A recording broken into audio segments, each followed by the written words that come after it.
Well, there's the mic. Holy cow. Might help if I turn my mic on. Good morning. Happy post 4th of July. I hope you guys are all doing well today. A lot of volatility out there in the market. Be trading some micros here into an important area of resistance. And we caught it. Um, as you can see, prepped well from weekend homework. I thought I was going to do a little recap with all my levels and stuff, but 4th of July festivities, family time trumps everything, so it is what it is. I tried and failed. There's only so much time in the day, right? But anyway, I hope you guys are doing well. Let's see. Let me go look over at the chat. Alfred, good morning. Or afternoon or evening. Whatever it is where you are.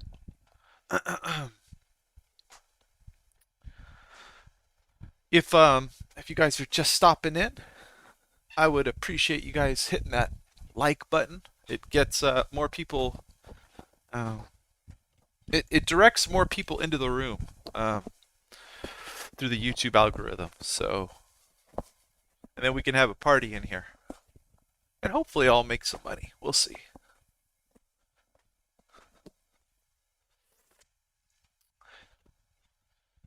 I took the NQ short just above this, which is if you look here, I don't know if you can see it that well, but it says 628 weekly naked volume point of control. So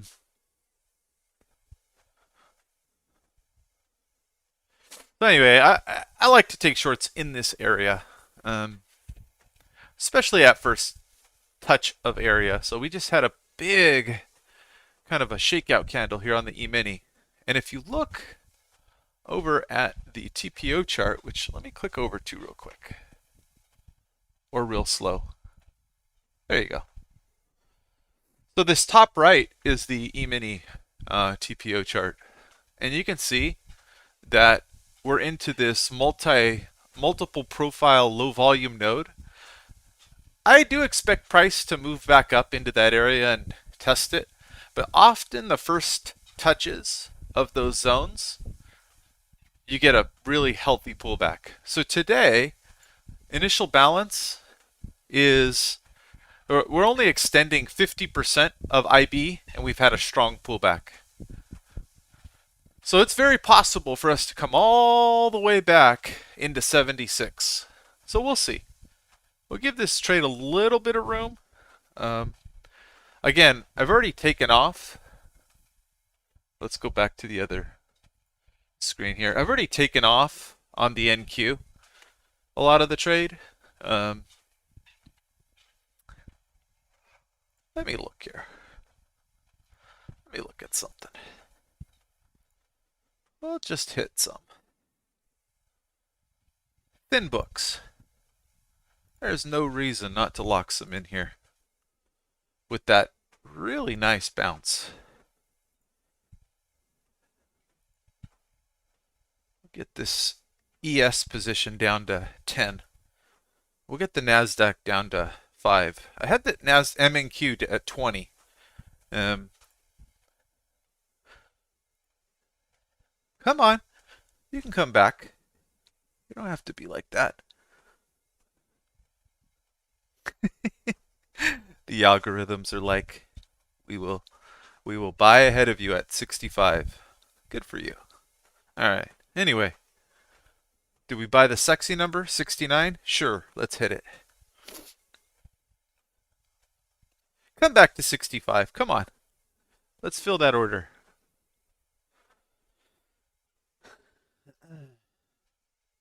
$70.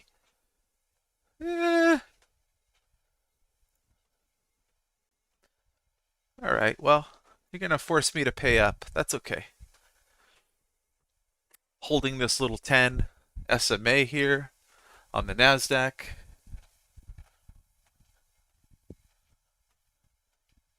Hey, Dirk. Thank you, buddy. Hello, Rainer. Yeah, I did. It was really nice. The 5 month old last night, she was freaking out a little bit. Um, but me and Ben, my 4.5 year old, we uh, we had a good time.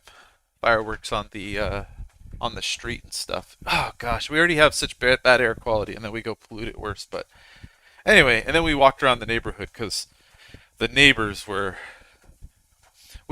in the where I live, we have a bunch of law enforcement, police officers, rangers, um, sheriffs even, and so a lot of them are ex-military, and they're very they take Fourth of July quite seriously, like quite seriously.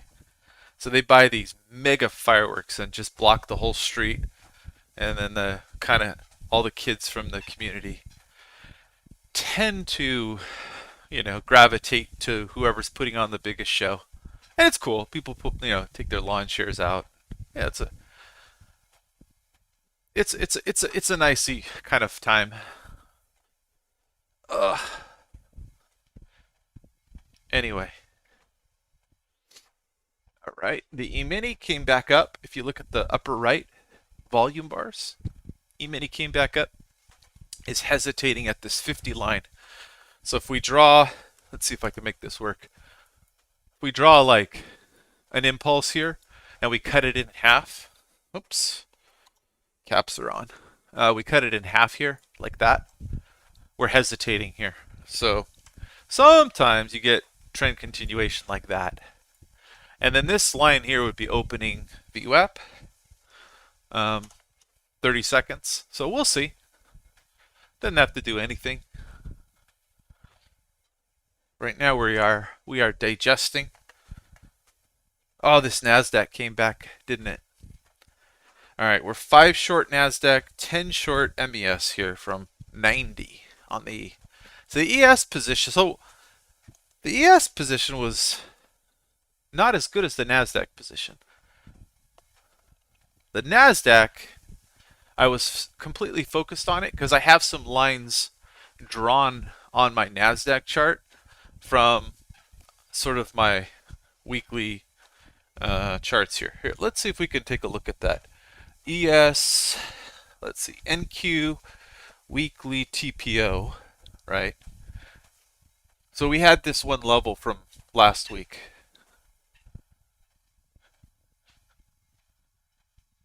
Right here. So, and that's what that was. Not a ton of levels on this weekly chart, but lots of work done on this one level. So, it's I don't know. When you put all that work in, you got to take the trades. So that's what I did. So anyway, let's take a look here. Come back up.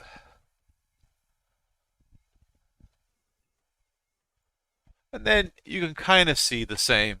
All right, some of the levels get a little bit more involved on the dailies, but anyway, we'll stick to the short time frame stuff here. This trade may take a little bit of time to play out, and that's okay.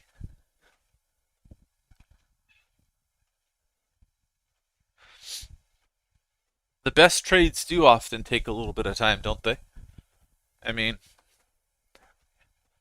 it does allow for somebody like me to come on YouTube and chat while the position just plays itself out.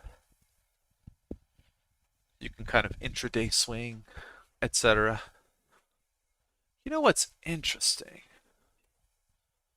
And you can see I've adjusted my volume charts a little bit just for today. 1500 volume on the E-mini and 600 on the NASDAQ. So I could see movement, right, and consolidations.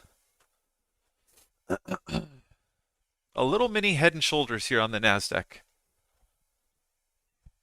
So trying to reverse. I'm not memeish about classical charting patterns, but it's what they represent, which is, short term, trying to potentially change trend. We'll see. It's kind of where we're at here is very similar to where we were at here. So the resistance from up here is actually very similar to this, in that this is settlement, so it's a big level, and then this is a big level from sort of higher time frame analysis, right? And then this thick red line is also a short-term channel. So it's a higher time frame important spot. Very important spot.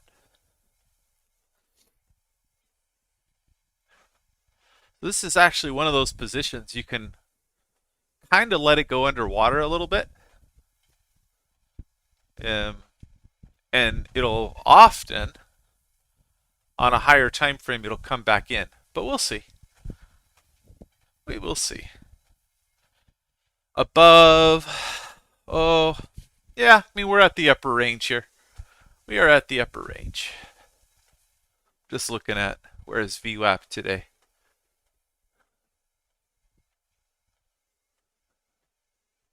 Oh, that's OVWAP way down there. Okay, never mind. These ranges are incredible, though. You really don't get an appreciation for it just looking at this chart. This is 11,445, right? OVWAP, or 447.25. That's 200 NASDAQ points. That's a lot. That is a lot.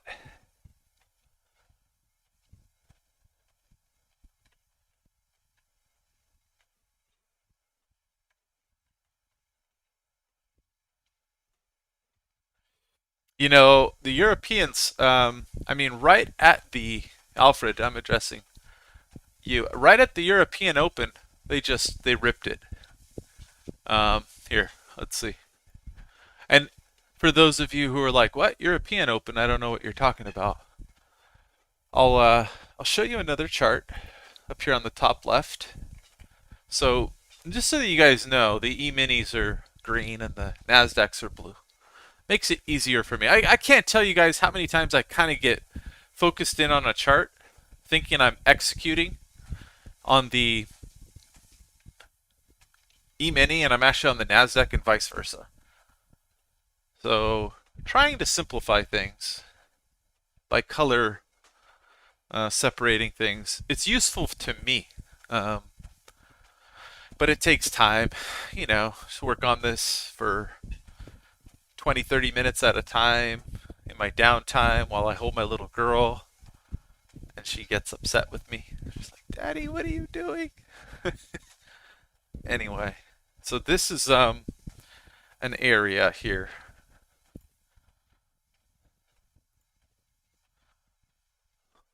That I like to add a little bit.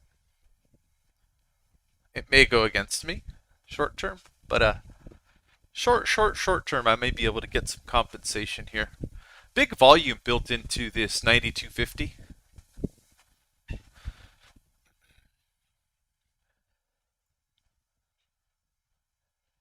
Big volume. So some longs are trapped from up there. Oh. All right, there we go.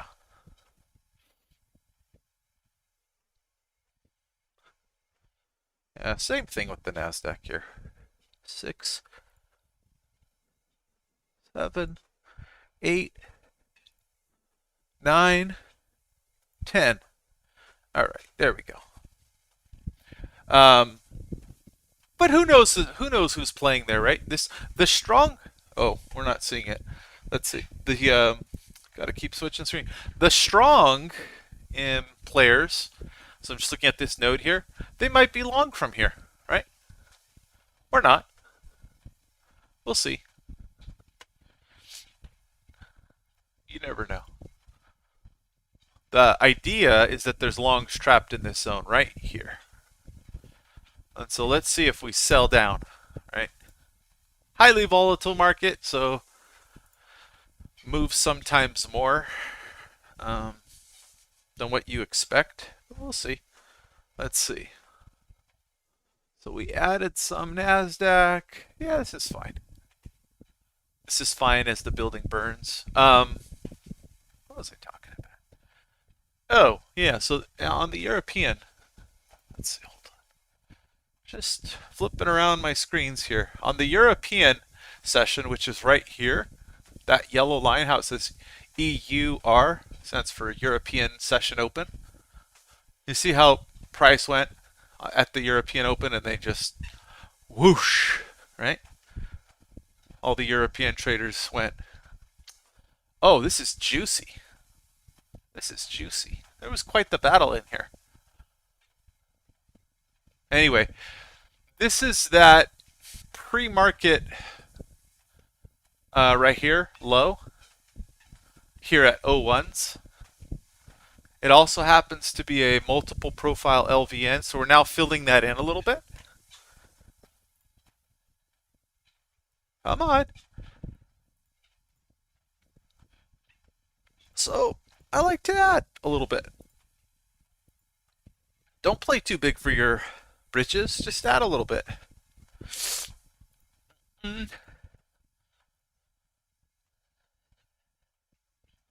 Yeah, and there's nothing like, you know what? You know who gets compensated typically the most immediately? It's people who go hit the opposite side of the bid. Right? If you get in passively as the market is meandering up, you're basically, with auction theory, you're saying I don't immediately expect price to go the opposite way. Think about that. But if you go aggressively hit bids and you just body slam everything, that signals to all the market participants, wait a second, this player is willing to sell here because they see that there's potential to get compensated even lower from here, right? So then price moves.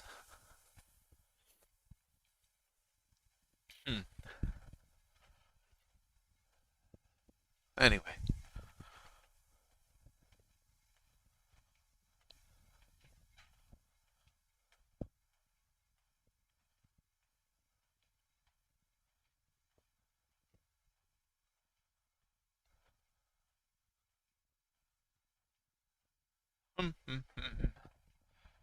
Anyway, Europe was just straight down, wasn't it? Let's see. Right, from here. And that's the European right there.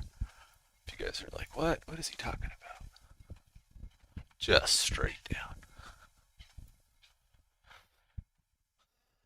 I traded into this zone last night.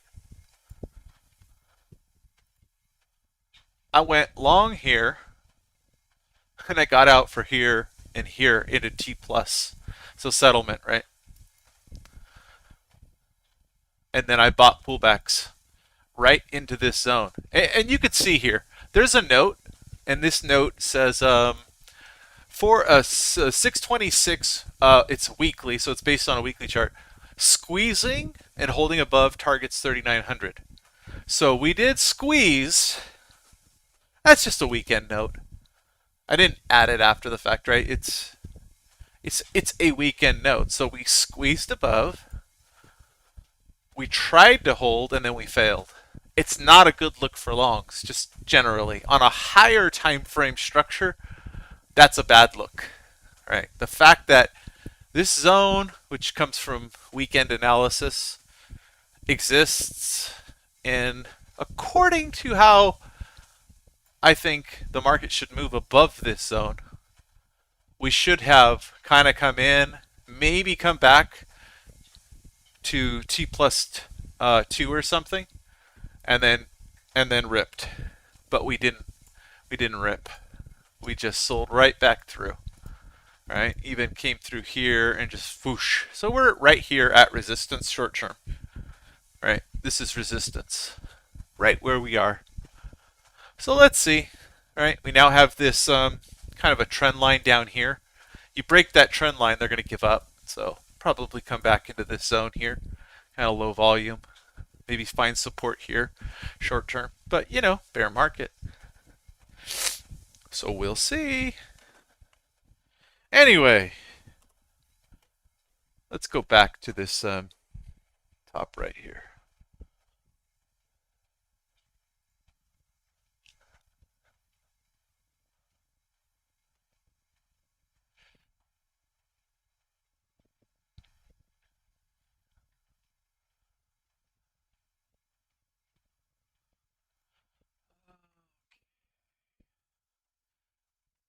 Hey, Otto Lickus says, "Are you a consistently profitable trader?"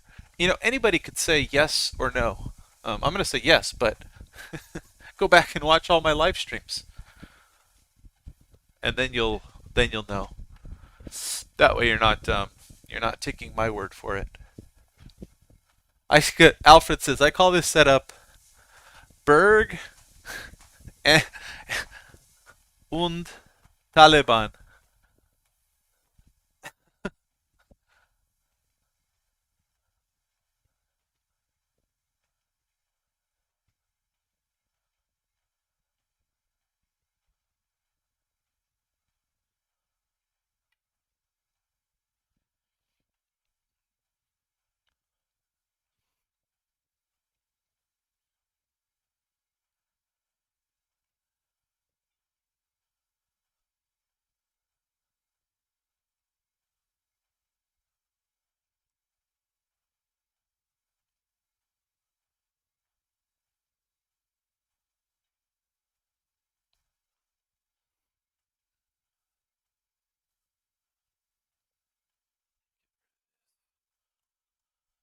You know, I tried going back to Windows and seeing what I could.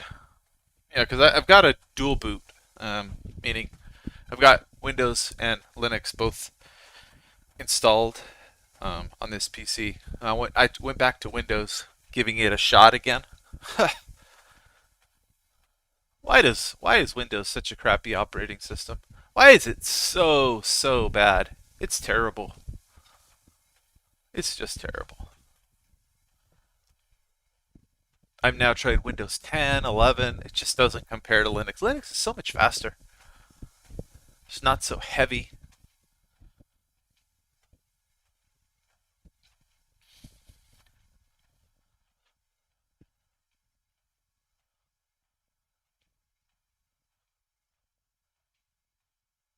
So Autolycus says, what's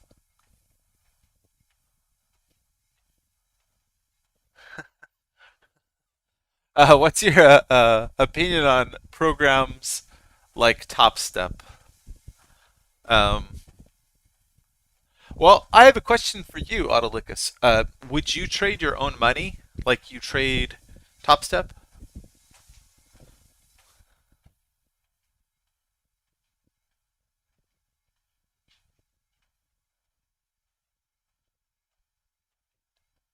Like, would you trade it the exact same way you did a Top Step account? No. Why is that?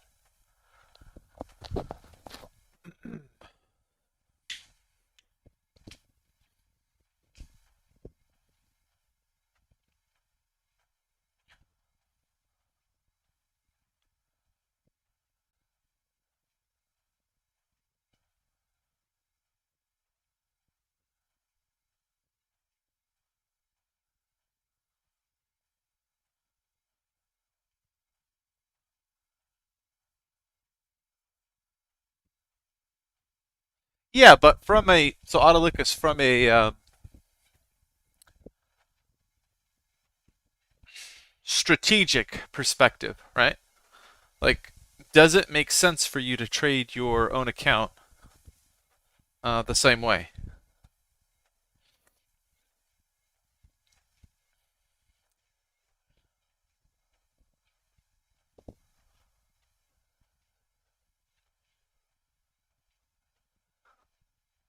with all the rules, with all the drawdowns, with all the stops, everything. Like, in other words, what part of Top Step, when in regards to risk, what yeah, risk parameters do you agree with or do you not agree with, and why? So, if there are a bunch you don't agree with, then you're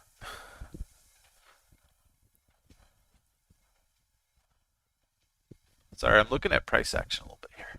If there are a bunch you don't agree with, then why don't um, why don't you say why you don't agree with them, and then maybe ask yourself the question: do you plan to trade your own money at some point in the future? And if so, do you think that the style of trading that you ingrain in yourself using Top Step, is it going to be easy to overcome those habits later in your trading career?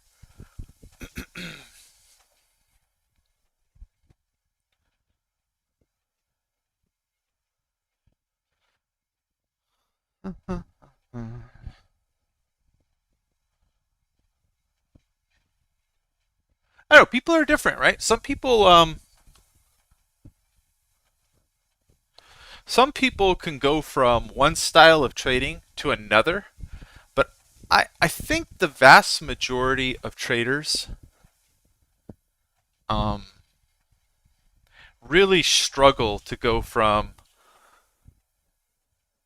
I don't know, let's say you trade Top Step for like a year and you do okay, right? You don't do great, but you do okay. You make money. And then you decide, man, I hate these stop loss rules. I hate these drawdown rules. I'm going to go trade my own money, right? Are you easily going to be able to transition to a style of trading that doesn't involve all of the same type of stop loss and drawdown rules and max profit, all this stuff? Are you going to be able to transition to a different style of trading, or are those habits too ingrained in you? Are you going to end up trading completely differently and then really really struggle to trade your own money? I mean, there's both good and bad, right? When you trade somebody else's money, right? You're less at risk, so you might trade with less stress. I don't know.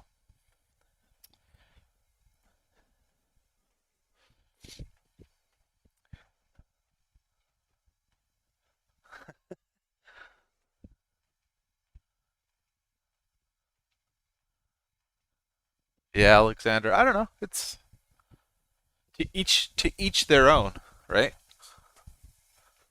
I've never used Top Step or Lilu or anything like that. Never. I've been asked to trade other people's money as well, and I don't do that. And the reason is because I don't really like that oversight.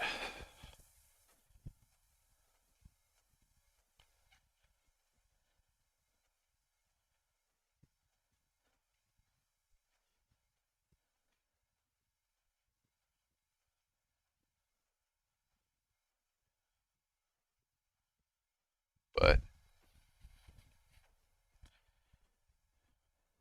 there's less risk involved when you trade other people's money.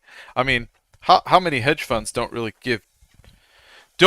care all that much about making a ton of money unless it's like performance based. But some of these people just make money for signing bonuses and stuff like that. I mean, I don't know. Anyway,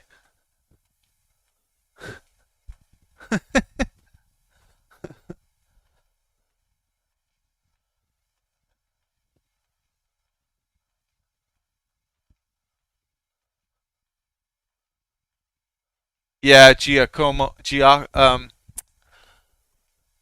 Music. That sounds. I think I don't know. I don't know if better is the word, but that sounds more my like more of my cup of tea.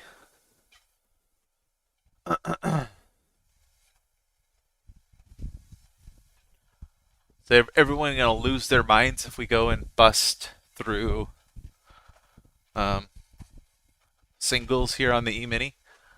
Is everyone gonna lose their mind up through above 38? Let's see, 37.99. What tends to happen, guys, on these moves? By the way, we'll just do this. Okay.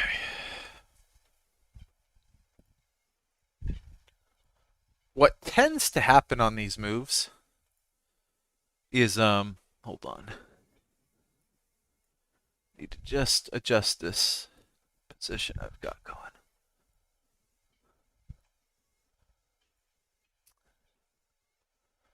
As people become all or nothing up here. Oh, above 3,800 into singles. Oh, darn it. It went above singles. I'm screwed.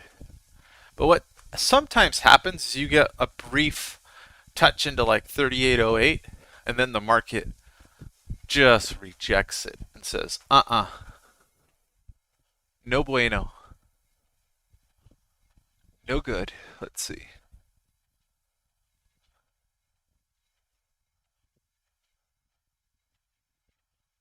Just looking at how this European session panned out.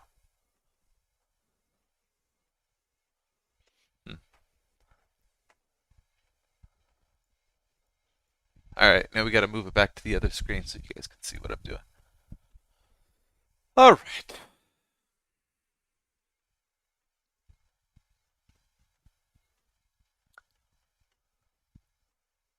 And if you guys are new to the channel, I'll just explain what these footprint charts are showing here.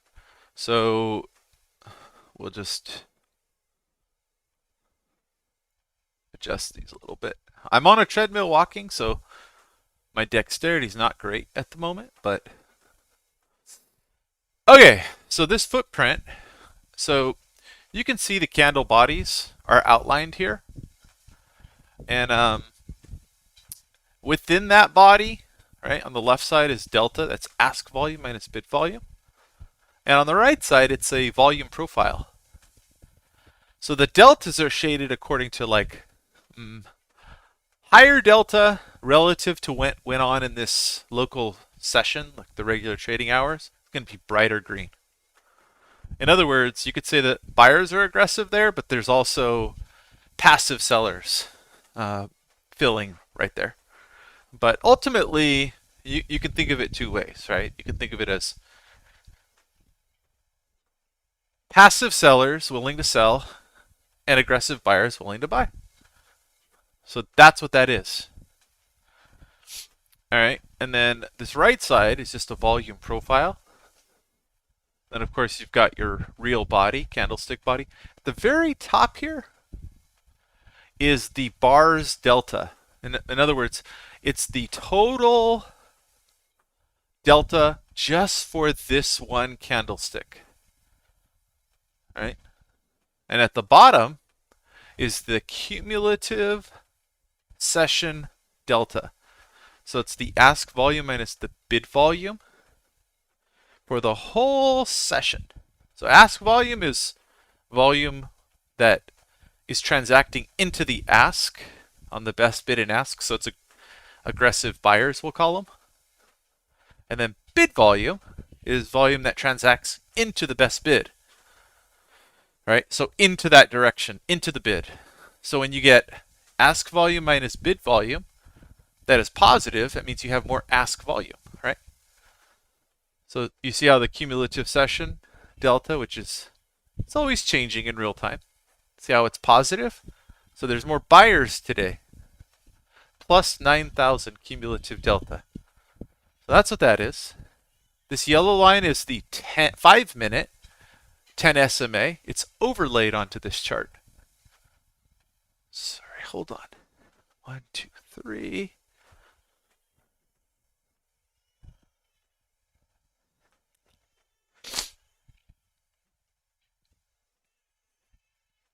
Anyway, it's overlaid onto this chart from a 5-minute chart. So if I change this to a 1-minute time frame on this footprint chart here, it's going to show me the 5-minute 10 SMA. And you can see up here in the chart, like the header of the chart, it says 10 SMA in the color, so it matches.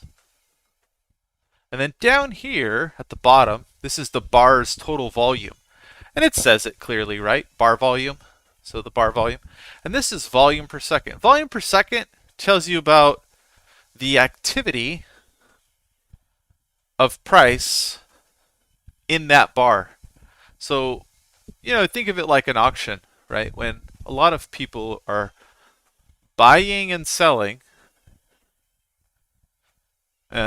quickly, it means that both sides see interest in transacting there. That could mark an area of breakout. It could man, my little girl's going bonkers.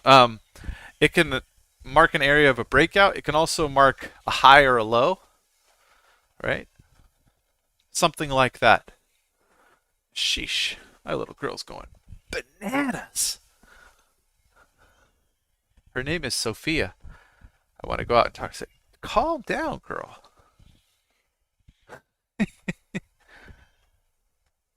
Anyway,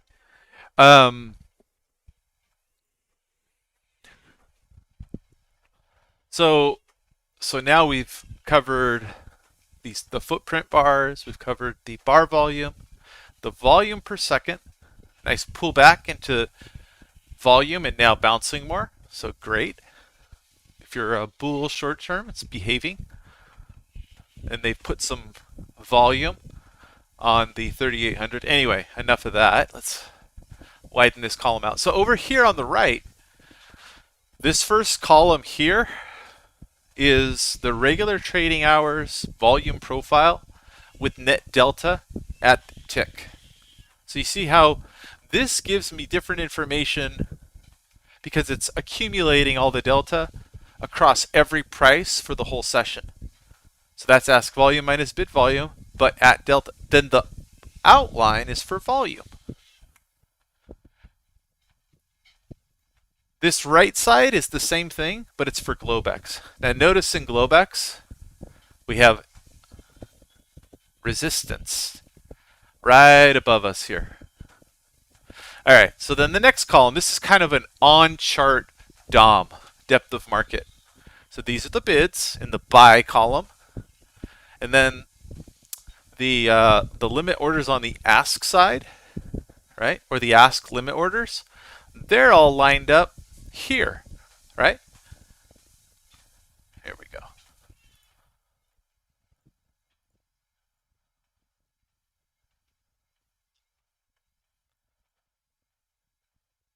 Come on.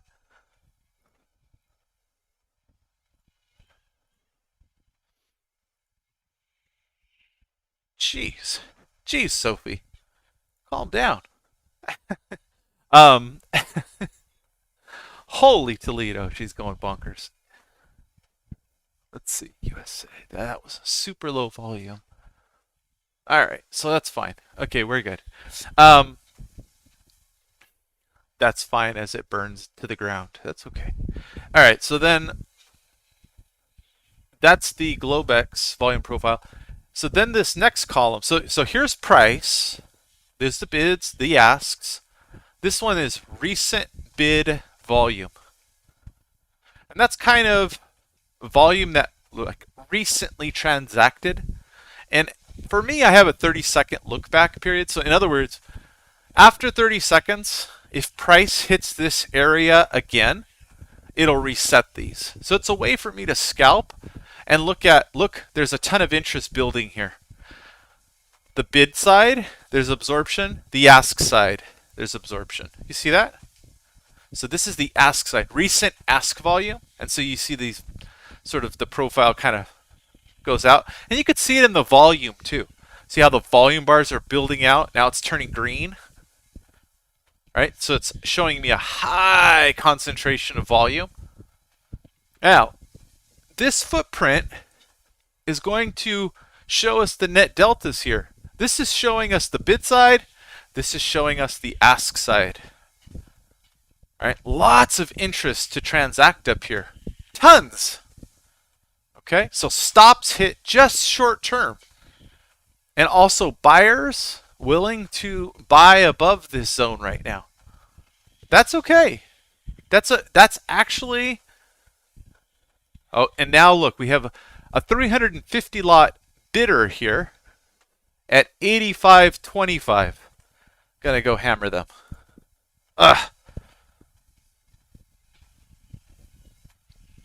They're gonna want to get compensation short term.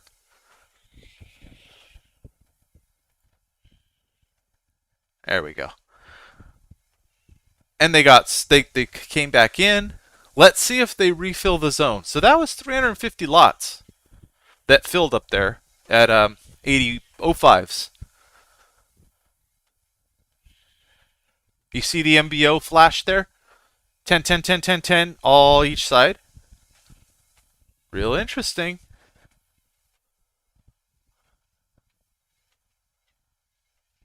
That was an algorithm that turned on. I don't know if you guys saw the 10. Anyway, so this right side is market by order, and I have it filtered. So it's right here. I have it filtered for showing orders only 10 or greater.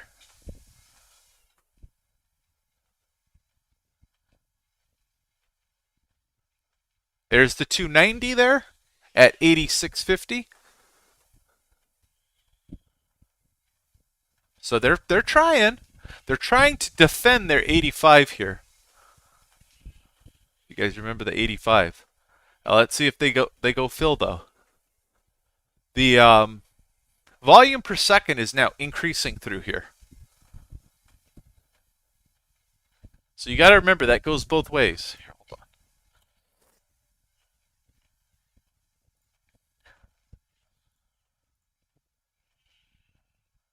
Oh my gosh.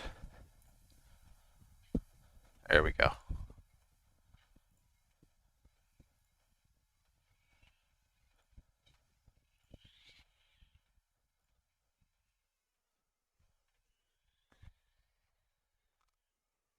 Just looking here again.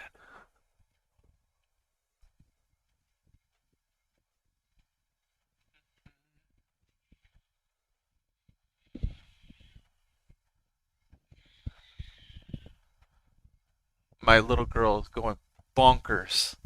It's like, it's honestly that kind of scream when she does that. Her mom was watching her, but it makes it hard for me to concentrate. So I'm gonna go see what's going on real quick here. I'll be right back.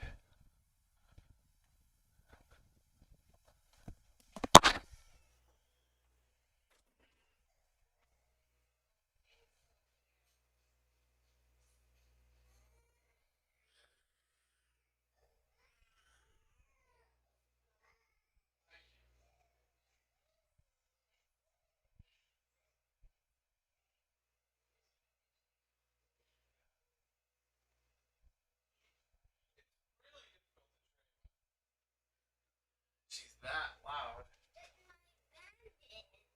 Mama will take care of it, okay? And in the meanwhile, you'll be okay, buddy.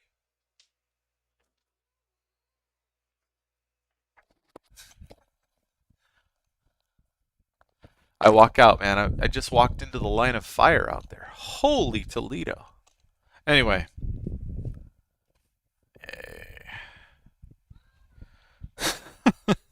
Screaming kid. Grumpy boy. It's like. Oh, man. Okay, so let me look at the. Man, the NASDAQ is strong today. Holy cow. All right.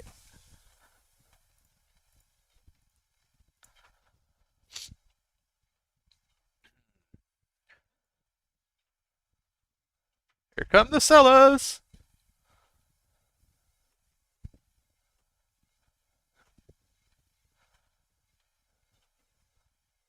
So like this is 5.5 E-mini contracts on the NASDAQ here. So you can't really worry too much about this OpenPL saying, it's minus 700 points. It's 700 points times 5, right? Or $3,500, whatever, And same with the micros, right? It's 639 or 600 points times 2. That's 1,200, right? So you really can't worry so much. Oh, this is nice. Really nice. Right into. Come on.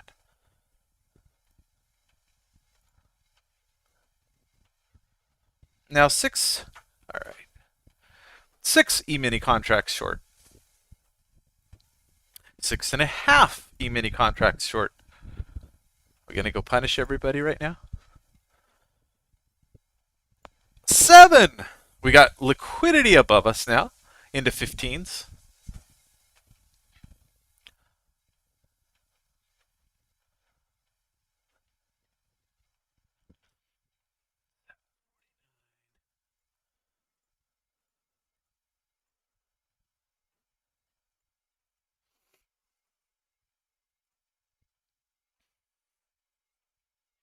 Oh, you got to go hit that.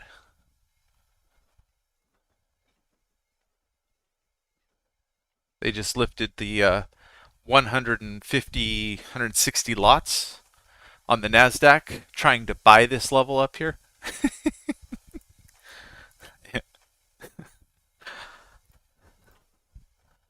Another 57 filled or on the MBO. That just scares everybody short term because there's a large player up here on the NASDAQ taking a position.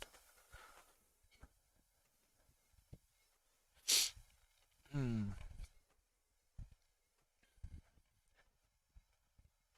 139 lots coming in on the E-mini at 38.11 and 3/4.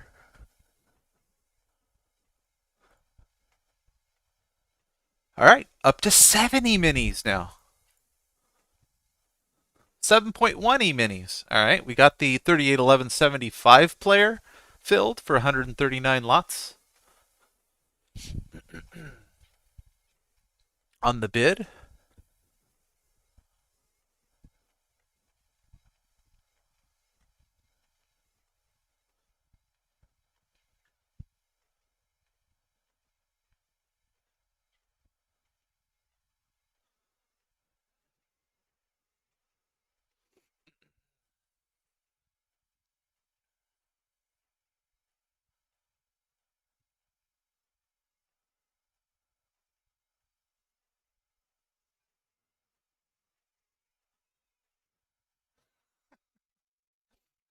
$100 lots for sale at 15.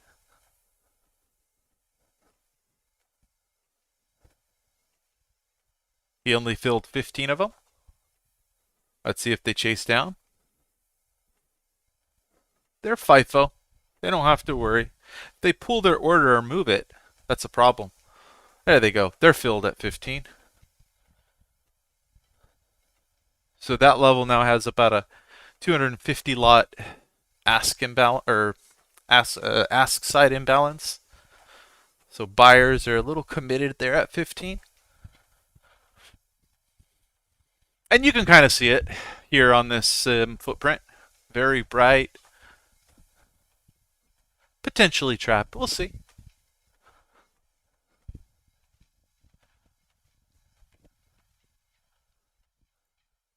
I'm going to load.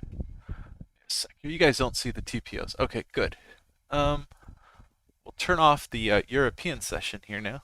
It's becoming less relevant.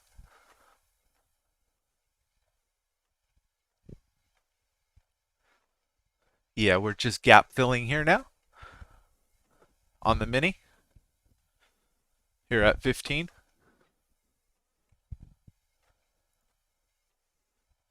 Duh. Can we get 8 contracts short? Can we? One more? 8. No, not yet.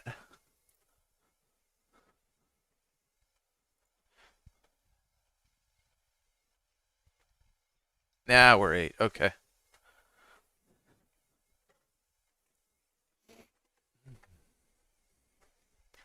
All right, we just gap filled.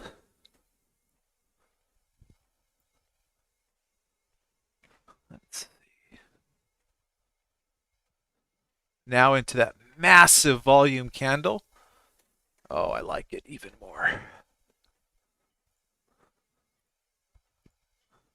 I like it even more. Up at 38.20.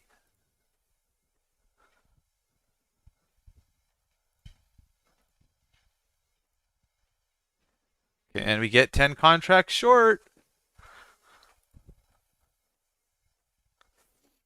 And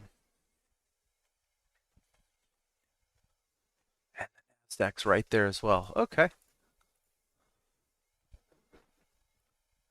4. We're 4 NQ short. Can we get to 5? Come on.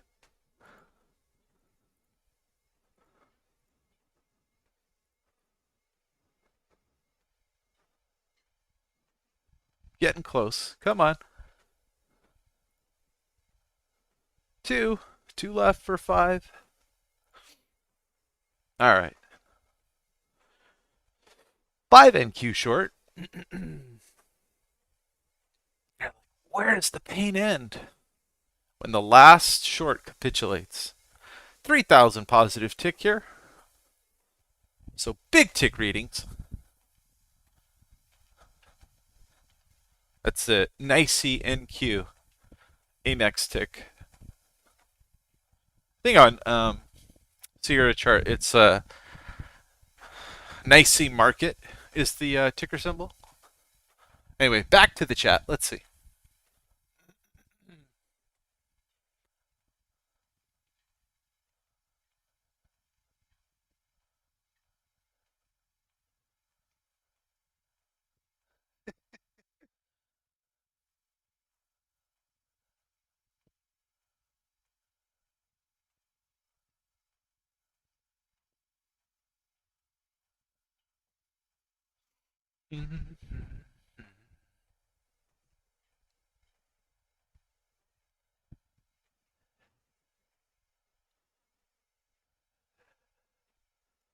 Come on. And we get 10 E-minis short. Come on.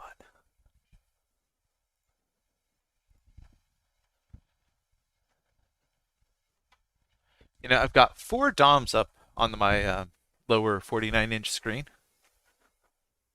I have not gone short big size E-mini. I'm just on the micros. But I'm looking at it real close here as a possible top here.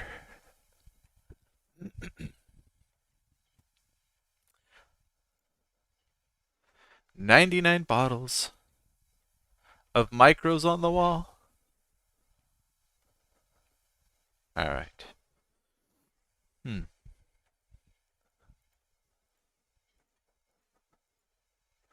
There we go. 53 only.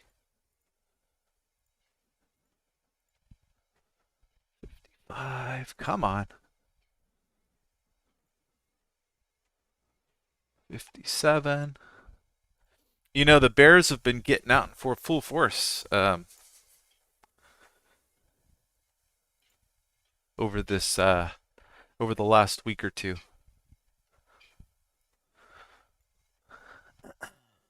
Getting loud. All right. This may have been our our short covering rally. They found all the liquidity above 13s. I mean, all of it. It's gotten very interesting up here. Let's zoom out a bit so we can kind of get an idea here.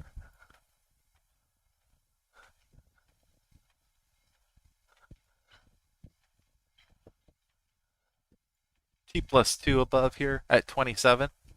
God, that would be even more pain, wouldn't it? Look at the big bid ask volume up here. So there's some more down here. These levels, so like the 04s, short term, typically now will act like support right? If we come down here and then bounce, you're like, but I just got long up here. I'm finally confident. Maybe you are the counter trade indicator up at this level. Do you ever think about that? Why you have instincts to trade when where you do? When your instincts tell you it's moved so much, it's now safe to get really, really long. After you've tried short, you're like, all right, I'm finally gonna try long because I give up. Do you ever try to counter trade yourself, your worst self? That could be a beneficial strategy. Could be. Rainer says, try again short. Why not, Rainer? Why not?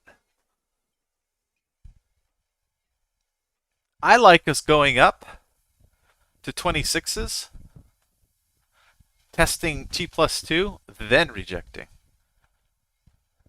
That's this thick, thick yellow line up here.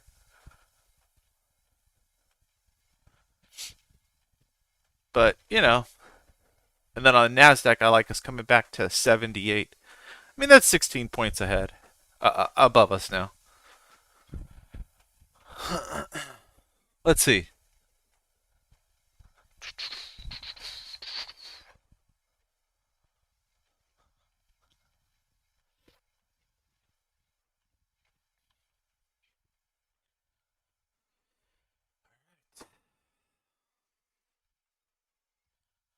Let's see.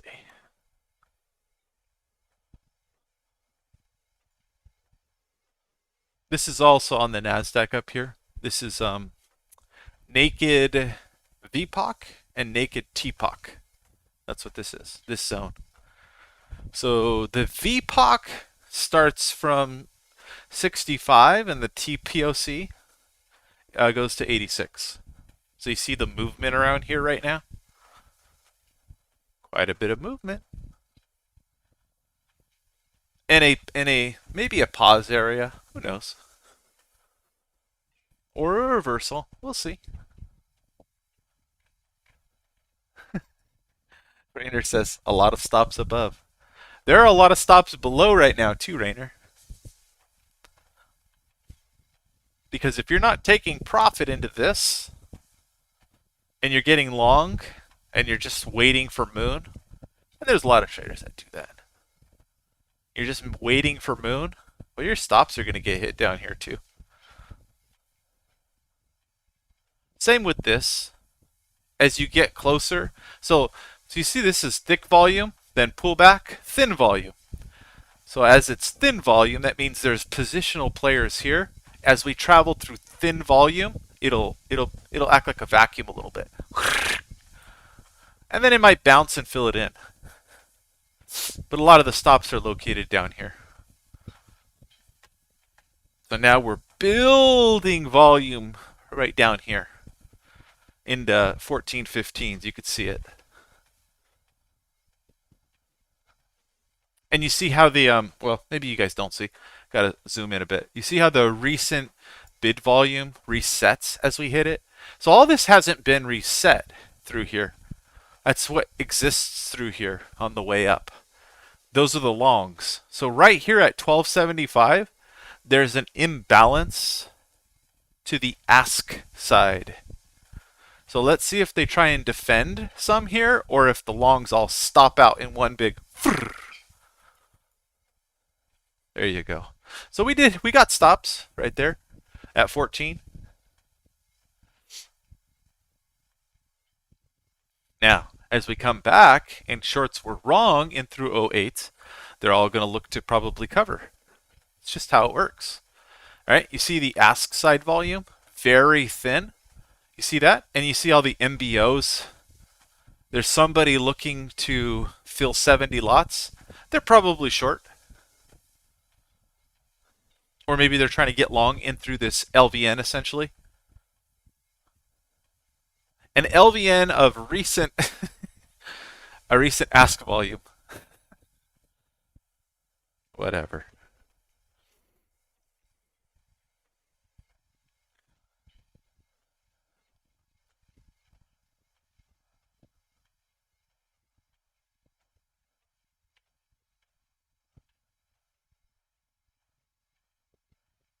Zero. Yeah, the market is built by emotions. Absolutely. Because that's part of, emotions are part of nature too, right? The way we interact with the world and formulate our emotions is still a result of physics. So, yeah, perfectly makes sense to me. Half position out, says Rayner. Good job, man. Nice trade. Hmm.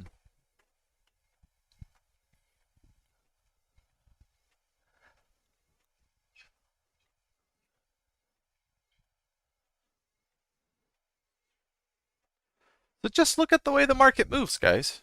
Oh, look. Oh, right. Everyone's so worried about all the right. Well, it's going straight up, no pullbacks, right? There's a pullback. Yeah, it might just keep going. Who knows? But when it when it starts to distribute, what tends to happen is you go make one more attempt at it, and then it pulls over, and then it goes makes a lower high, then it tries again, and then maybe it fakes out, and then it finally goes, and then maybe it comes all the way back to T2. Who knows?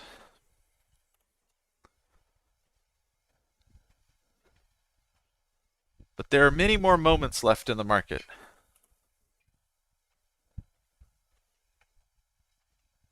Autolicus says, "What's your max position size?" Oh, Autolicus, um, I don't know. I can go much bigger than this. I mean, I'm on micros.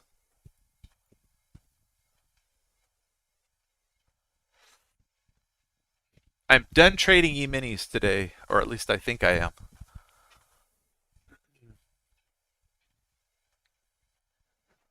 You notice how I just didn't answer? Some traders don't like to talk about that stuff. I'm kind of one of them. I'm like, I'd rather just talk about the market, right? Rather than my account size or something like that.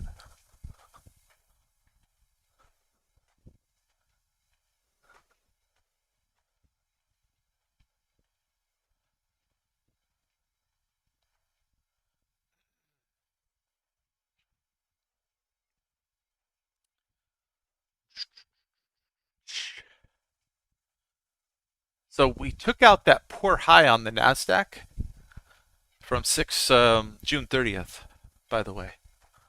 You guys see what I'm talking about? Let's see. Let's switch this screen to the top left.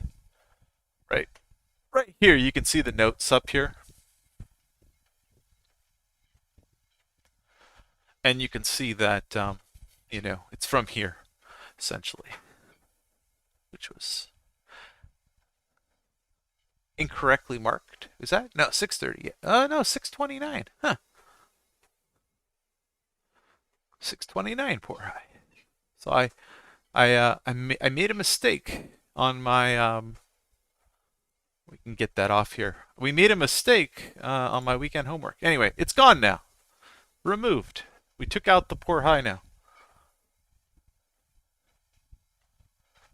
Yeah, Lucas, it's kind of the same thing.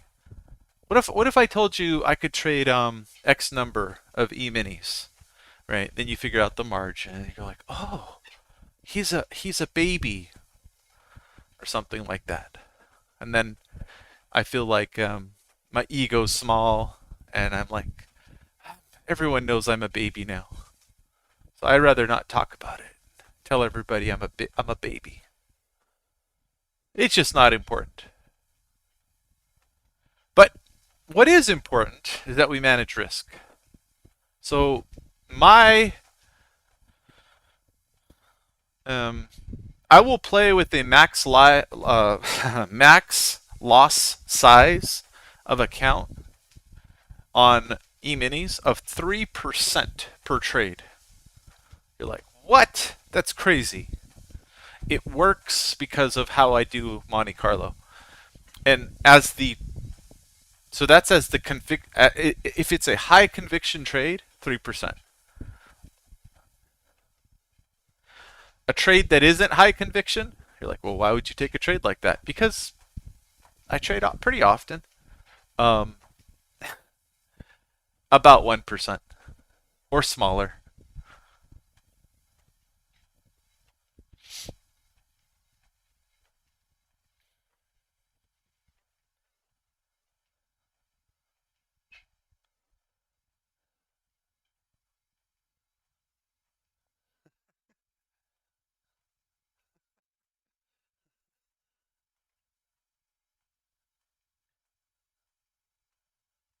Hey, Owen, cool. Yeah, I ended up putting the list of books because you believe it or not, Owen, you're not the only one that asks me all the time in various places, like, "Hey, what books have you read?" And what have you found useful?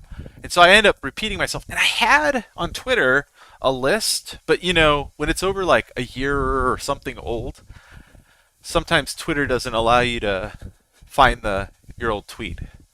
It's like they're just like, no, it's too old. So anyway, um, here, let's go back to the other screen. Um, I put it up on Twitter, and it is there. Just a list of books that I find are some of the best that I've read. But I really enjoyed. Um, I can't even remember the name, but it's by Jim Rogers. Something like about commodities. Um, gosh, what is that book called? I finished that book in a few days, so I never reread it, but it was super interesting to me. It's Jim Rogers' book on commodities. Here, I can find the title. Here, I can give you a list of other really interesting books. But the ones that I listed there are like, oh, Jim Rogers, Hot Commodities, right?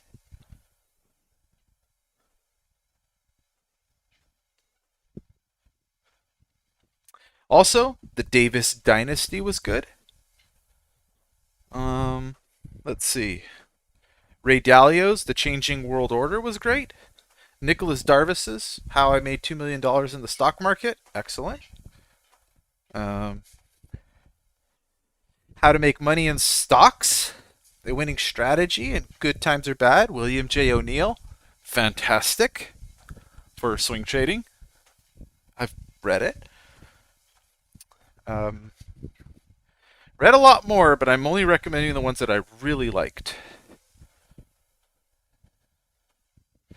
When it comes to buying, wait, when the time comes to buy, you won't want to, by Walter Deemer.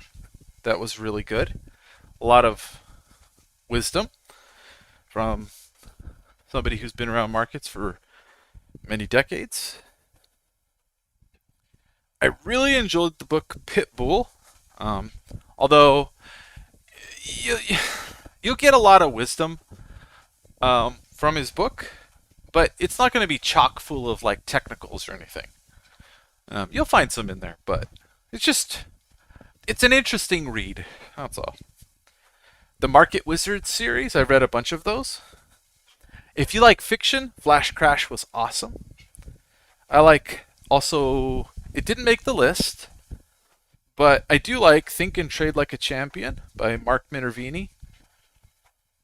Also, if you like kind of macro stuff, it's complicated, but The Rise of Carry, I read that. It's awesome. Let's see.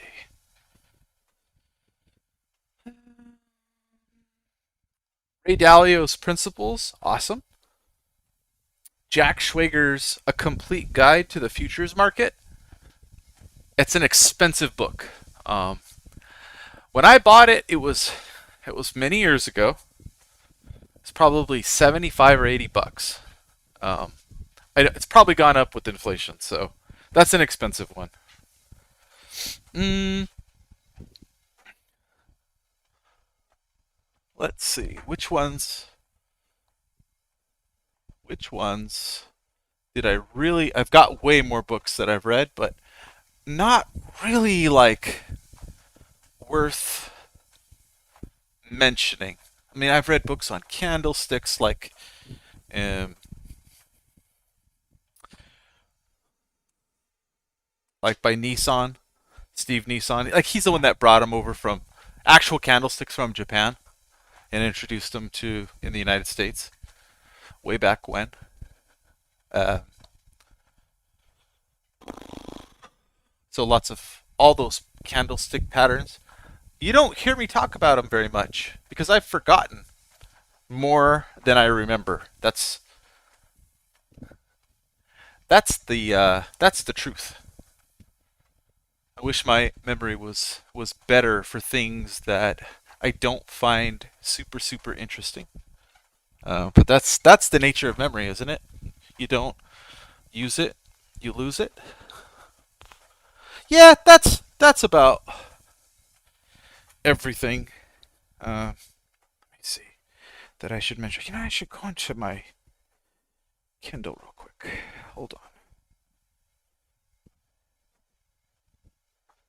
Yeah, I mean, I have so many other books in here.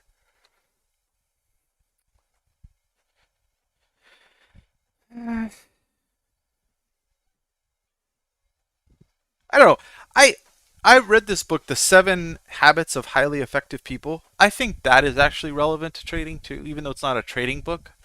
I think it's it's effective. Also, Atomic Habits by James Clear. Um, I read that. It's also very good. I don't know. Uh oh, stops hit. See that? And now 1250. Big ass came into the market. 284 contracts, single order, scaring them all. All the longs are like, "Get me out, get me out." They're gonna go get that 70 lot filled here in a short order. We'll see.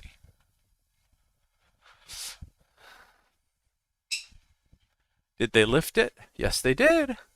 1250 got lifted.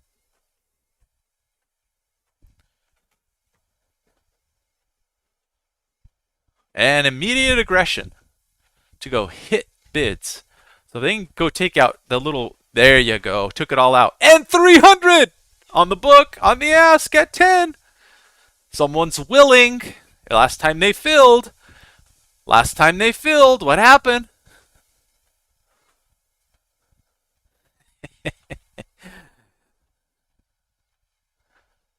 They didn't fill again, so they're going to try and hit every bid right now. Let's see. Yes, I'm going to call the horse race here. Okay, let's see what else. What other book? Hmm.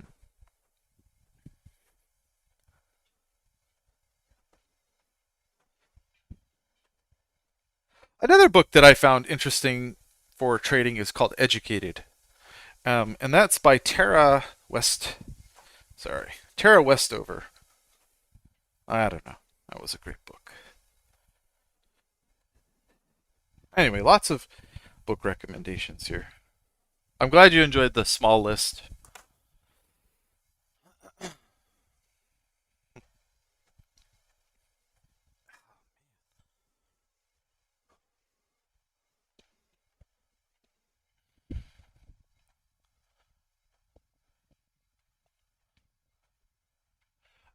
Autolycus says 3806 is the 200 SMA. 200 SMA of what?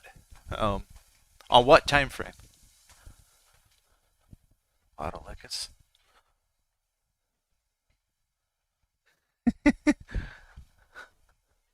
You know, Dero, why I say we'll see is because I just try to keep my bias open.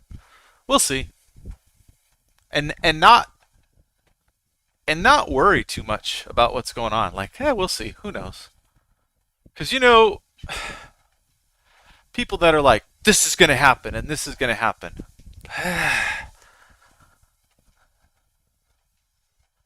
Not, it doesn't end well typically for people like that. Sorry, I need to drink some water, so I'm gonna turn my mic off here for a second so you guys don't hear nasty slurping noises.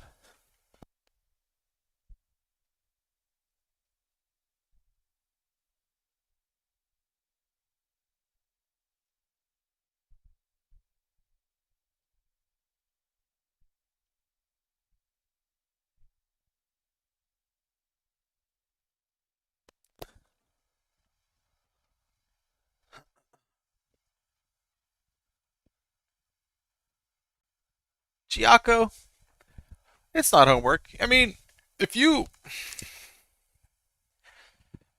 if you're curious and you love learning, then I don't know. Reading about the markets, it's not really like homework, is it? It's kind of like it's fun. Oh, bull flag. Look at him just hit. Look at him just hit on the ask side. Just hit it.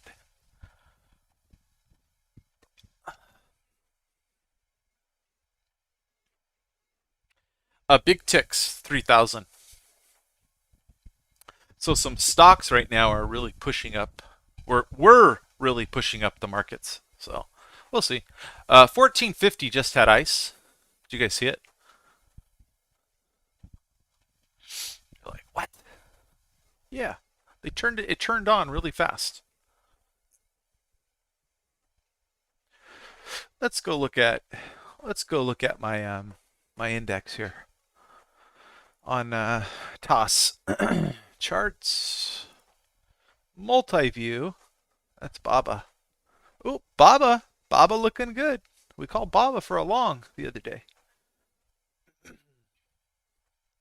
One of my trading buddies said, that's good for me because I'm long so much Baba from higher up.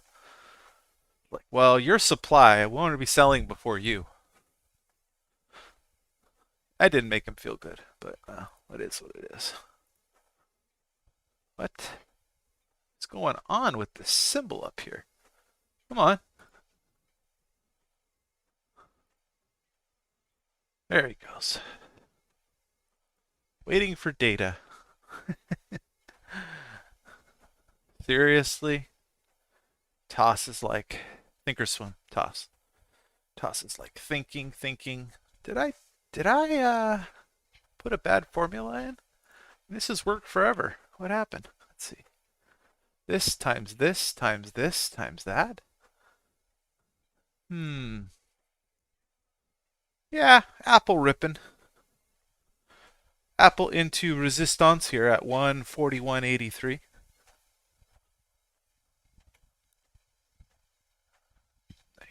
You will not get out. Maybe. We'll see.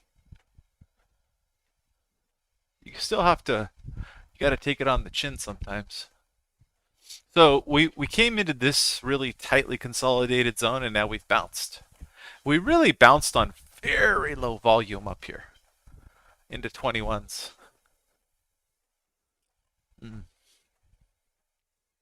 So the path of least resistance for now is definitely to the upside. Let's see, last hour, power hour here.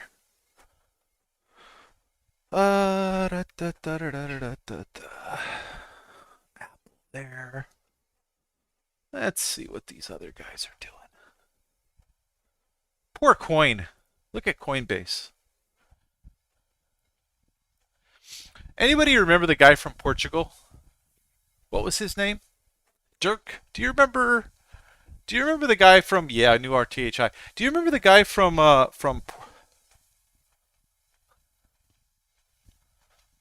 Oh, Charles, I know the feeling, my friend. Every trader knows that feeling, don't we?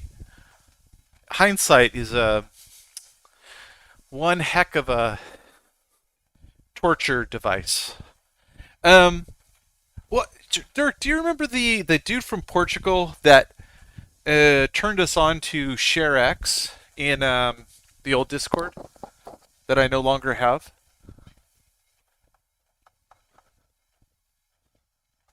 Diro says, no, they don't watch Madagascar. Me and my kid is 4.5, so not there yet. You know what I'm talking about, Dirk? I know you were, we all talked to him. He's a nice guy. What was his name? Him and his wife. Oh, bummer. Yeah, well, him and his wife run an online store. Anyway, he told me when Coin first came out that his brother-in-law went in super heavy Coin coin long at like right at the IPO, 450. And do you remember? I almost fell out of my chair. I was like, oh, tell him just to. I actually, you know me, Dirk. I don't often tell people what to do, right? No fun. Here's that. Finally, the T+2 test up here. Um, but I told him, I said, dude, you should tell him to just get out and buy lower. At least 250 bucks. I mean, coin is now at what, 50 bucks? 55 bucks? But he said, no, I think he's viewing it as an investment. And I was like, oh, famous last words, right? I'm a hodler. Oh, jeez. Like you're literally, he's literally buying into all of the hype. Like, all of it. It's like max hype.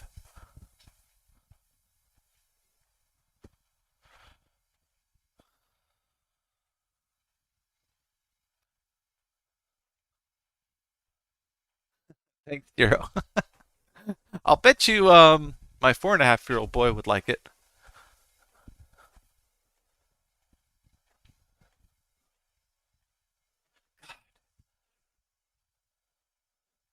This position feels like it's going to be a loser into the close. That's what it feels like. But, never know.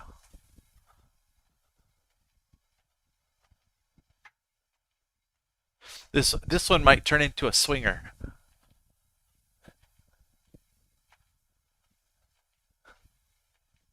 You know, I on my swing trade account at so I have a few different trading accounts, right? One is on at TD Ameritrade. So I have a retirement account at TD Ameritrade. I have a swing account at TD Ameritrade. I have a swing account at Interactive Brokers.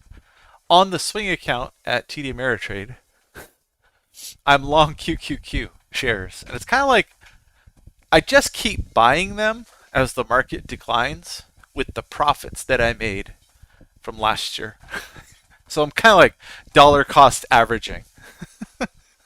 They're underwater, but I'm long a whole bunch of QQQs. Um, and as it just keeps finding new lows, I get into more, and I don't take profit on any of the ads. It's kind of like a buy and hold thing till, I don't know, a few months, end of the year, something like that. And then the retirement account just keeps buying because you have a 25% decline in something. You should just buy and hold, right? And it goes to 50%, buy more and hold for the next cycle. Because I'm only early 40s. I'm 42, I think. And so I've got a while. And I'm aware there are a lot of bears out there. Um, but I've been doing this a little while. So I trade things on different time frames. So it's kind of interesting when you take a position that's underwater and you're like, I have a fair amount of conviction for this trade. I'm gonna hold it. You're happy for one account and you're unhappy. So this is going to be like a much, obviously what you guys are seeing is like a much shorter duration trade. Like we've had this, oh, I don't know, go like this. Right, we've had this massive move up here. Oops. Intraday. And I'm short from here, right? So we get about a 50% retracement. I'll take profit into this zone. And NASDAQ, even more. NASDAQ's just bonkers, right? So NASDAQ, we pull back or something to T2. I'll start taking off in here, right? Or lighten it up. The market just keeps ripping. But it's always interesting to reflect as the market moves against you. on different time horizons and kind of be happy on one, sad on another. It's just a whole thing. A lot of interest to sell there.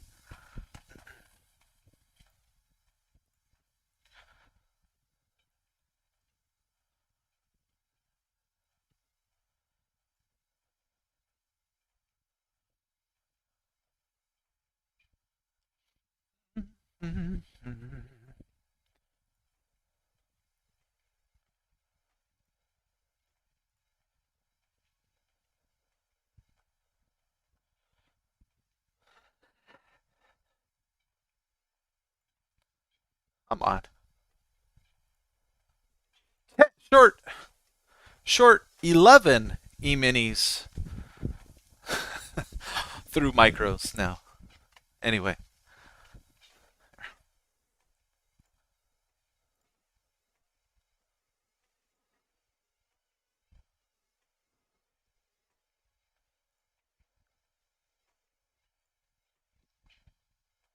Short 7 NASDAQs through micros.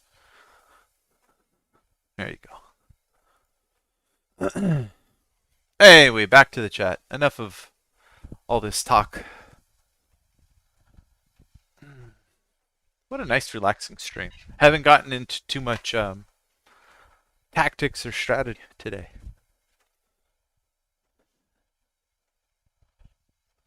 What's up, Mike Purdue? Howdy doody, man.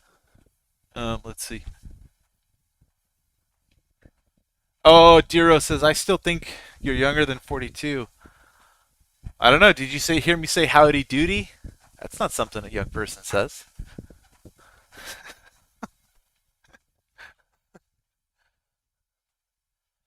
Oh, Charles says he loaded some NVIDIA today in the dip. Nice. Let me look at it. On my so I have a 27-inch monitor that is covering my whole TOS account actually. So at the very least, if we're looking at the Nasdaq here, we're going to range here and try to distribute. That's what it looks like. I ain't going to call double top. Nope. Nope, nope, nope. But likely range. Right to about my break-even point. Same with the E-mini. Looks that way. The E-mini is more ominous because it's false breaking. It false broke up. So right here where we're at now, 17s, is short-term support, but now we have like double consolidation from 22 to 19. I think the last famous last words. I think the last bull has already been eviscerated here, up at this level. We'll see. Anyway, Autolicus says 1440. So the top monitors are 5400 by 1440p. No, 5160 by 1440p. Those are the 249s. Then the right monitors are 1920 by 1080. Or I've got flanking monitors next to the 49-inch. Oh, the sellers are getting aggressive here. You can see some sweeps occurring here with some size. Question is, are there any buyers? Nope, another 100, another 200. Sweet bit, baby. 70 lots to buy at 38.10. Remember, that 70 lots was down at I can't remember. 07s. They're now buying higher. Did they DCA? Did they dollar cost average in a little? Did they average up? Possible. 100 lots at the bid. 12.50. Market runs.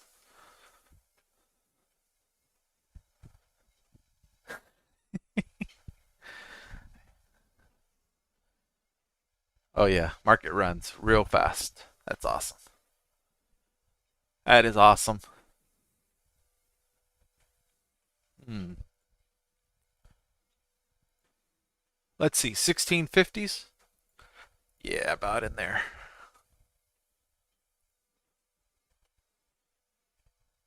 You know, when you want to be short, the the chances of us testing 19 and a quarter are high right now. But when you want to be short, sometimes you're willing to sell before where you hold on. There we go. Come on. A little bit more.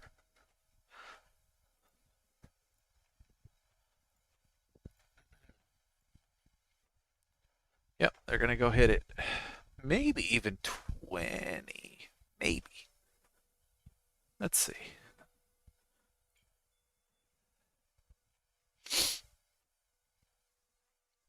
So there, see on the Nasdaq how we came back to my break even and it's bounced. So likely range. So it's kind of doing what I expect it to do, and honestly, what I hope it does, which is I want this market to distribute in here a little bit and then make a big break. It's what I want. So right now, it's fine as the building burns. It's fine as the there's a meme that I have in mind. It's like it's fine as the whole building's on fire. Let me see if I can find that meme.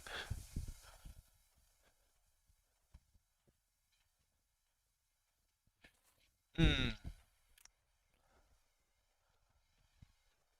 On this e-mini here, this chart up here, you see how there's this little orange box with extension. So remember that was 100 lots down here bidding 1175, and short-term market participants said, "Ah, get me out!" Right?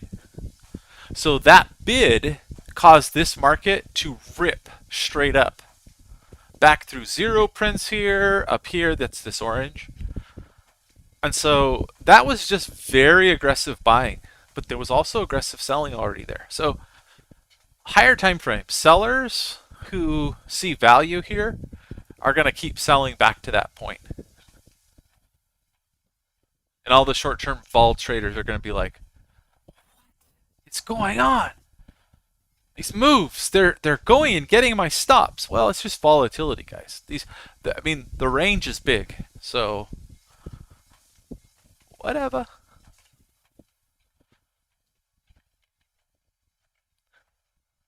38. Previous week V pocket 38.2550. Let's see. Yeah, it is, huh? 38.25. Is it 50? I didn't know. Anyway, all right. Let's get this thing going again. Here's the settlement. Challenge for settlement here. This is T plus 2. 38, 27, 25.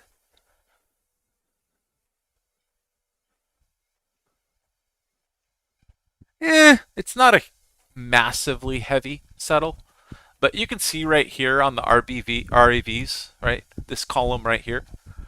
So it's, I don't know, we'll go here. You see that quick interest here? Someone's also buying this side, so they're going to want to try and get compensated. See the 1,000 here, 800, then this is 600, 700, 700. Tons of interest. And you see the volume build out real quick in short.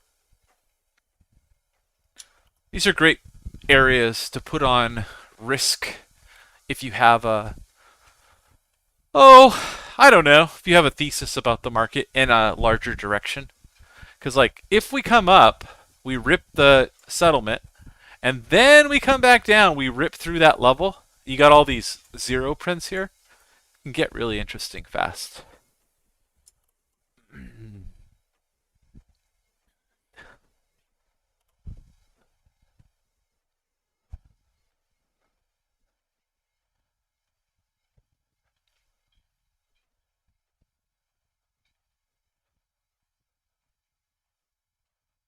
Yeah, Mr. Howard, Mr. Howard, or T2. Yeah, it's right there. 2725, I think. I don't know if it's let me see. T1, T2. Yeah, I mean one of my T1 and T2 indicators is set up. There you go.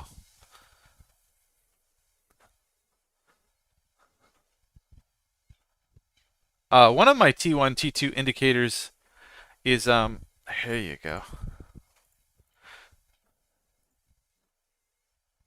Is hold on. Is set up to ignore, what am I trying to say? It's set up to ignore volumes that don't, or days that don't trade at least 80% of the total normal trade time.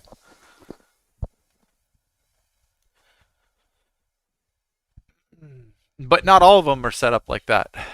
It's one of the things. It's like I get these little to-do lists.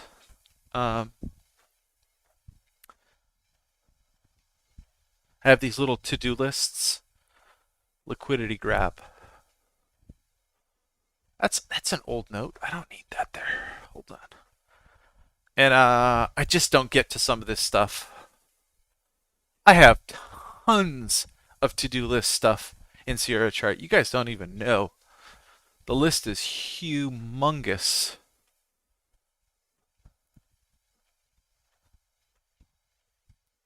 Including making YouTube videos.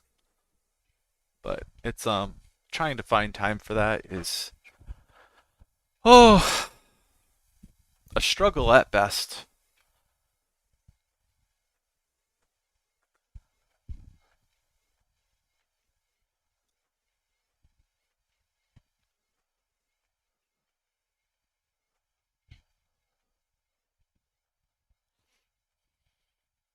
Well, NASDAQ trying to break up here. Let's see.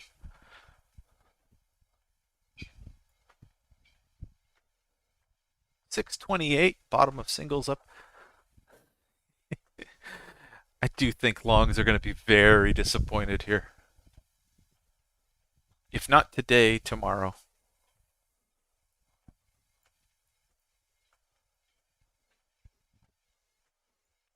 But we'll see. One of the features of bear markets are the rip and rallies. All right, back to the chat. Let's see what's going on here. I see, Rainer.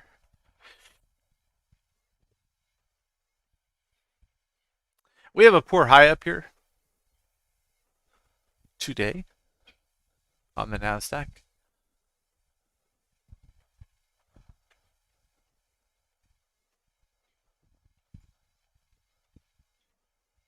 T1, T2.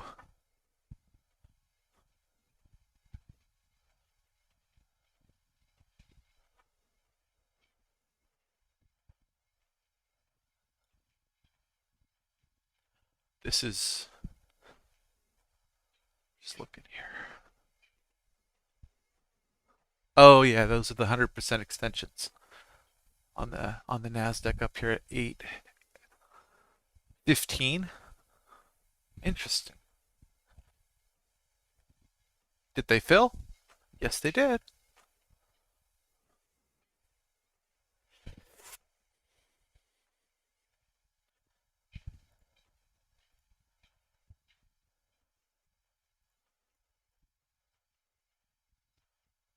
Oh boy. Let's see, 3,000, 15. Oh yeah, yeah. Well, now it's not turning into a great day, but you know, what are you gonna do? 8 grand here. Fuck. Oh, sorry for the language.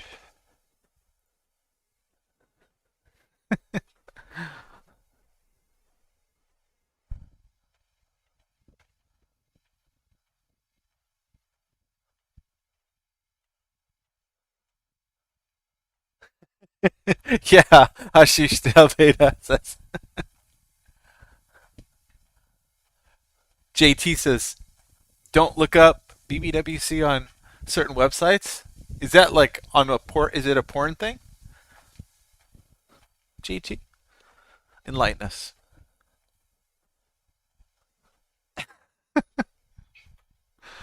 All right. Are we gonna get to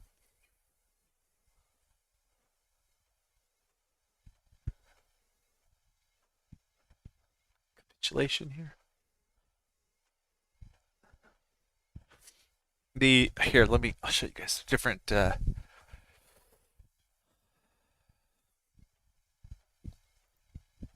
right. So do you guys see this chart up here? That's a 30-minute RTH only. So it doesn't include the overnight.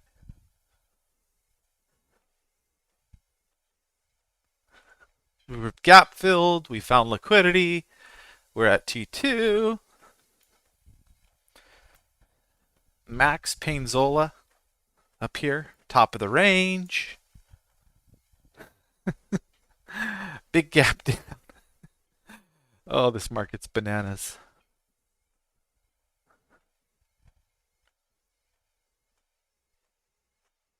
Anyway, I will bring your attention to just looking at it. These bars here, they're kind of useful because they tell you. You see how this is a volume? It's a what do they call them in Sierra chart? A candlestick volume bar or something. You see this volume bar? It holds tons of volume in it near one of the closes, right? So it's fat. That's why it's fat. This also holds tons of volume in it. Big fatty. Anyway,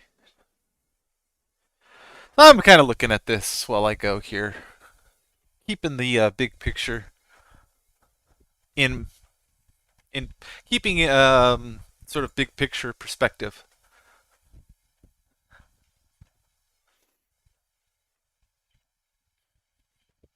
If you put the average in of the position, you're like, yeah, I kind of shorted into strength, right?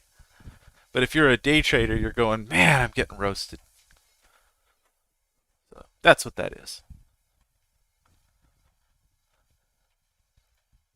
Am I a day trader? Yes, I am.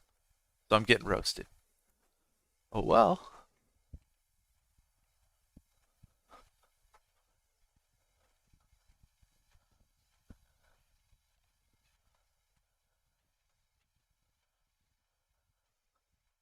Oh.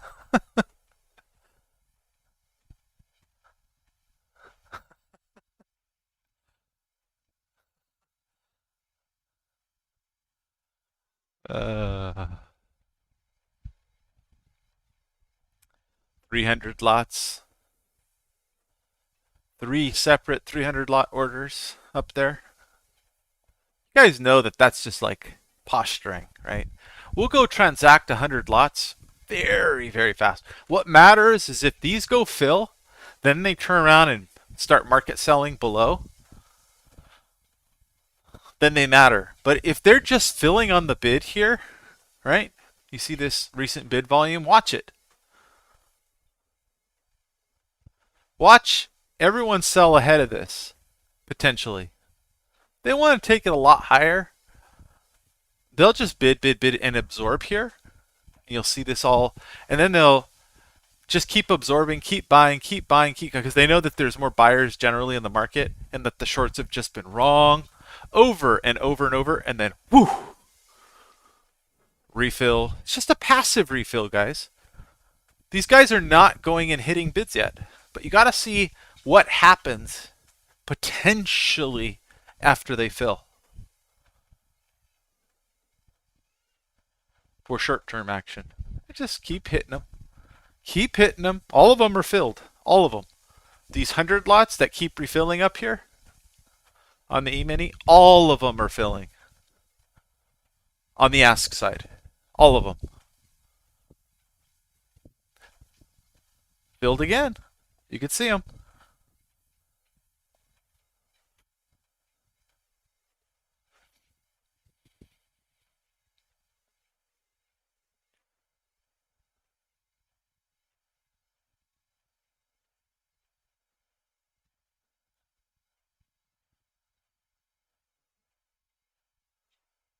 I'm just looking at liquidity higher and liquidity lower. Yeah, this is a market that there is no clear expectation. All right, so that's where all the 100 lotters filled right here, right? All the dum-dums, maybe? I don't know. Maybe. I mean, I'm short, so I am the retail extraordinaire here. Let's see.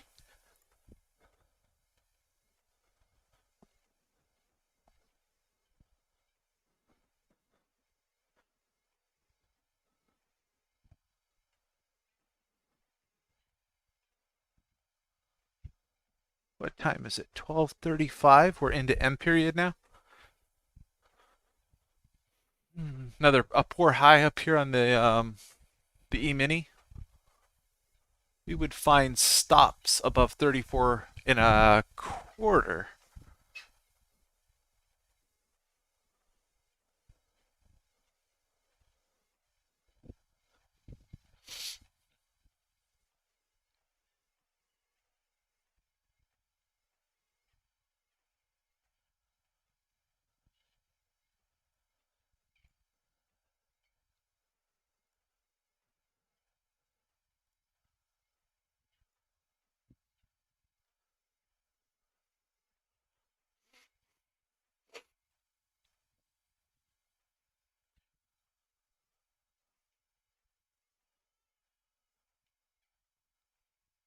So right now, if we look at this,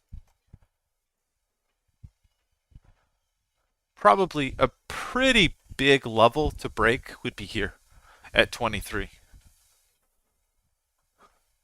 And then you'd see some downside. We got all these zero prints down here, all the way below. A lot of weak structure. Hasn't been really tested. Big volume node here, right? So here we come. Zero prints all here. Looking left out right here. So we're going to come down into 20 and a half right now, probably. Stops building. Stops building here from longs into 23, 24. They're going to hit all these stops now. Let's see.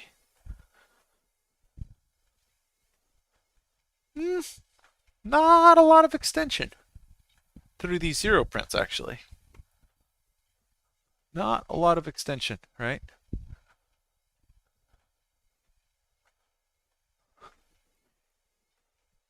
Longs aren't really feeling the heat right now at all. So that may be on the institutional side. They're just like, yeah, just give us more. We're gonna push it higher anyway.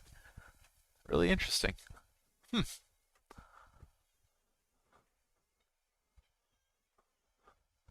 That's at least the short term. That's the short term interpretation.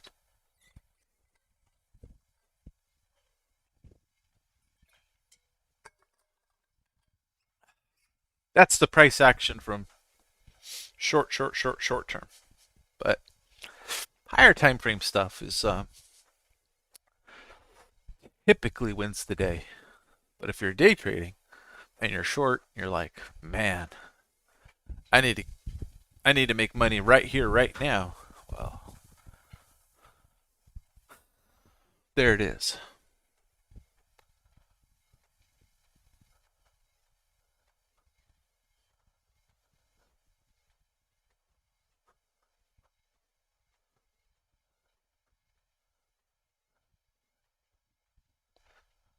Mm.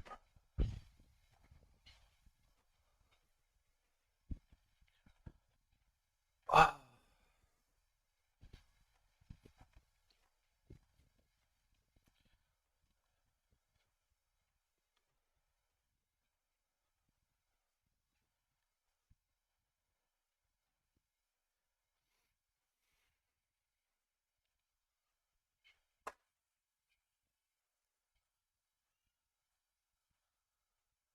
Douglas is here.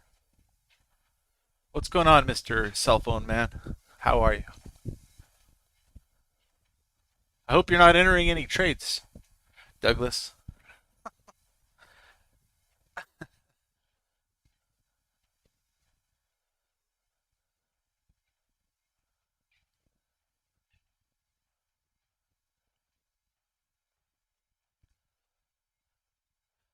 So Douglas, when you were crying to me about your short, I didn't want to talk to you because I was long.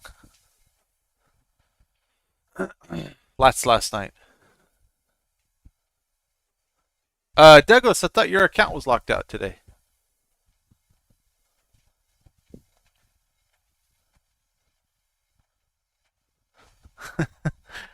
Yeah, Patrick.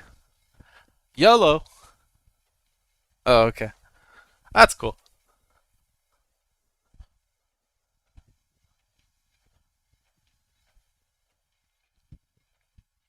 So anyway, that's why I didn't get back to you last night. So I was trading. I'm like, I really don't. You're gonna have your own bias about this, but according to my weekend homework, that was a an important area to move above. So I was like, you have your own trading reasons. So I don't want to bias you with my puny opinion.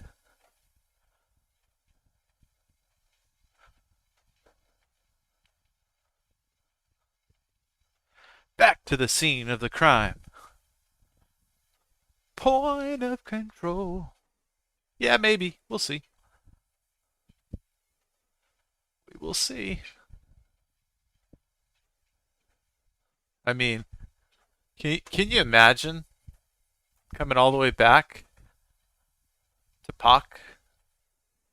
Can you imagine it?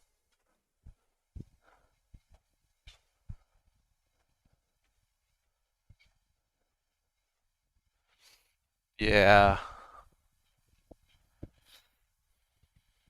Had we talked about all my weekend charting, you would have never. Here, I'll show you. You'll see it on the e-mini chart here. I'll show you in a sec here. It's this top right one. You see this kind of this white zone. Here, I'll show you. So it comes from a weekly chart. So it says so it's basically from the 626 weekly. It says squeezing above and holding above targets 3900.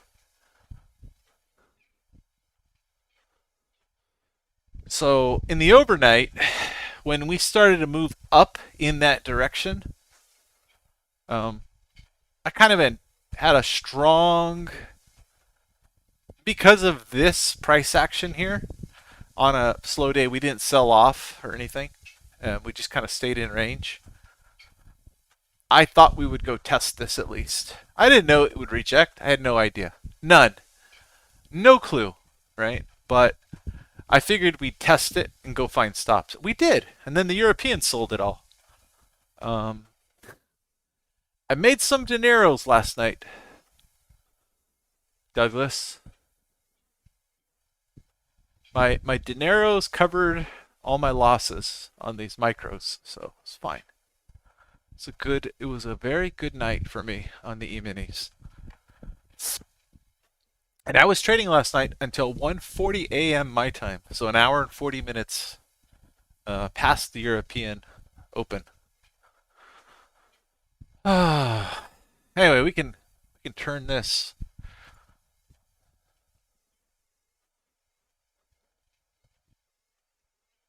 All right, we're not short 10 Nasdaqs yet. I need to get there. There we go. Come on.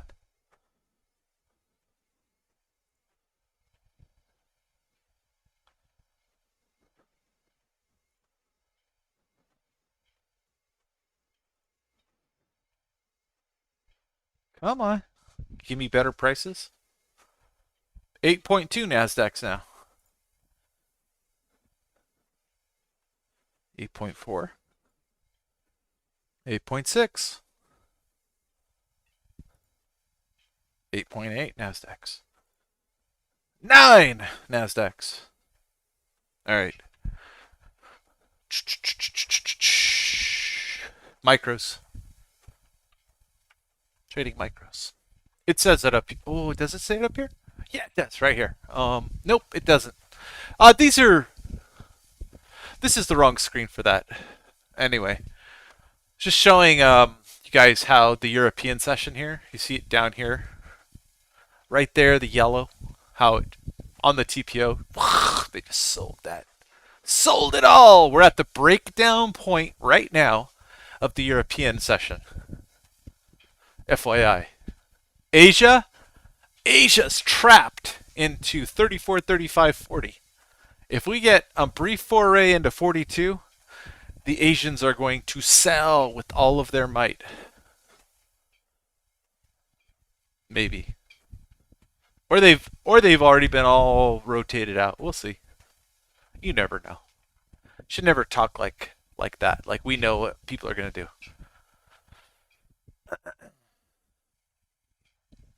But I believe we're going to get a nasty, nasty pullback here in short order.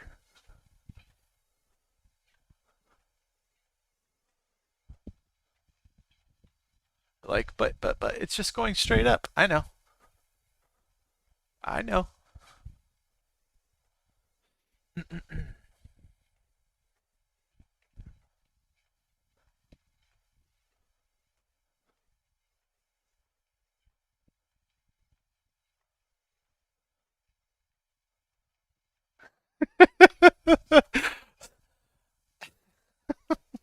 The lucky shirt. So the lucky shirt that Mr. Douglas refers to is a shirt that my daughter slobbered all over and that I wore for 2 days straight. Any parent will understand. Um, yeah. And he noticed because I was sending him pictures of the cute one, of the 5-month-old, and he noticed that it was the same shirt. And he's like, "Go take a shower, dude." Like, yeah, yeah. I should probably take a shower. That is the same shirt. That was stanky. She still likes to try to eat me, slobber all over my shirt. She's at that stage where wants to put everything in her mouth and just test it, see what it tastes like. Anyway, that's my 5-month-old daughter.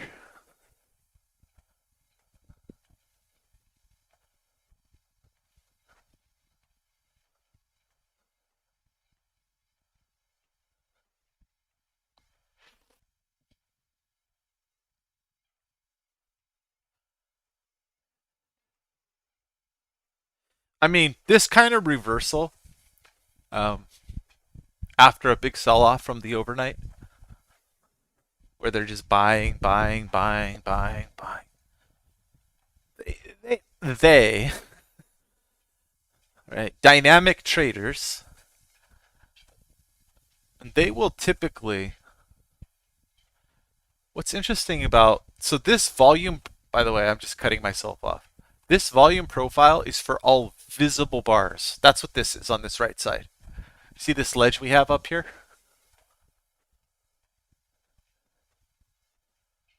So it just tells you how much volume is built up in here and how much volume is built here. They're happy to distribute it here. But dynamic traders, they don't like to let people out easily at levels that don't make impatient traders suffer first. Right? So they want everybody suffering up here for a while. Right? Maybe even overnight, dragging up, getting stops, and then they'll sell it in the morning or something. Just an FYI. This is how a lot of them work. All right, so now we can see all this here too. All right, we can see this from the close as well. Now we're above.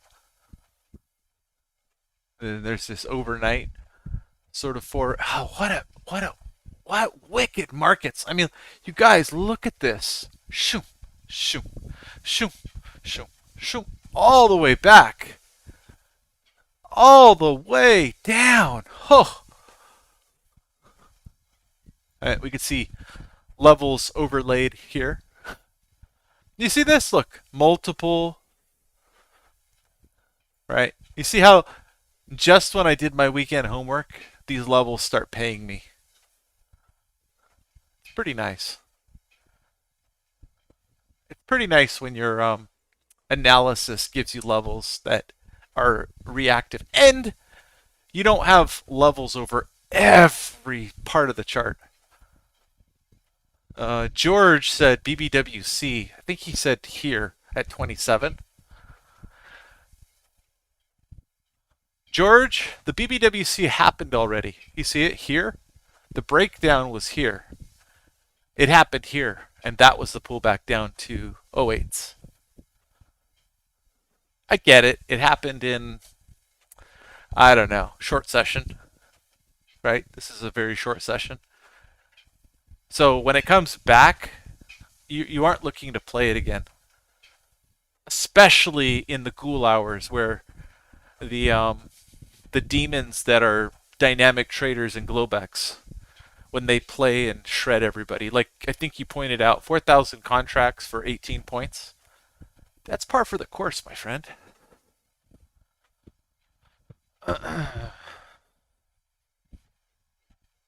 Craziness. Settlement soon? Yeah, settlement in like 9 minutes. I think exactly 9 minutes. 8 minutes, 50 seconds. Settlement's the last minute.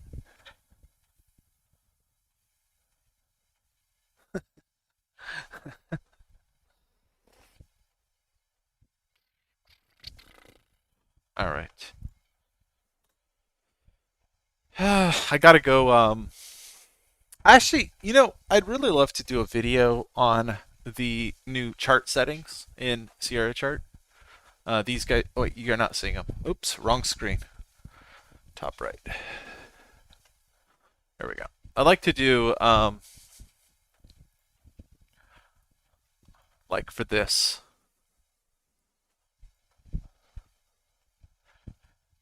All right, to make it look somewhat decent. Like, so there's little settings for so even like use as trade only symbol.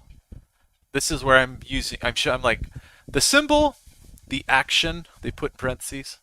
Really the data that's being visibly seen is from the E-mini.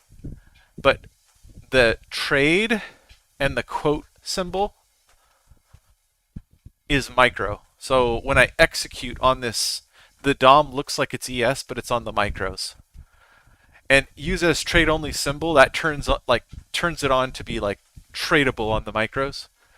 So the way that this works, right? Let's say I select a line here or something. I'm scrolling up on my mouse wheel to move these fields. See that? Now down. Okay.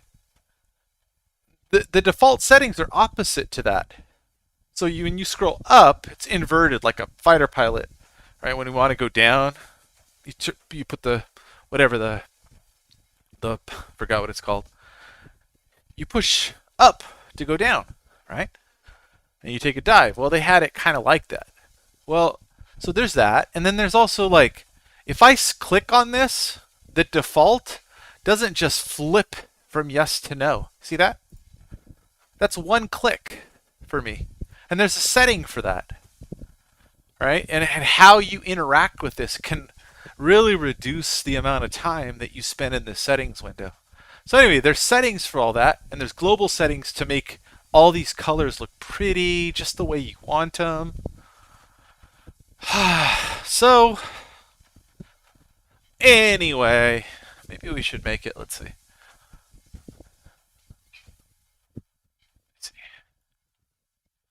Yeah, I like the blue. The blue's okay. Thinking maybe we should make this orange or something, but that's okay. It's fine. Hey, I was going to do a video on that and all the little things that can make your life a lot better on this chart setting screen. Anyway, they're going to close it up here at highs. It looks like. Last 5-minute bar.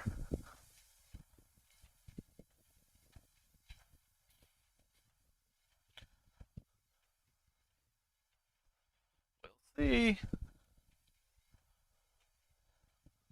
Last 5 minute bar. Big ticks, 2000.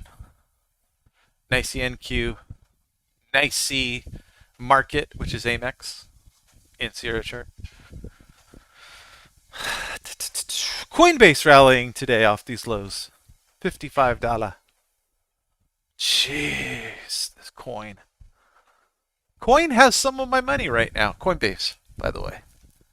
I am set up to trade crypto there at the amount that I want. My wife told me. I should avoid all that. Confidence is not high after. So it's been a while since I've set up funds there, and they were like, "We can't link your account," and they took the money out anyway. How the hell did they do that then? They went around it through ACH, so they didn't follow their own protocol. It was just like, oh god, it's terrible, just terrible. Sell. Let's see, MOC, 600 million to buy at 1251.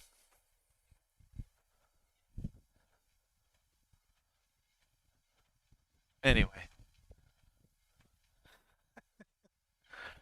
close it at highs.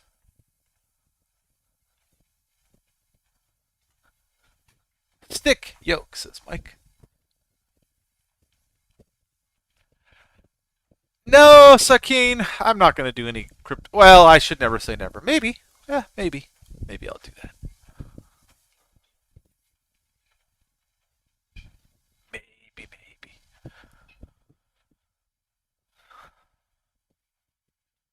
That is not where I make my living. I took on the dip. It's all on Twitter ahead of time, by the way. Time stamped. And I was underwater on my buys for a short time. But I timestamp bought ahead of time, telling people what I was going to do on Twitter. On coin, I bought Bitcoin at 18.2, 17.9, 17.7. And then I was scaled every $200 lower. And I got out all of that position. So I got out the 18.2 buy, I got out at 18.8. And then I got out the rest of it at 20,300. So it rallied quite a bit more than that. But it was such a short-term play. Oh. And that's the only trade I've taken crypto-wise. So whenever it fell apart, I don't know, a week or two ago, whatever it was, is when I bought it for, I don't know, a short, I guess we'll call it an intraday swing play. But so if the market would have just fell out and dropped down, I would have stopped out. But if it had just slowly lost momentum and built volume down there, then I probably would have added and held for a longer swing. But because it bounced so quickly, I was like, I'm out. You really want to build trap traders out of position over a longer period of time to hold for a much bigger rally. And I don't even know what is Bitcoin at right now. Let's see. I actually took it off my watch list. That's how in Sierra chart I did. I took it off. All right, settlement is starting in 25 seconds. So what we'll see on settlement up here. Now I'm going to be trading E-minis on settlement, so you guys aren't going to see. But you're going to see this. Wait, yeah, you guys can see.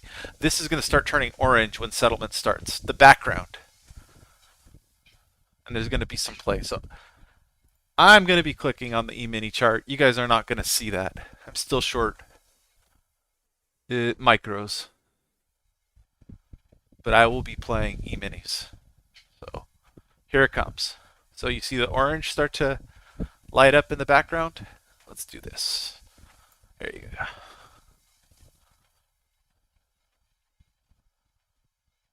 Right?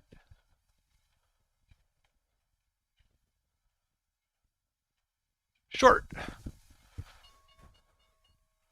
Yes, cover into settlement. Done. Just like that. Kaboom. The settlement play works. So you see the developing settlement, how we race up and into it. It moves fast.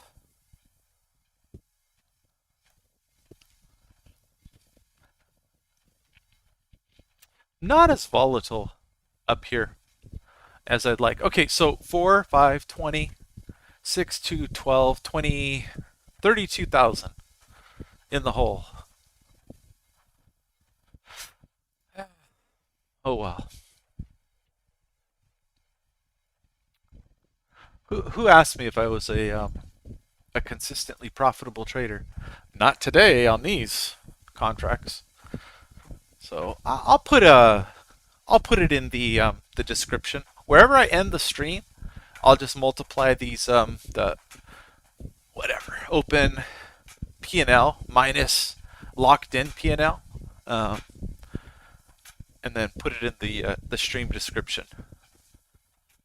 And then maybe in the comments where I end the position, I'll because I plan to swing this position into tomorrow. I will I don't know. Maybe I'll do a Gayazo screenshot, and then that way you guys can see where I end. Then I'll do lines for entries and exits. That way it's some transparency.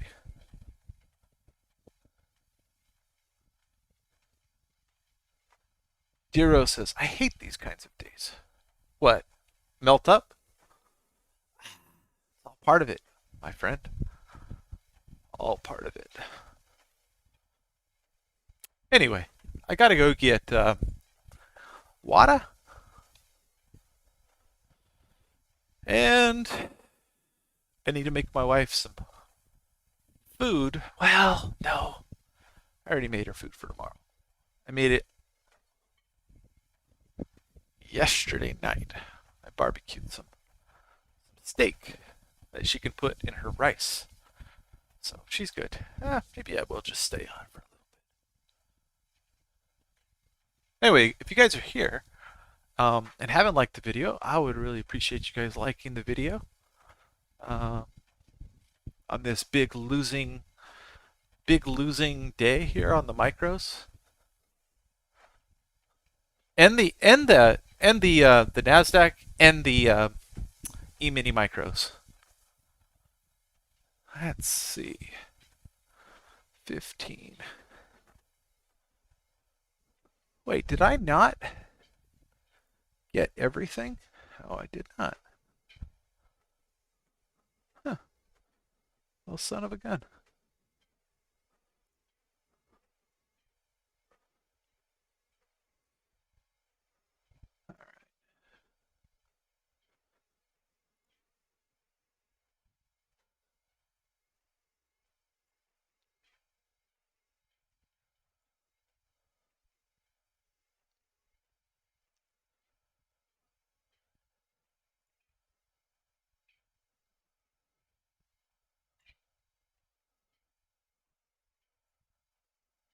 Come on.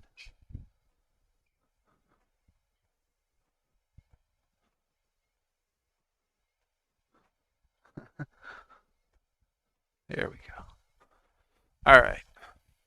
And back to settlement here. Little foray below settlement and right back to it. Snap back up. Okay, what's the settlement value for today up here? Settle volume is 32,049 contracts on the E-mini. It's quite low.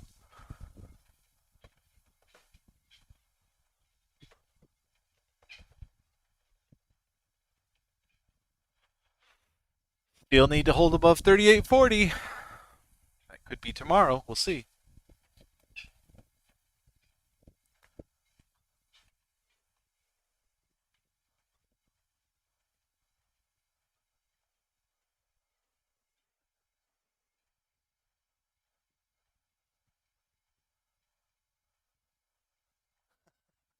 See you later, alligator Alfred.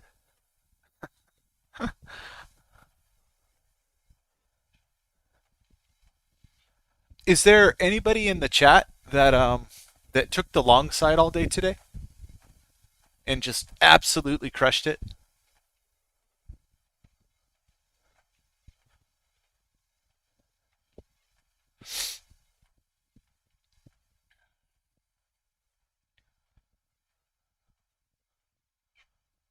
Anybody?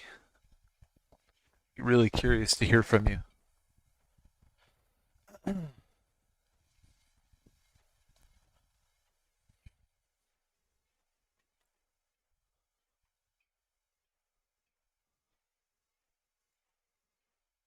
Here, we'll turn this up. Not me.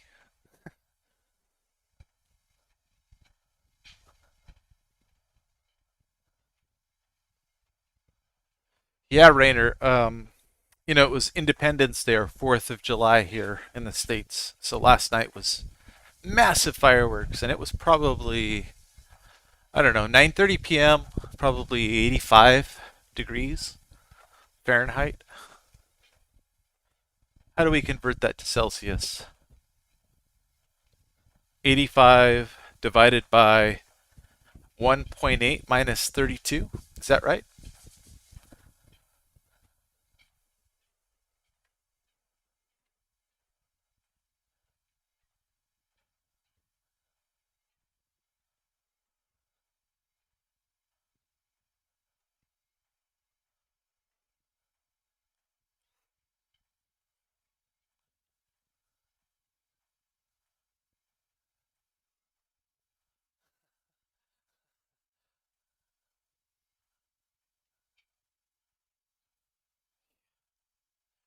Tough to hold these all day, isn't it? What a move. What a move. Let's see. Let's see. Look at that. I mean, just look at that. That's incredible.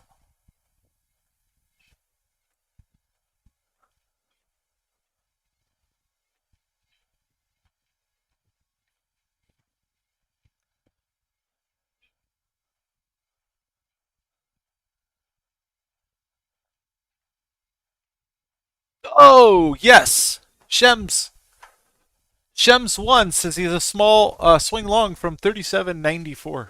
So about where maybe I'm short from. A little higher you're long. Are you still holding that bad boy?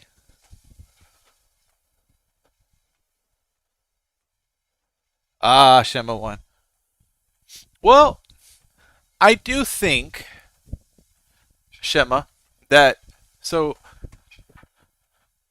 let's take a look at it. I'll help you. I help you. And obviously you're going to decide, but I won't be super opinionated. We'll just talk about it a little bit.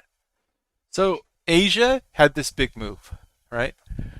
And we had a pretty nice volume distribution up here, and it was sold hard in Europe.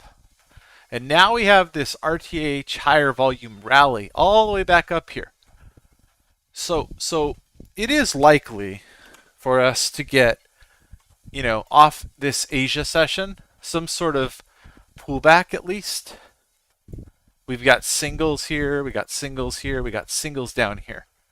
And we are in a volatile market. So it's likely to get some pullback to 3,800, right? You're still going to be in profit at what? 94s, right? So you're in profit from what? Down in this area? So it is likely to get off of these trap traders some kind of pullback like that. But it's also likely to, because we in the RTH we close near highs, that's going to get a lot of people bullish.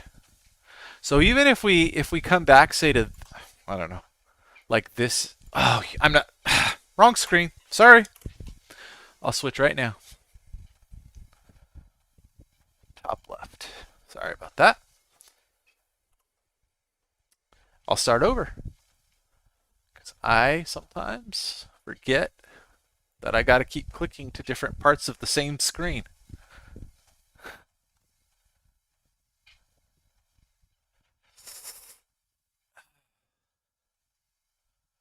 I know I'm fat. Says, can you walk me through the settlement?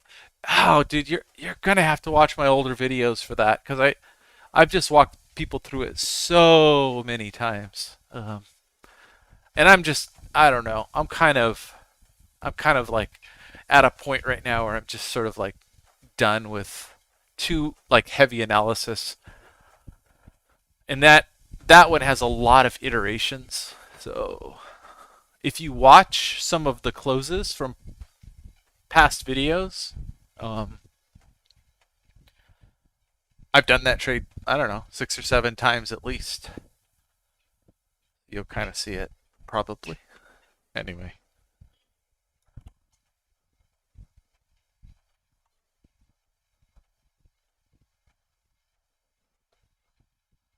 All right, so anyway, for Shem, I'm curious to talk about it. We've got Asia here, so that's Asia session. That right into Europe, so that's European session. We sold all the way down. Okay, and then RTH, we kept going down, down, down, and then came all the way back up, essentially to the seam of the breakdown here. And now we're rotating. Okay, so we're now getting closer and closer to Asia, which is going to be the next few hours till midnight, my time, 3 a.m. Eastern, right? So we got the next 6, 7, 8 hours. Where traders who wake up during that time are going to be like, whoa, hey, I bought here. I'm almost at break even. Maybe they've held it. Maybe they've just held on, right? So I expect if we get some sort of pullback, many of them are going to be like, wow, look at all that weakness in the market. The market sold off in Europe. I think if we start to pull back, I'm going to get out, right? Because this might just be a big short covering rally today. It might be, right? It's a common it's a common feature of bear markets. And if you look at the higher time frame stuff, you'll see that this has happened a bunch of times. We get a big rally only to have a big selling day, right? And that selling day has tons more bidders because of the big rally. So it's kind of like for Douglas, if you remember what Douglas says, right? You set up the bid because that's what you essentially want to do. Is you want to sell into weak bidders, but you want to sell into more volume. It's what's been going on. So we've gotten way up here today. We've closed on highs, but they've just been selling into the bid. Every time we rally, so I don't know. It's I notice it. I'm sure a lot of other people notice it, but I expect more of the same. Might go higher, stop everybody out. So anyway, you're long from, where is it? Here, down in this area today. 94 you said, right? That's about here. So singles, and what I was saying is that because of Asia here, I would not be surprised for us, even in the overnight or something, to go test these singles. But I said, what I was saying earlier is it wouldn't surprise me for us to kind of come here in the overnight, right? We have this volume build here to kind of come in, and we have a volume build here to kind of fill in some of this volume in the overnight, and then to go take out, and at least, because here we are, we're in take out in tomorrow's RTH this area, which this note is from a weekly TPO chart. It says squeezing and holding above targets 3,900. Okay, so we're not there yet in the RTH, right? In the RTH, we're coming up to it, and we're struggling, and that's right here, essentially. Same zone. See that? We're into there, and we're struggling. So what I want to see is in the RTH. So now that we already took a bunch of stops in ETH, for RTH, I want to see the same thing. Rally, come back, hold the zone, rally again. Doesn't if it does something like this and it starts to rally, I got to get out of my short and cover here. I got to. It's just what I got to do. That's my plan. So you have potentials, right? You are into resistance, definitely, right here, right? It's the same area as here. But we could find some support overnight and still go test it higher. And if this area, which is this white neutral area on my chart, holds and becomes support, right? And I'd be targeting 3,900, and there's reasons for that on the weekly chart. So anyway, hence why you don't just short and say, well, I have no exit strategy on a short like, sorry, let's change the chart, right? I'm short from here, or sorry, from here, and I'm short from here, right? You don't want to just say I have no exit strategy to the upside, because we may rally another 70 points, right? Up to this zone up here, which is a weekly HVN resistance area. Now, intraday, see how I have like swing patterns, swing. I have different types of notes, right? This is weekly high volume node resistance zone up here. This is like singles and a breakdown area, so this will probably be reactive. And this is also what I call BBWC, so it's heavy resistance. So what do I expect for these kinds of zones? At the very least, I expect that, right? At the very least, I expect that. But the higher target is still to come into this and test it all if we start holding above this zone here. So you can't not have an exit strategy, otherwise you just get probably I would get roasted all the way up. I'm not going to hold that. I'm just going to cut it and lick my wounds and live to play another day. That's how it works. Anyway.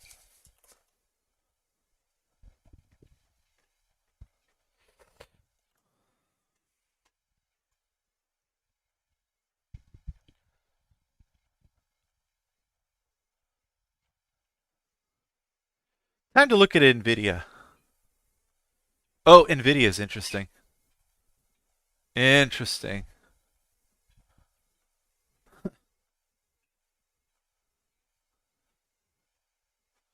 Yeah, I actually like Nvidia, whatever.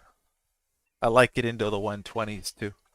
We're at 150 or 149.64. Nice rally today off of low 140s.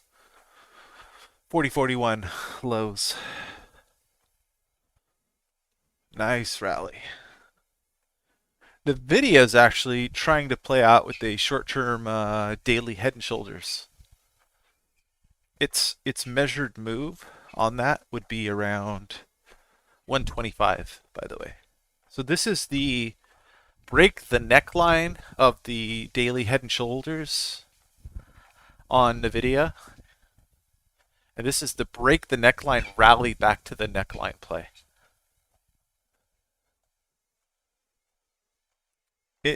We have a chance it rolls over into 152, 153. Stops would be found into 161. And then there would be a great short setup on a NVIDIA from 161 all the way up to about 167 for a swing trade. So that's my opinion on NVIDIA.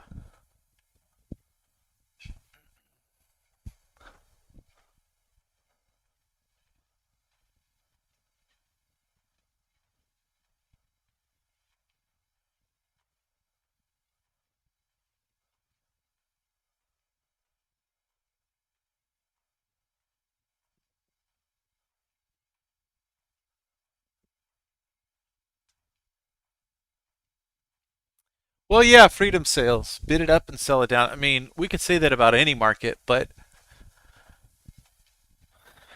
Hmm. Go take a 30-minute line on close chart and look at the last 2 months. Look at all the Bart Simpson type action, right? Bid it up, go sideways, sell it down. Right? Bid it up, go sideways, sell it down.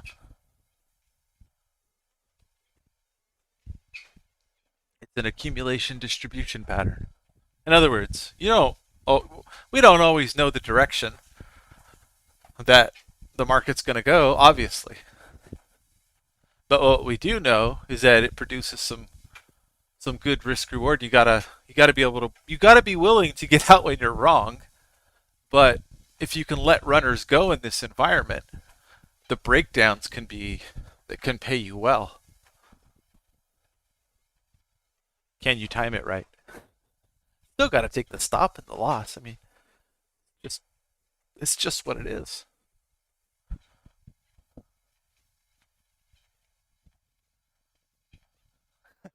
Oh, Chris, it's all good, man.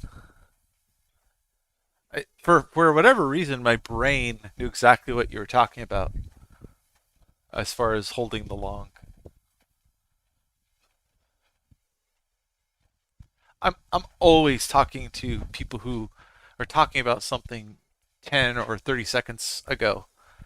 So it's I've moved on oftentimes, and then I got to think back. What was I talking about a minute ago or something? And then people all or will comment. So hence why I miss stuff sometimes because I'm already moving way past. Anyway, let's see.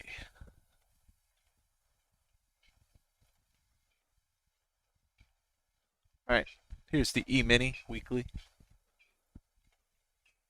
NQ weekly.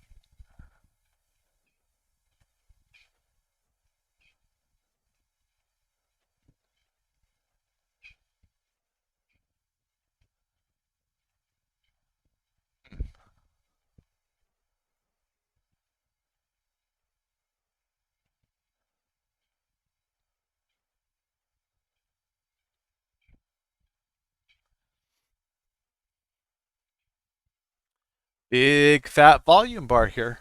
See that? You could see it. You can see it in the volume, pretty high. So there was one here, sell down.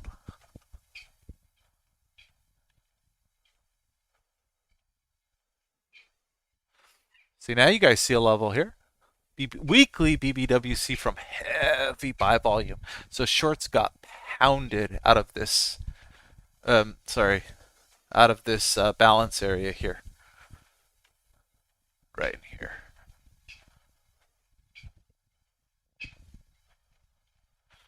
Anyway, charts are all marked up. Half this stuff won't mean anything to most of you guys because lots of context around it. But levels, this is what I was going to talk about. I tried to do it Sunday, didn't happen, and then I tried to get to it yesterday, didn't happen.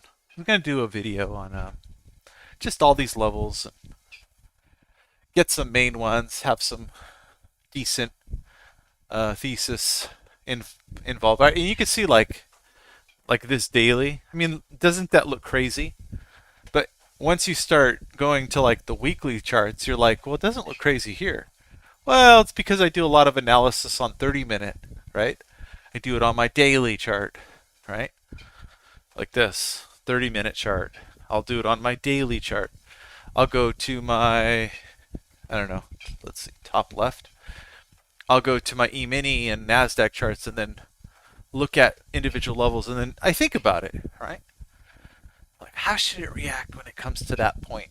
So it ends up being pretty involved, which is why, like, if I'm going to do a video, I have to kind of consider, like, is this video going to take me 3 hours or do I want to do 20-minute video? Or I'm like, here's some big levels above here, then here. It's the shorter the video, the less context folks get, the less informed they are, right? Then you end up having to do videos like, well, above this level you can target this, below this level you can target that. And then you don't know anything about the way price should behave around levels, right? Or at least have a thesis. And after all that, you could still be wrong. But most of the time I get it fairly, it gives me a good trade plan around an intraday level. Like last night, I had a very nice setups last night. Let's see. Let's find it.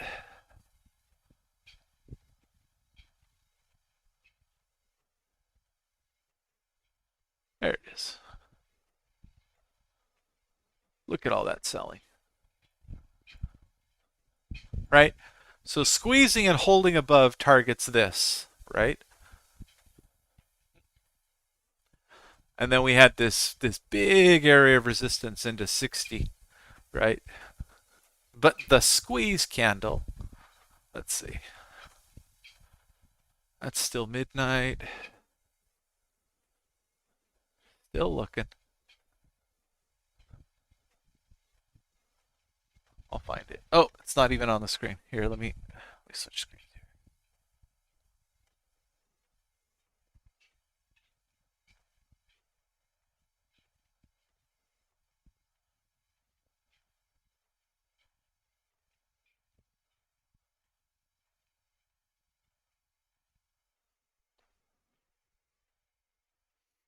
So when we got up here, right, in this crazy look at this. This is where people got roasted here, right? So squeezing above and holding above targets 3900. So you see as we moved above, they bought back here on the pullback above this zone, right? And more stops. I mean, these are all stops, guys. Massive stops getting triggered above here. And then what? Right into, so this is the high, right, as noted on the DOM here. But it's right into super heavy resistance. I said BBWC, heavy R, heavy me. I don't put heavy resistance on my charts very often. I just usually put resistance or support. But this one I've determined is heavy resistance. So in the overnight, nope. Sideways, made several attempts at it. I made money in here, and I bought here, and I covered only out of this breakout. So it was only 20 minutes. So I made money here to here. I shorted right into here, and I covered from here into here. Let's see here. Where else did I short? I went short again when this started not holding. It was later into the evening. Right here. You can see at the structure, right, as we're channeling up. And then we come out of the channel and we break down. I shorted here into 43s. And I covered the 43s right into the lower part right here. So for 43s, I covered into 34s. Felt like a genius short term. And then we got this. Oh, we got that. And I don't know. I was a little bit sad. Like, man. You kidding me? And this was where I wanted to buy again, but too late for me. I went to sleep around this point. I was scalping this. I went to sleep at like 1:40 in here. And then I was like, it's probably not even going to get here into my buy zone. It got there. It got there, held towards the bottom of it, based off of analysis from the weekend. And then back up to an RTH sell zone. Went sideways, rolled over back into the buy zone, and then they capitulated it all the way down, and I was, I was sleeping for most of all that. And I played the volatility of the morning. Basically, what happened on the E-mini. So it's good morning on the E-mini, but a really terrible day on the micros. Like terrible. This is 12. Let's see. I don't know, 11,000 something. This is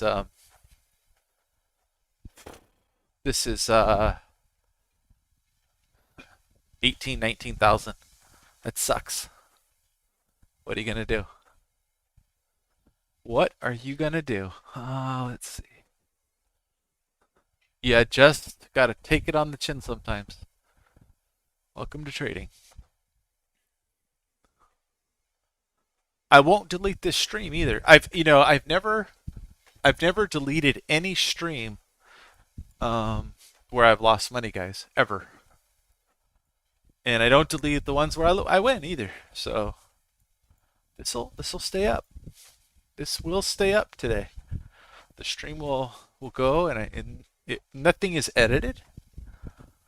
So the live streams can be found in the live stream folder, right? And YouTube does that. So I'll never I'm not editing anything essentially. So then there's what? I don't know, 10, 20-second delay on this stuff. Something like that. So, you guys are like, wow, man, how do you normally trade, Crappy day. Well, not normally like this. Intraday, but now I'm stepping up a little bit on this trade and kind of willing to take it on the short side after such a vicious rally in this bear market. They might go hunt the stops, get me out, and then take it the direction that I originally had, and I might go, oh, if I was still short from there in a week, I might say, man, imagine if I was still short and we're 300 points down. That could be the case. Or it could be 300 points higher. Don't know. So, I think as per Mark Douglas, you don't really know, do you? You just take the probabilities of your edge and keep playing. Now, if you have no edge, well, you're going to keep losing. If you have edge, you're going to keep making money the more you play your edge. If you stop playing your edge, well, then all that goes out the window. So the longer you've been doing this, and the more you've defined your edge, the more confident you are to trade how you trade without getting emotional about it. Right, Douglas? He's still here?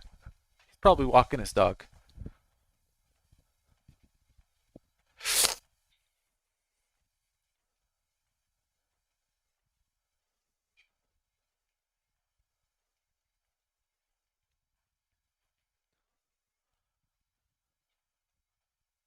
Yeah. So same idea, right? Same idea as what you probably read with Douglas. Right, Douglas? That's why you don't have to be emotional about trading. You don't have to know the future. You just keep clicking according to your edge. You might have some debate, and that's where Monte Carlo comes into play, right? You're like, I had 4 losers in a row. That doesn't mean you have no edge. That's perfectly acceptable within a given win rate over a period of time. And the more you've defined your edge for different market conditions clearly, the more you don't have to play fearfully. So you're left with manage risk. Don't lose too big a percentage of your account. 1. Right? Stop out. Don't move stops. 2. And 3, keep playing and don't play emotionally, because you know that given more data, that losses are inevitable along the way. So don't worry about the loss short term. Just keep playing. But that's hard because traders aren't really, a lot of traders are not really playing correctly. All right, they just kind of gunsling it. Eh, yeah, series of probabilities. That's right. I, After you watched all the Douglas, I'm sure you're like, ha, a lot of what you keep saying makes a lot more sense. And it's liberating, isn't it? Freedom sales. Freedom sales. I hope you kill it on a day like the 4th of July with the name like that. Freedom sales. So if you're in sales, let's say you're selling something, you better be smoking it selling stuff with the name like Freedom Sales around the 4th of July.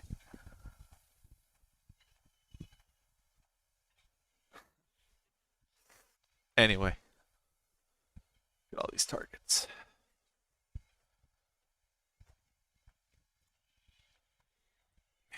Girl's just screaming. What's Mama doing? I'm going to get off my treadmill.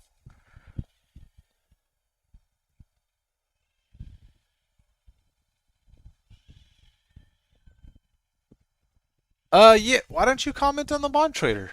That would be interesting. Hold on just a second. I'm going to take my headphones off.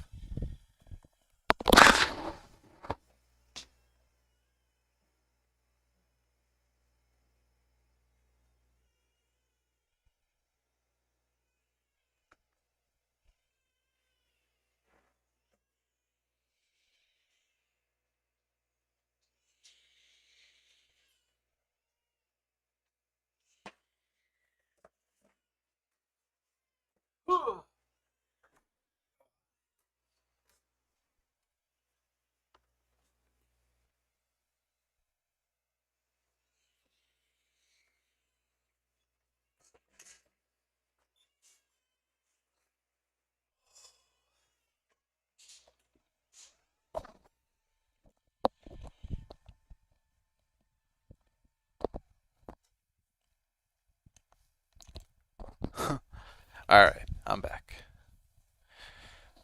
So Freedom Sales says Douglas talks about coaching a top 5 bond trader doing about 350 to 500,000 a day. I remember that, but he would lose 150 of it at the close.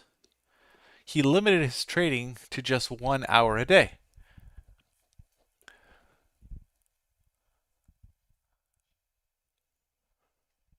Okay, Freedom.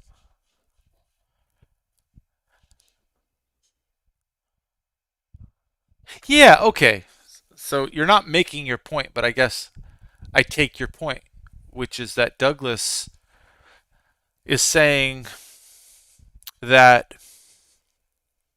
so you're using Douglas's example against him or against what I'm saying, which is keep clicking. And I think oh, still typing. So I think what Freedom Sales is pointing out is that you don't just keep clicking if after you keep clicking, you've lost your edge. And what he's pointing out with this bond trader in the Mark Douglas's presentation is that Douglas says that this really phenomenal bond trader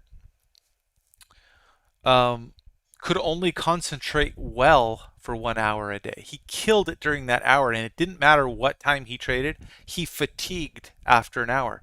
That comes back to edge. So if you don't have edge after trading more than 1 hour, right, then you shouldn't be trading. So the caveat for what I mentioned is keep clicking as long as you still are able to define edge well, right? And that's where as a trader, uh, the more you define your edge under various market conditions and define it well, the more you can trade.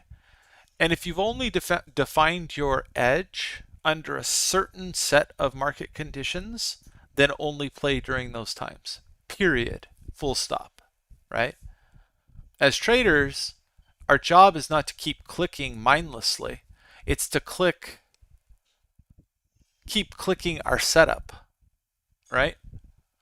And not biasing towards Well, I just got to keep playing, even though I don't really have a great setup, right? And that comes back to edge.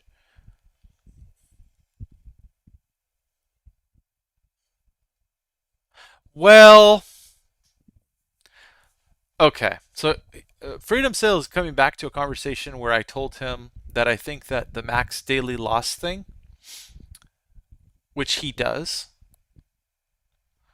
um, can be a bit of a weakness. In other words, if emotionally you get taken out um, of your ability to rationally perceive the market because you lost X amount of money, um, then you're essentially perceiving the market as being dangerous, even though you should just be trading probabilities. So if emotionally it wrecks you, identify that. But my goal in sharing the Douglas series with him is for him to overcome that emotional association. So it's kind of it's nuanced, right? The whole purpose of watching such a video is so that you can lose the emotional quality of losing. Does that make sense, Mr. Douglas, aka Freedom Sales? Freedom Sales wanted me to call him Douglas, or he said when he first came on the chat, he said Douglas is here. he was he was alluding to the fact that we've had this, I guess, running conversation a little bit about Edge, Mark Douglas, psychology, etc.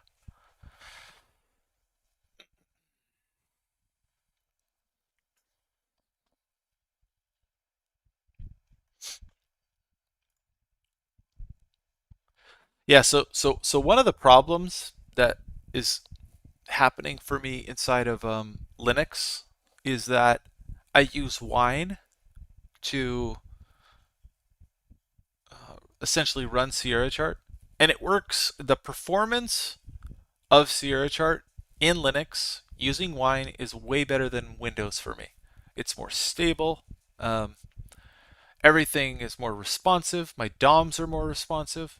All of it. It's just, it performs much better. But here's the problem. I have a Stream Deck, and the Stream Deck has shortcut keys, and Wine does not want to handle the shortcut keys well. Sierra Chart is fine, um, but there is some sort of timeout limitation with the Stream Deck, my keyboard, and Wine that if I press buttons in proximity too closely, it will actually break the shortcut key. So it's still sending that shortcut, but in Wine, Wine does something funky with it, which if you're using shortcut keys like a keypad like Stream Deck in Linux, right? And then you're using some like Linux patch for Stream Deck because Stream Deck doesn't have an official um,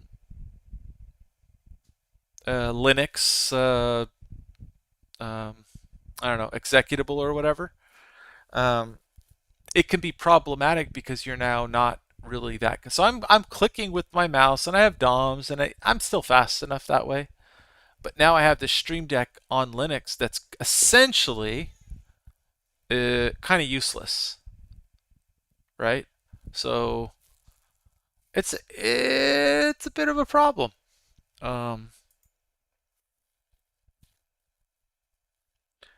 there's that. There's the Corsair. So I downloaded something called CKB.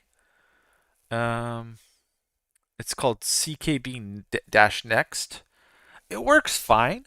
So I can use so I have I think it's K95, I don't know, platinum, whatever, blah, blah, blah, Corsair keyboard, right?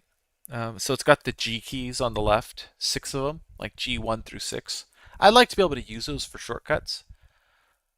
Um, I tried using that with Sierra Chart in Wine as well. And if I press the keys in too close proximity time-wise, it results in the same problem where wine messes up the keyboard shortcut combo. It really sucks. So what ends up happening is if I'm in my DOM and I'm using like say my G keys or something, it ends up, and this is funky, it ends up turning on and off the shortcut for chart grid. So it turns the chart grid on and off. Right? So my shortcut key on my DOM is like Control Alt Shift, I believe H. And that should get me the bid minus 3 ticks, right? If I do it on my keyboard, if I do that combination, it works perfectly. If I do it with the G keys, Wine will, I think, mess it up and only do Control Alt H or something, or Control, which is like turning on. Let me see, chart. No, Alt Shift H. Let's see. So for whatever reason, Wine with Sierra chart is recognizing not the control part, it's recognizing Alt Shift H, which turns on horizontal grid in the DOM. Isn't that weird? So it leaves, so it doesn't work properly in Wine. In Windows it works fine. The Stream Deck works perfectly. The keyboard works perfectly with.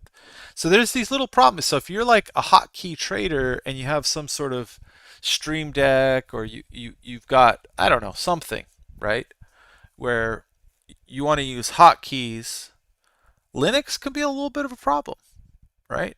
So for the point and click trader, not really a big deal. But for the person who's got a Stream Deck, kind of useless. But then Sierra chart under my configuration in Windows is just garbage. I need to end up, I basically, because I have so many studies, I need to break out my executing instance of Sierra chart separately from all my charting instances. Right? So I gotta move all my chart books around, and otherwise I start getting lag, and then I'm not using all the cores that I have, and I don't know, man. It's just Windows is stupidly laggy for me for whatever reason. But same exact everything. So basically, I copied over all the config files, not the data, but all the chart books, all the study collections, all the graphics, everything to the Windows machine. So it looks exactly like the Linux minus coloration. And on Windows, the exact same build is garbage. Just garbage. You may not know the difference if you haven't used Linux. But once you compare one against the other, you're like, oh my gosh, it's the worst thing ever. Anyway.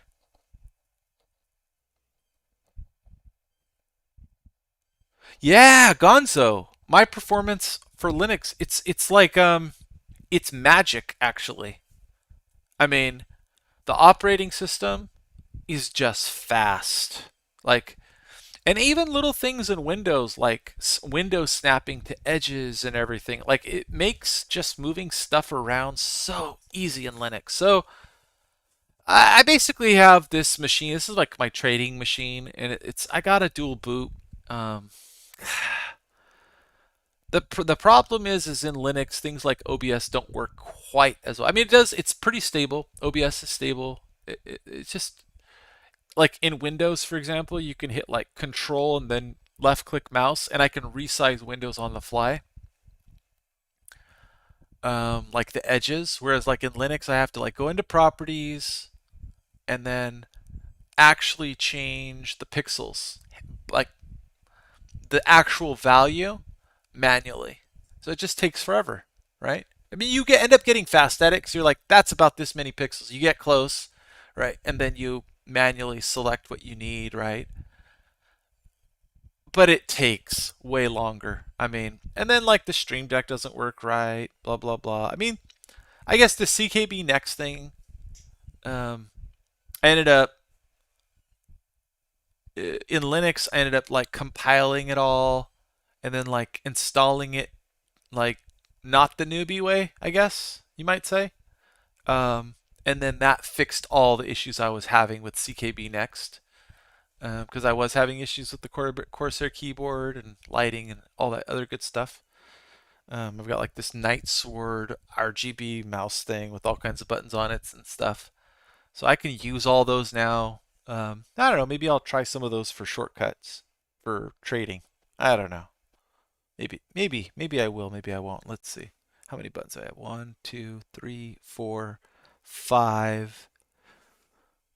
I'm thinking of buttons that I don't normally press that are out of the way. 5 times 1, 2, 10. Is 10 buttons enough? Maybe. I don't know. I might be able to make it work like that.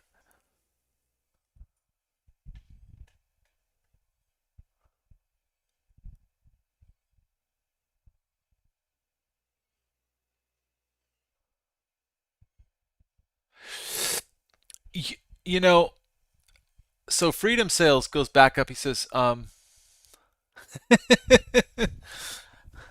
Dirk Hepner says, I'll give you my address for the Stream Deck shipping. Um, oh man, I'm way behind on comments. Sorry, guys. Oh, Manjaro, Gonzo's using. So I'm kind of still a Linux newbie. I'm using Mint 20.3. I like it. It's good. Um, Everything looks really nice to me.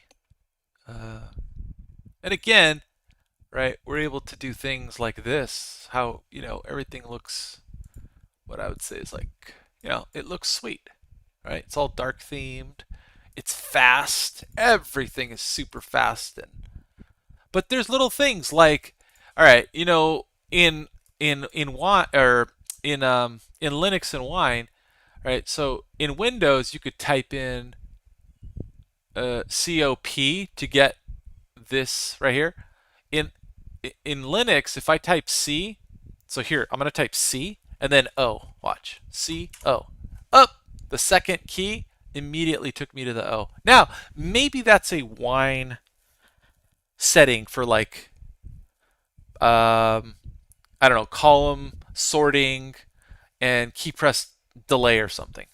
I don't know if that exists within the line settings. Maybe it does, but like right away I can't use more than one keystroke to filter there. That's a little slow for me. So I just remember, right? Like okay, volume by price studies, I just have to hit V and then I got to go look for it. Because if I hit VO, right, the O is going to get me. So here's what we do. VO, right? That was like almost immediately I hit the O. Now I'm into the O's, right?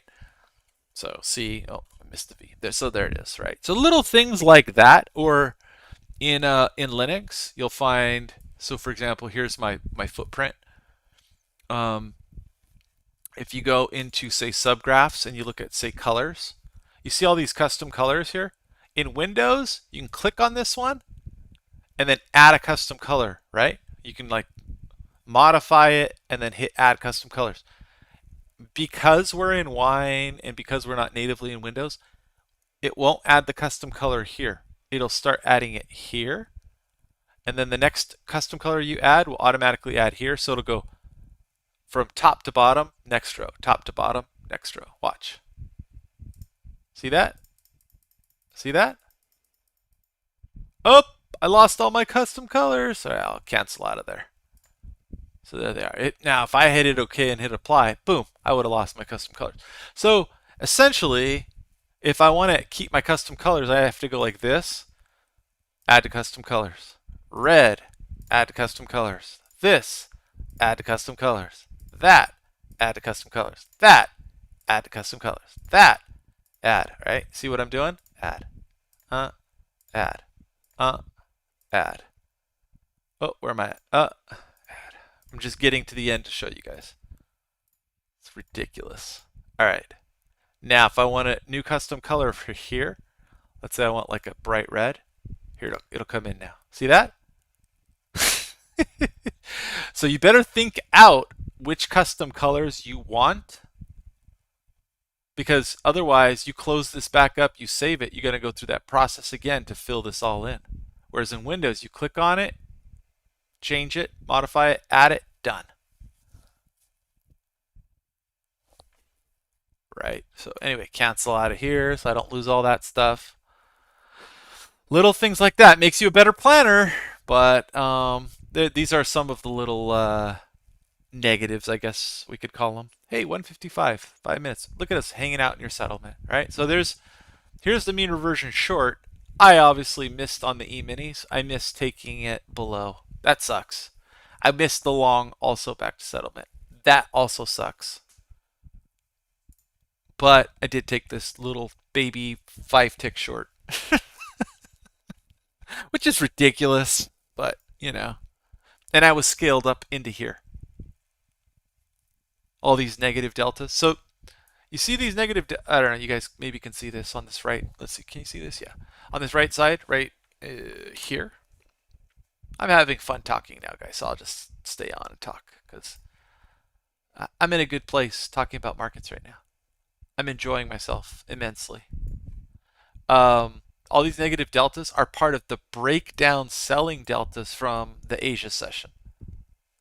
Right? Remember, this this column here is RTH,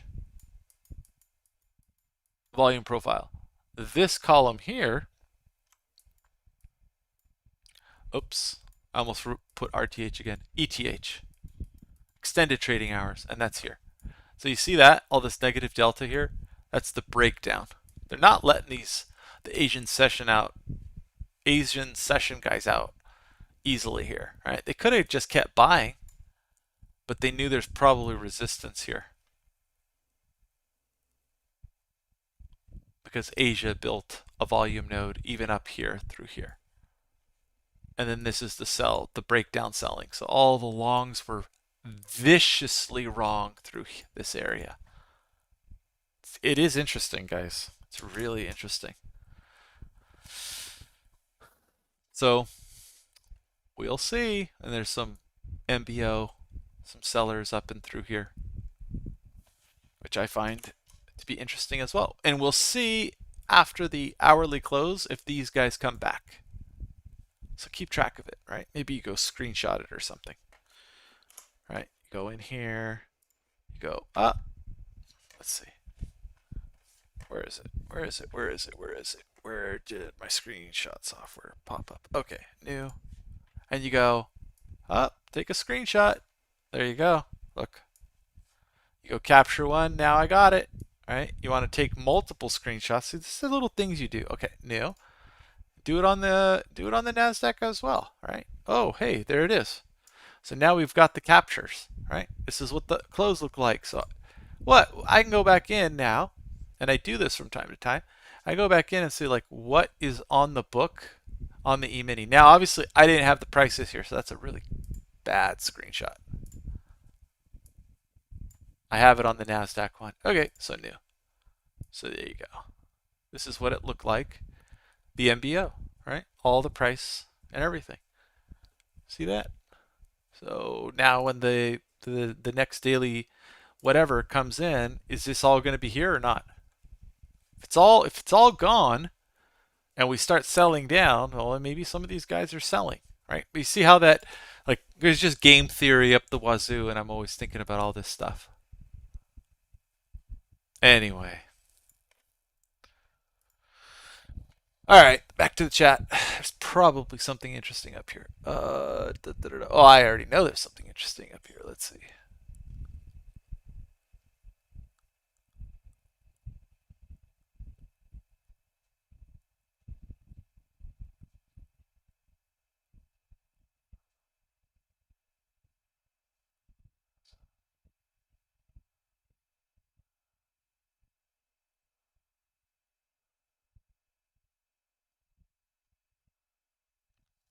So way back up to what Freedom Sales says in response to Joe Diggins. So Joe Diggins says on Edge, are you saying that if you shut down, so he's commenting to Freedom Sales, it, are you saying that if you shut down after a max daily loss and your edge shows up 5 minutes later and would erase that loss, you're in not so many words, essentially, right? And he says, Joe, Freedom says, Joe, two ways to look at it. But the idea is that if you become irrational after X loss, then you can start taking FOMO trades. That puts you deeper into the loss category, right? At which point, what I was pointing out to Freedom Sales in that scenario, right, this hypothesis, and this, it actually happens, right, to him all the time, and it's happened to me too.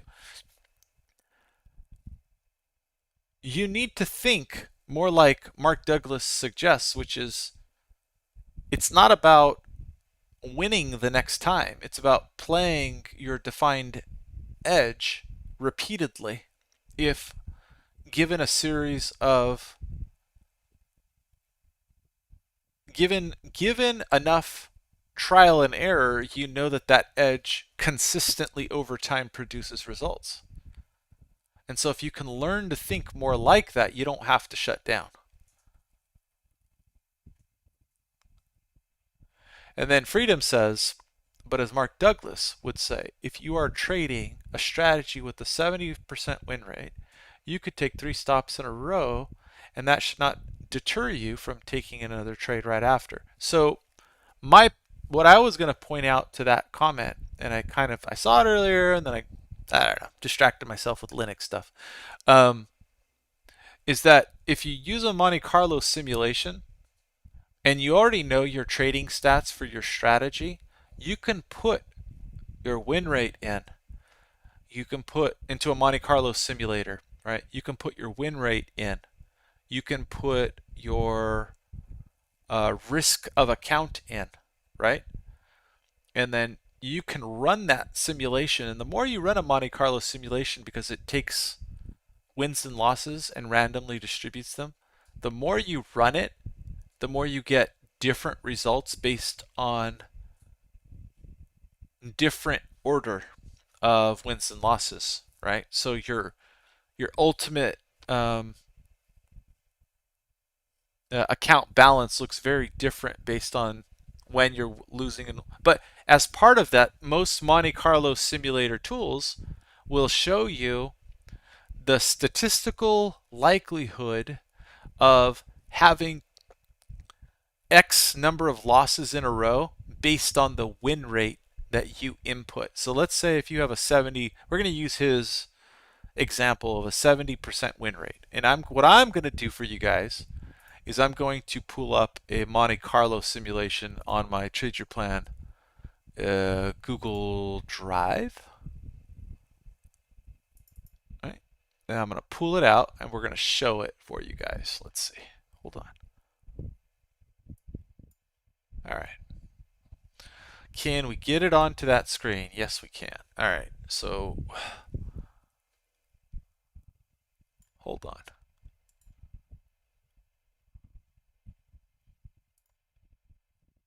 All right. Here it is.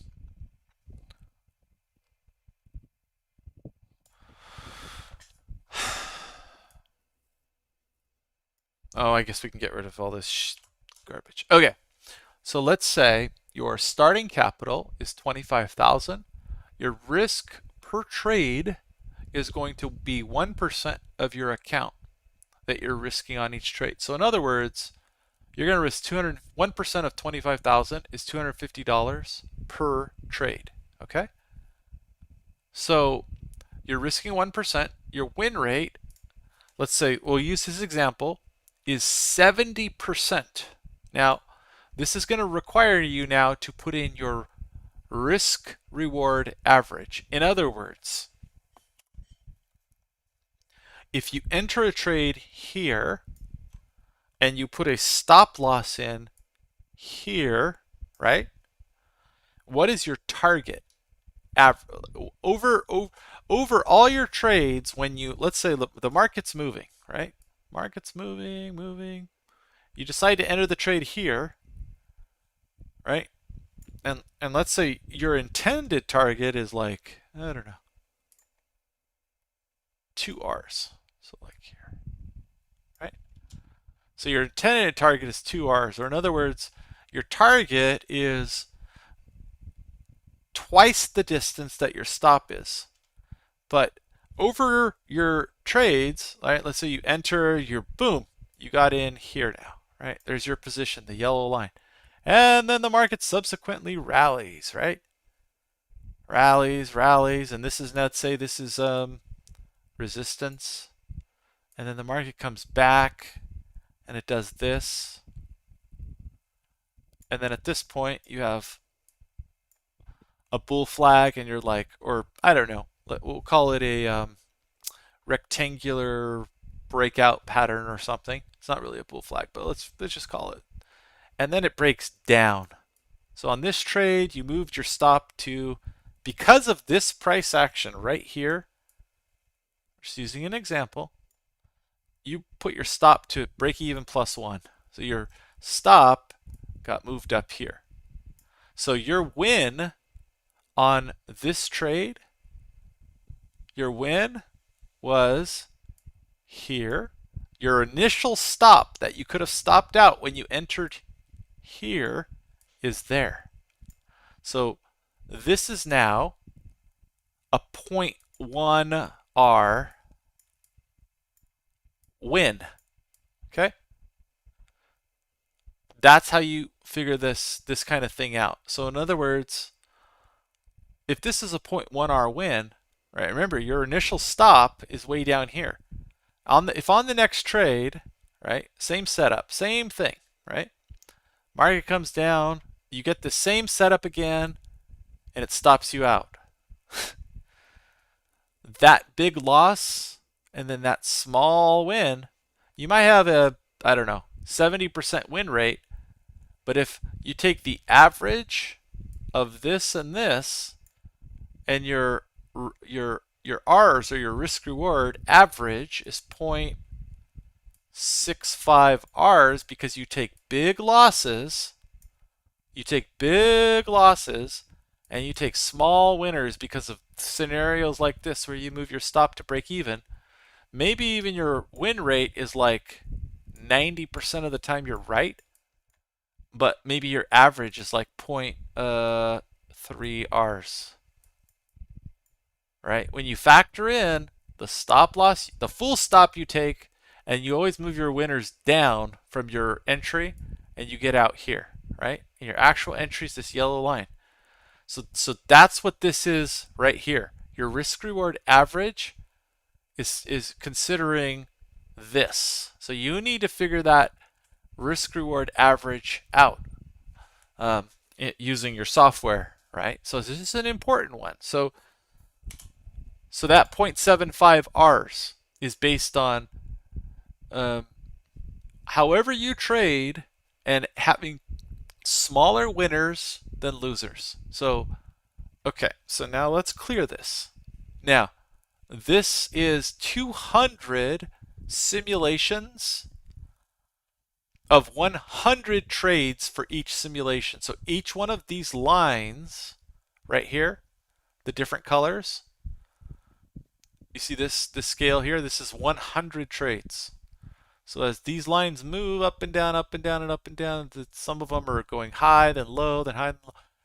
These are 200 separate 100 trade simulations. So we're doing something very good here by doing 200 of the Monte Carlo simulations, because what? Monte Carlo randomizes the distribution of wins and losses. So you may have a win, a loss, a win, a loss, a win, a loss, a loss. What if you had a loss, a loss, a loss, a loss, a loss, a loss? All right, so your equity curve, where you're unlucky at the beginning of your trading, is going to look worse than your equity curve where the distribution of wins and losses is a lot more equal at the beginning. Okay, so in the scenario after 100 trades, this here is called the statistical probability of consecutive wins and losses. For number of trades after 100 trades, given this data that you input, you're going to have a high probability of having 3.82 losses in a row, or you're going to have consecutive losses, 4 consecutive losses in a row after 100 trades. It's normal. In other words, another way to say it is it's normal for you to have 4 consecutive losses in a row at a 70% win rate over 100 trades. Over 5,000 trades, you'll have 7 losers in a row at some point, maybe even multiple times. At 500 trades, it's 5, right? So the key takeaway and what you want to understand is that when you factor in what Mark Douglas says about psychology and that the distributions of wins and losses is fairly random, but you may still have a probability of winning given your edge, you should not be when you hit your max drawdown, you should not be saying, or when you hit a certain percentage of your account, you should not be stopping and saying, I'm not going to trade anymore. Because trades, each trade is just a series of trades over your whole trading career. Now, if you get to a point in your trading where you're like mentally, I'm wrecked by the fact that I lost, right? And I can't think rationally anymore. Well, then your edge has been destroyed because you're not really understanding the fact that your trading, it should include losses, and you're not willing to accept that you're going to have losses. So something emotionally is preventing you, maybe your irrational expectation of always winning is preventing you from continuing to trade your edge. And so when someone has consecutive losses and then goes to pieces, what it essentially suggests is that that person does not understand their edge well enough, and they have an irrational expectation of continuing to win. Anyway, I don't even have this live stream up anymore, do I? Yes, I kind of do.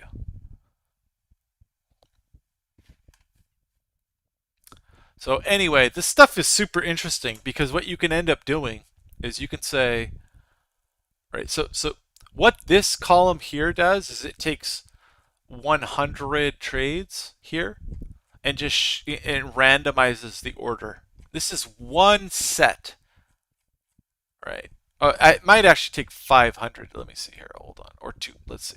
Yeah, it takes 500. So this is 5. After 500 trades in this one randomization, this trader ended after 500 trades with the $71,000 account with this randomized order. But if we go change it, so let's keep track. This is 71,805. Okay. We're going to run it again. We're going to change this to 71% and run it again. Okay. Now let's look at the bottom. Notice this is now 65,000. It's less at a higher win rate. Why? Because in this randomized scenario, the order of wins and losses was different. So they made like $6,000 less with the 1% higher win rate. All the other information was the same. Look. Now let's go back to a 70% win rate. Let's see if we can generate another randomized outcome. Now, is the data, so the data, there's going to be outliers. There's going to be outliers to the upside, outliers to the downside. Now, again, you may be this unlucky SOB that is down here. Or the, the, the greater likelihood, and we always speak in probabilities, is that you're somewhere here, right? But you could be here. And that's at a certain win rate. That's what you have to, in a certain win rate with a certain risk reward, you have to factor that in. So here's what ends up happening, right? Jack Schwager talks about this in his book on futures.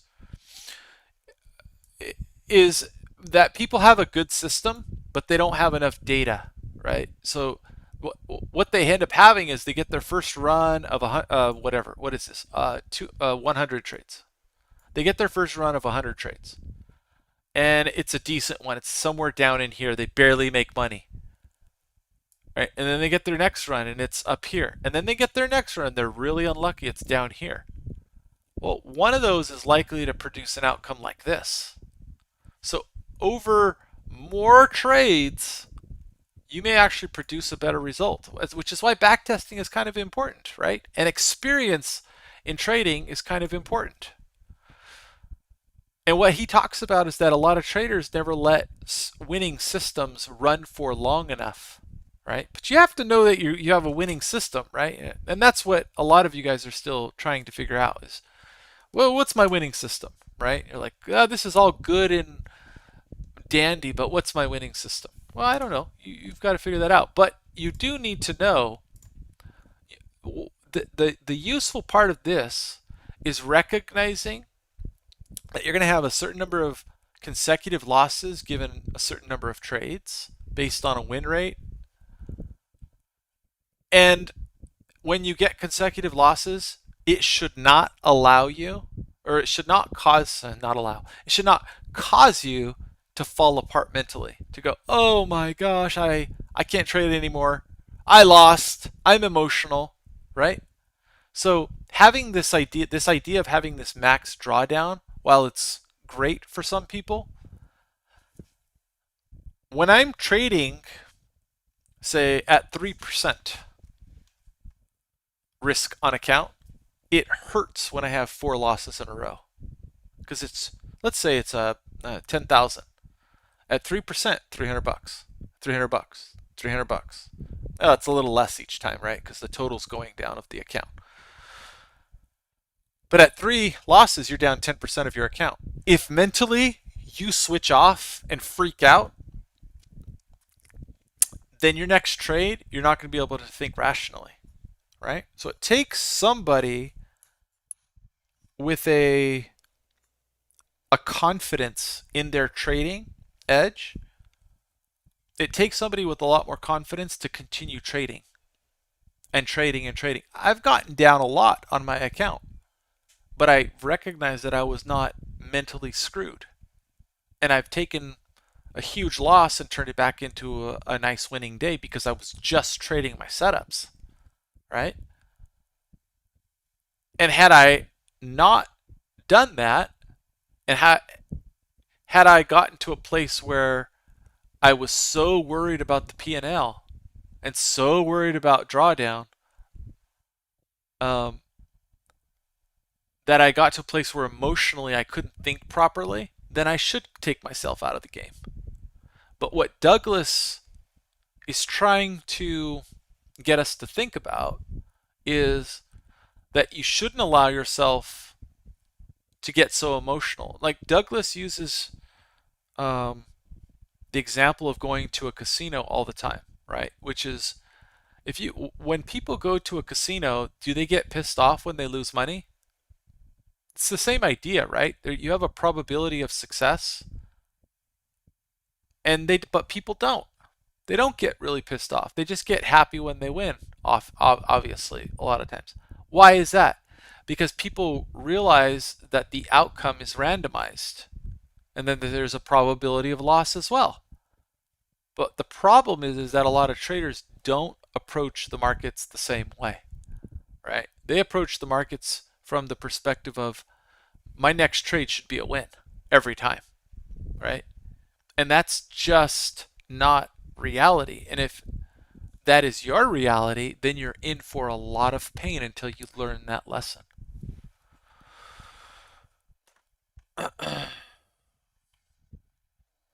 Let's see.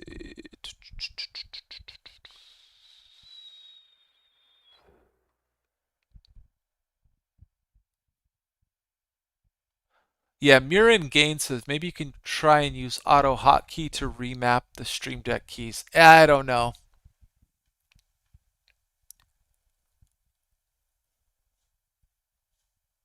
No, the hotkey, well, I think it's a problem with any thing that's not done directly on the keyboard. So in other words, if there's a secondary software that tells the keyboard to do something to send a signal to whatever Sierra chart in wine, then it doesn't work. If I do it directly on my keyboard, it does work. It's the strangest thing.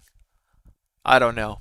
It's I'm not stupidly computer savvy. I don't code or anything in it. I don't know. I can read and understand things, but golly, my patience does no bounds. In other words, I only have so much patience on this stuff. So I don't know. Let's see. That was reading up on Miriam Gaines's suggestion, but nice suggestion with auto hotkey. Thank you for that.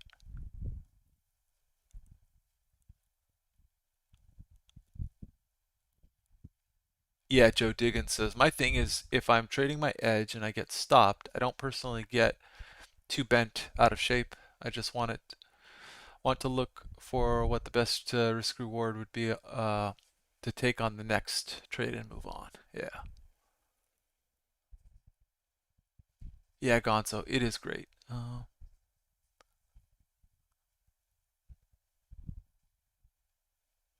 So Gonzo, yeah, if you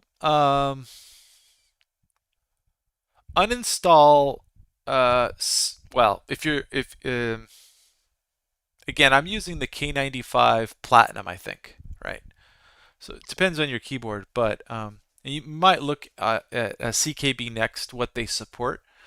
Um, but if you go to the wiki page for CKB Next, there's a set of instructions on how to. I don't know. Essentially, you're not using the sudo command.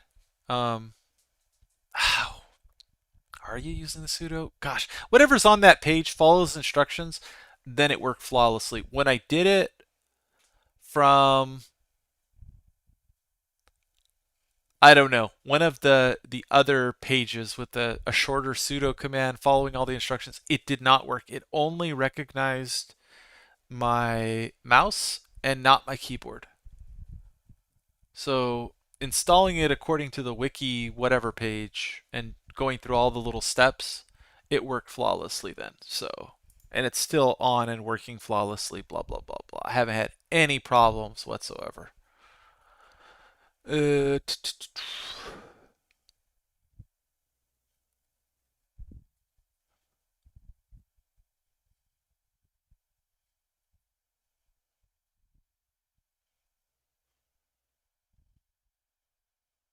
Yeah, Joe Diggins in response to Freedom Sales saying if you have a bunch of losses in a row.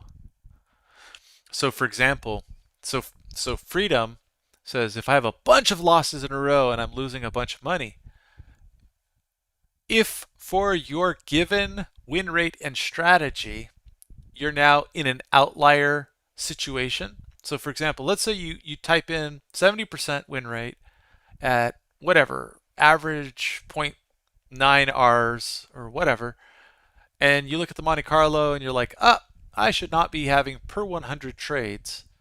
I should not be having situations where I have more than 4 or 5 losses in a row. And you're at 8 losses in a row. You should be using that to let you know that, well, maybe you're not trading your strategy anymore, right? Maybe you're trading something else, right? Maybe you're mixing strategies or something like that.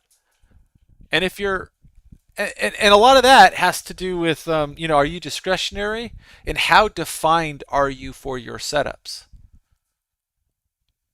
How much data do you have for your setups? If you don't know that well, then that's going to be a very difficult thing for you to pinpoint. But I think that's one of the takeaways, is that if your the consecutive number of losses is far too high for your strategy, then yeah, maybe you are really trading bad and you need to step away, right? Even if you're not emotional, you're just trading bad. So that's where experience comes in, especially if you're not a data guy. Mm.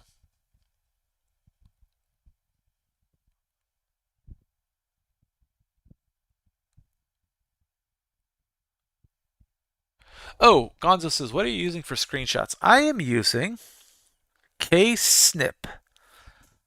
Ksnip, Gonzo.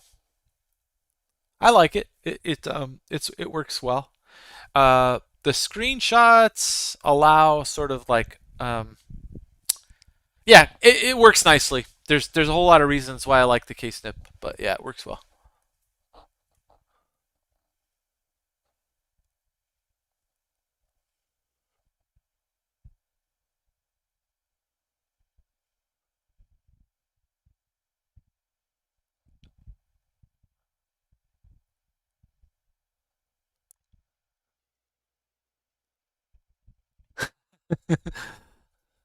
I'm just reading the comments.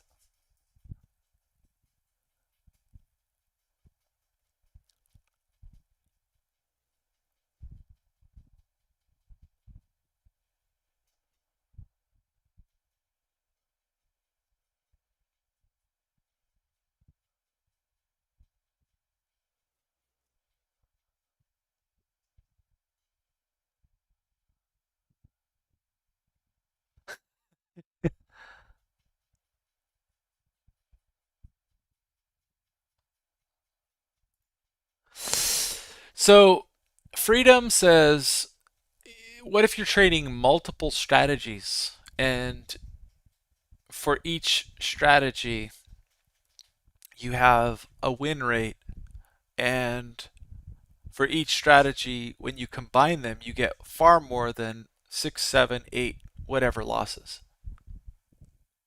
Then now you're aware of it, aren't you? Right? That's the key. That you can still do that and continue to trade. So here's the problem, Freedom, with saying, well, this drawdown is at this point and it's a monetary amount.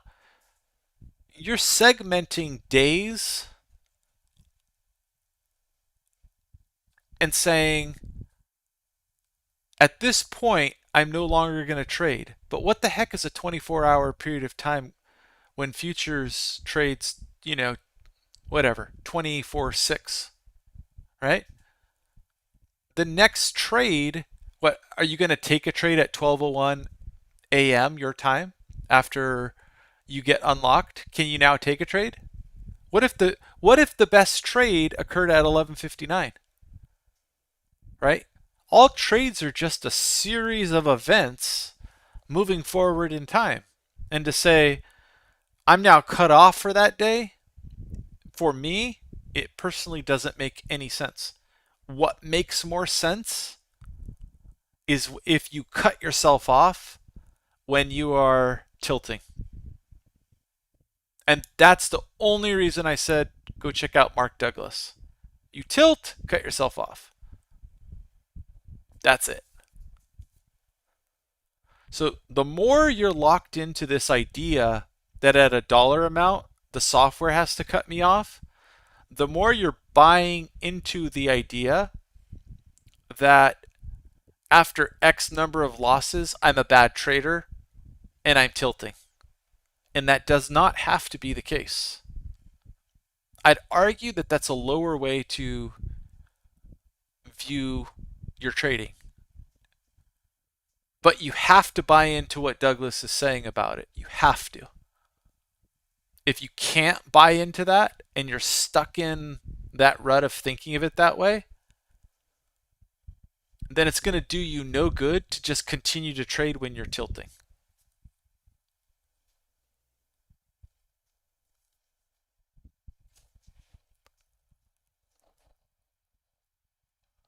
Does that make sense, Freedom?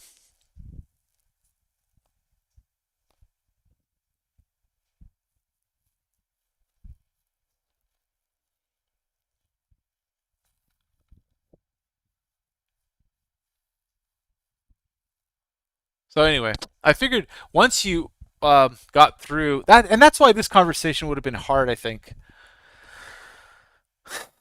if you hadn't watched those video series. Like, I may have been able to make the point, but it's made a lot more when you understand the nuance of what he's trying to say.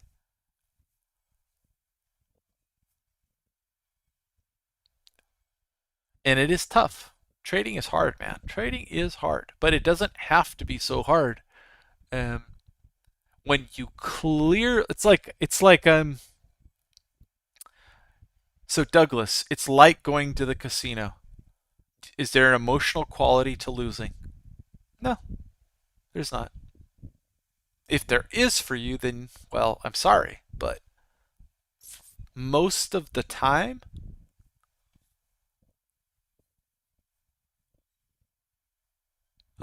people go to the casino and go, well, I'm at a casino. I don't expect to win every single slot machine. In fact, I expect to lose a lot. And if I win, I if I win big, I'm lucky, right?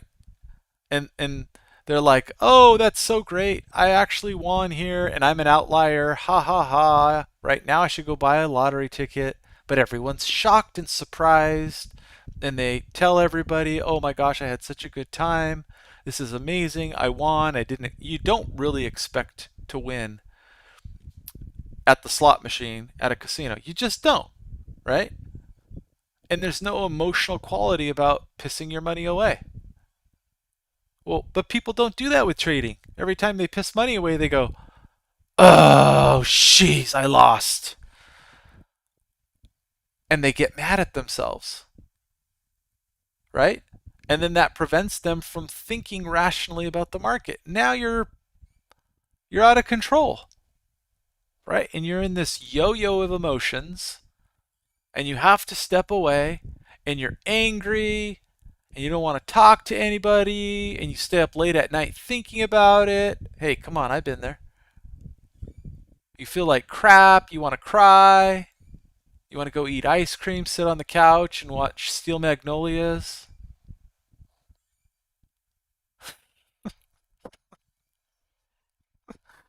I hope not. I hope the Steel Magnolias. Oh god, I hate that movie. Sorry, I just hate that. It's like I grew up around a lot of women, and they loved that. Like, oh man, my sister and all her girlfriends would all come like, oh, and they'd watch Steel Magnolias. Oh, and they'd all be crying, and I'd walk in like, oh my gosh, this is terrible. Anyway, oh,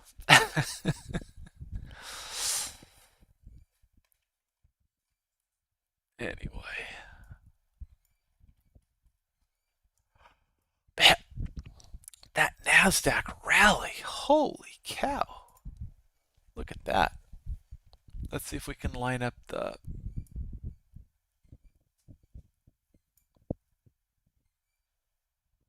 This is about this is about the time.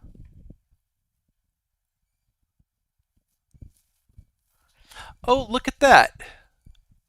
My date color is different.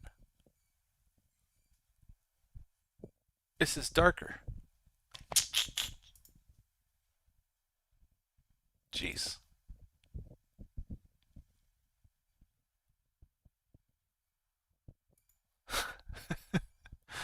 Down here. Anyway,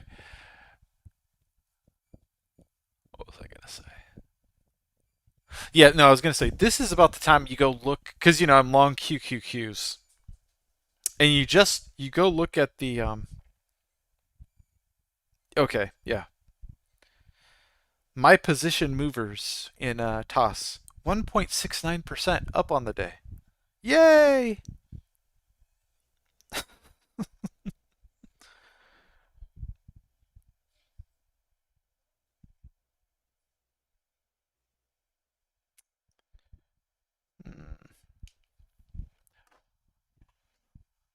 I have a highly speculative long right now on Twitter.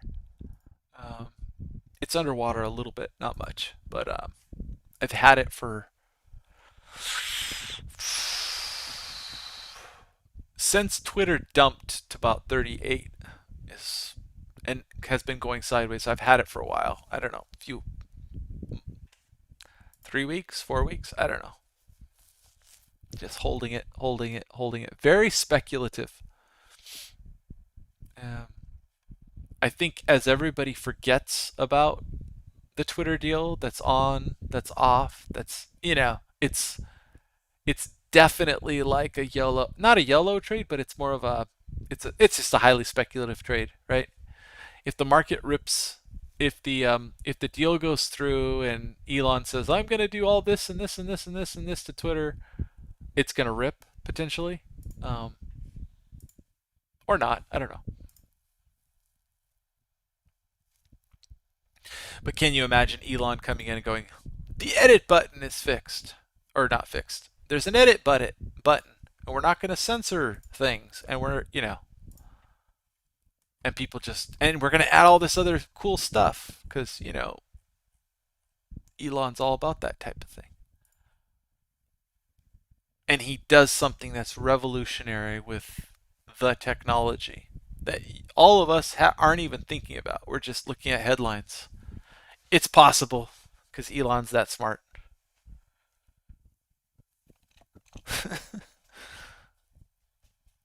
Social ARB. Yeah. Anyway,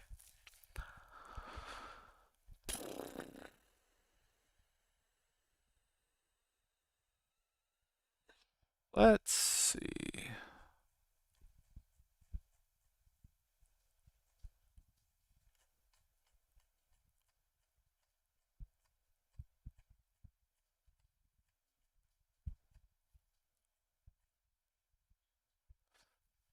I now have to look at other things right now.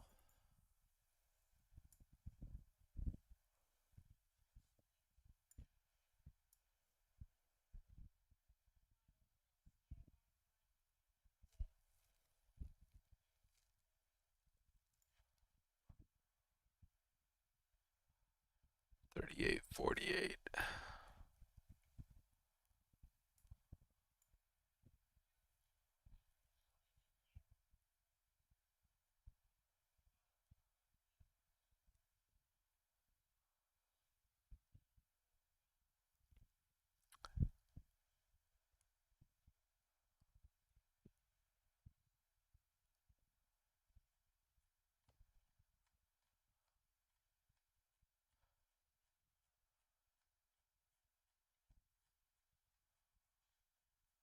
Oh, I'm on screens you guys can't see. Specifically my HUD. I really like the 30-minute um, line on close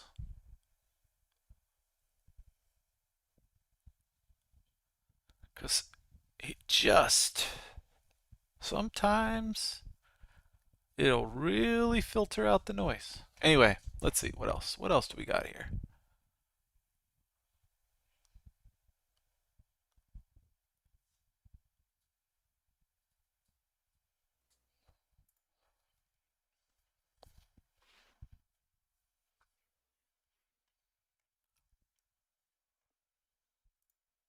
Oh, by the way, for whoever was dog ball throws. All right, see you, Douglas. Here's the CKB next, right? So it's the K95 RGB Platinum XT is the keyboard I have, right? These are the G keys. So this works nicely, right? Yep, it works real good. Anyway, Show the animated. Here we go. The trippy is indeed trippy. Um, and then this is the Night Sword or whatever. Yep, it's working as intended for sure. Um,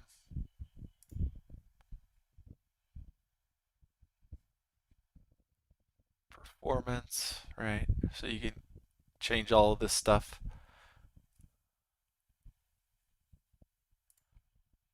Right. Key binds and all that good stuff. Macros. Let's see.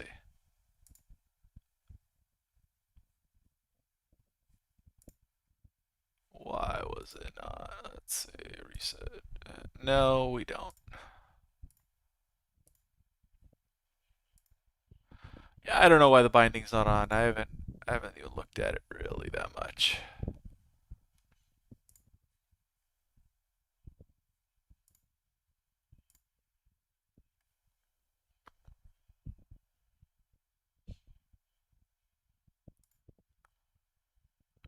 This is the one I usually will like here.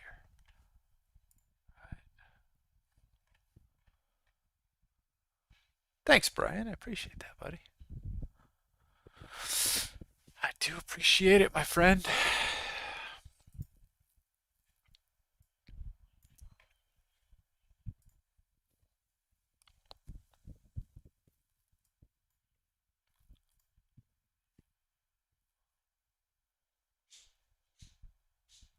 So the CKB Next is pretty. It's as long as the software works, it's decent, right? So you can get in and do the key binding, which for whatever reason I don't know why it's not working here.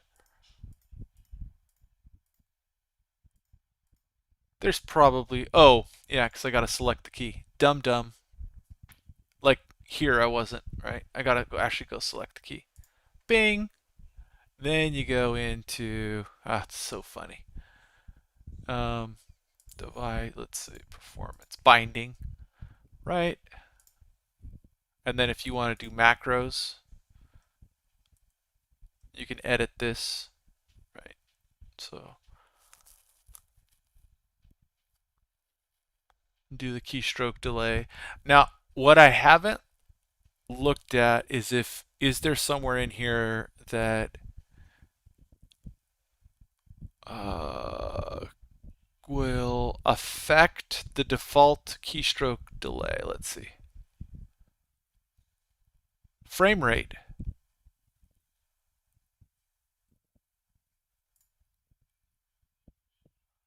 Maybe that's what was affecting me. Maybe I need to turn this down.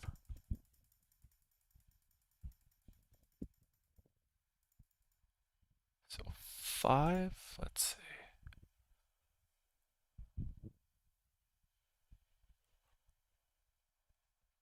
Just making sure here. Let's see.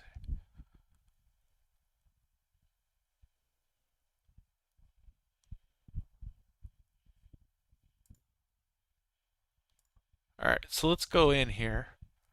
Yeah, so here's this Control Alt Shift H.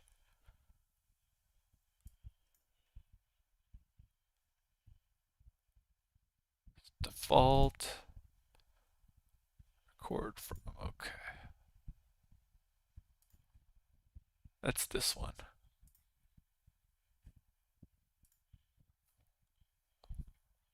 Oh, you guys aren't seeing this.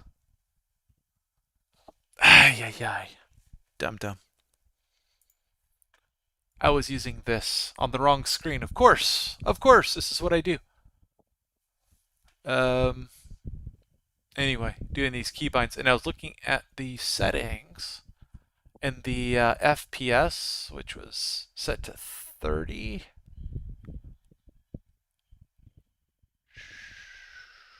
Let's see. Anyway, this is for the Corsair.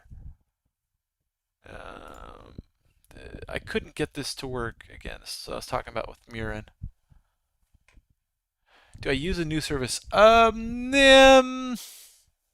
Mainly Twitter, Benzinga through Thinkorswim because it's free, and no, just various Twitter accounts. So it doesn't really affect me because of how I trade for the most part. Um, I want to know like earnings, um, stuff like that, but like major news events, I don't really trade them directionally in the moment. So, for example, I don't know. Let's say that I don't know, there's Baba. All right. Baba has news from China, and China's saying, like, uh, Jack, whatever, is being prosecuted, and then all of a sudden Baba just tanks. I wouldn't trade that news blurb, even though price was tanking, based on getting the news fast. I'm not fast enough. I'm just not.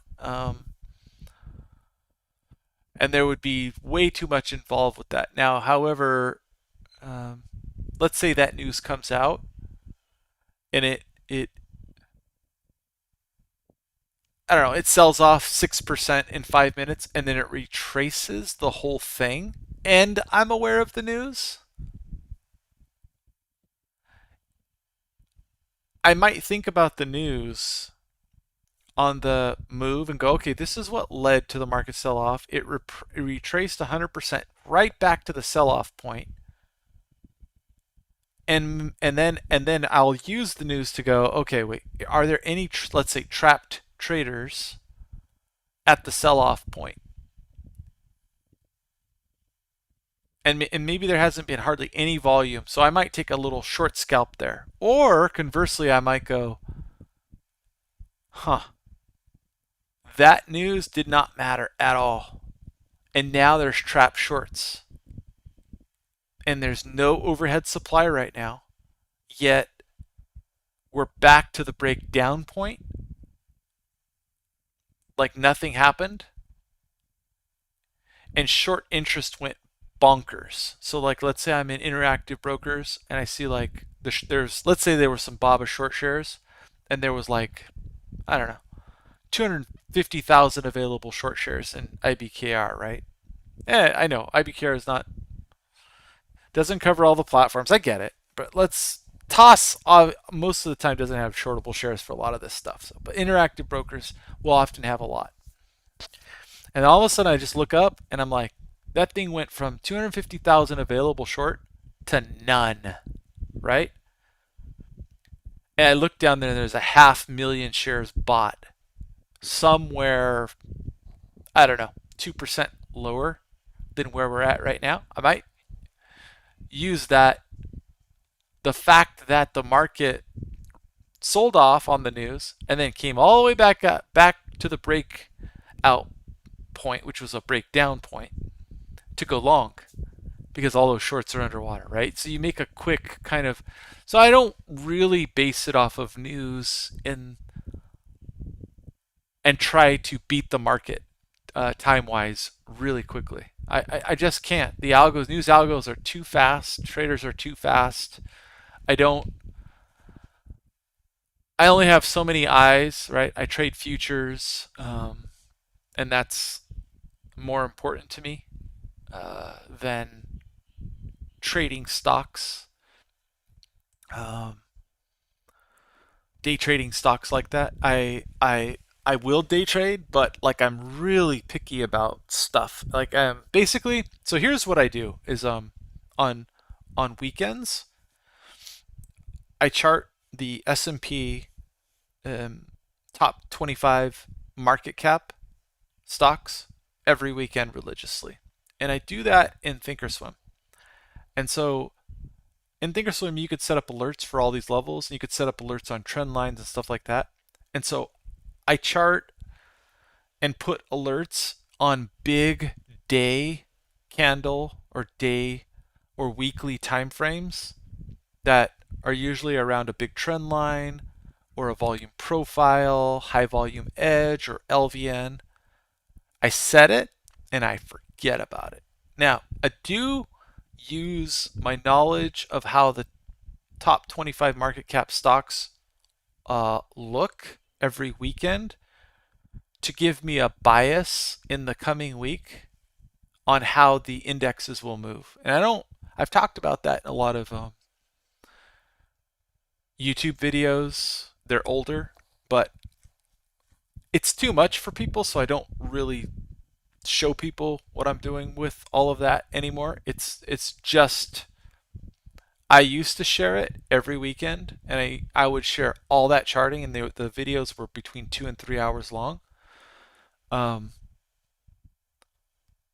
and it just people weren't interested in it, right? And it's awesome because essentially you put all that work in every weekend, and then throughout the week you get alerts on your phone, you get alerts in your TOS, and then you go execute in IBKR. So how I'm executing around those levels is I'll go in and buy a little bit depending on the strategy I want to use. So let's say I'm in a retirement account and I'll look real quickly at the macro situation of that stock. I'll look at the big level. I'll look at what's driving it there. I'll look at the weakness, and I'll buy a really small position at that zone with the predefined stop loss. And it'll often bounce over the next 2 or 3 days because it's a big, big, big level. And I'm not playing these plays every single day, all the time, right? So will I look at the news? Yes, but does it have to be up to the second news? No, it could be 5 second delayed through TOS and Benzinger or whatever, right?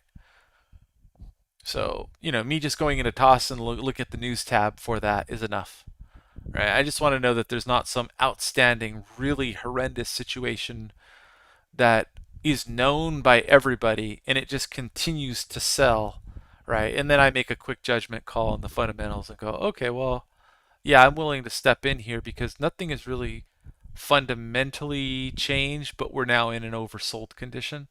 So I'll buy here, right? Or sometimes it's selling because it's breaking out of a weekly um, consolidation zone, and it's a good idea to go short, right? So if I go into, most of the time I'll do IBKR or I'll do put spreads or something.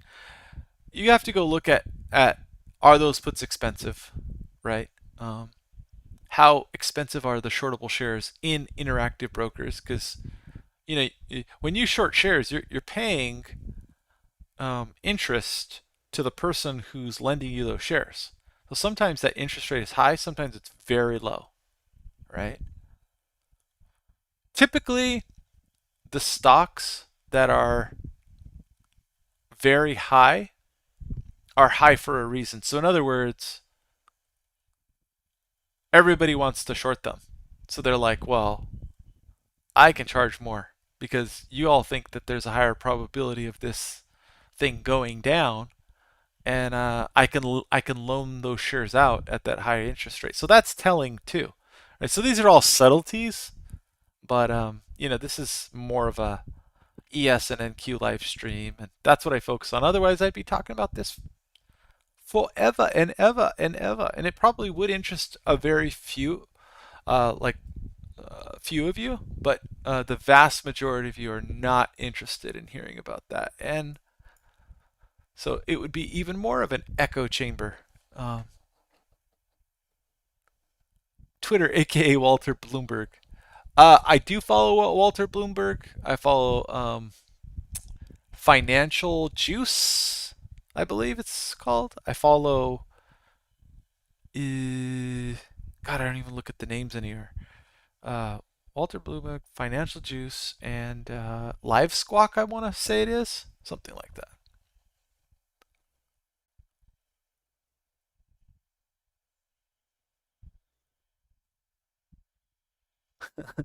Yeah, no problem, Mirren.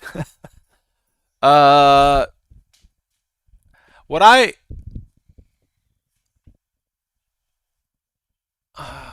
what I found personally is that when I'm charting levels for the NASDAQ, so for example, this was a level here at 780, right? In this zone, the NASDAQ pulled back. Now, when the NASDAQ pulled back, was the E-mini at some opening VWAP from yesterday that had no volume? Did it pull back here? Sure it did, right? Did it happen to be the overnight price action from here? Did it happen to be the breakdown from the overnight session? Let's see, hold on. Yeah. At the Asia Open, back on 7.3, sure, right? And that was the pullback there.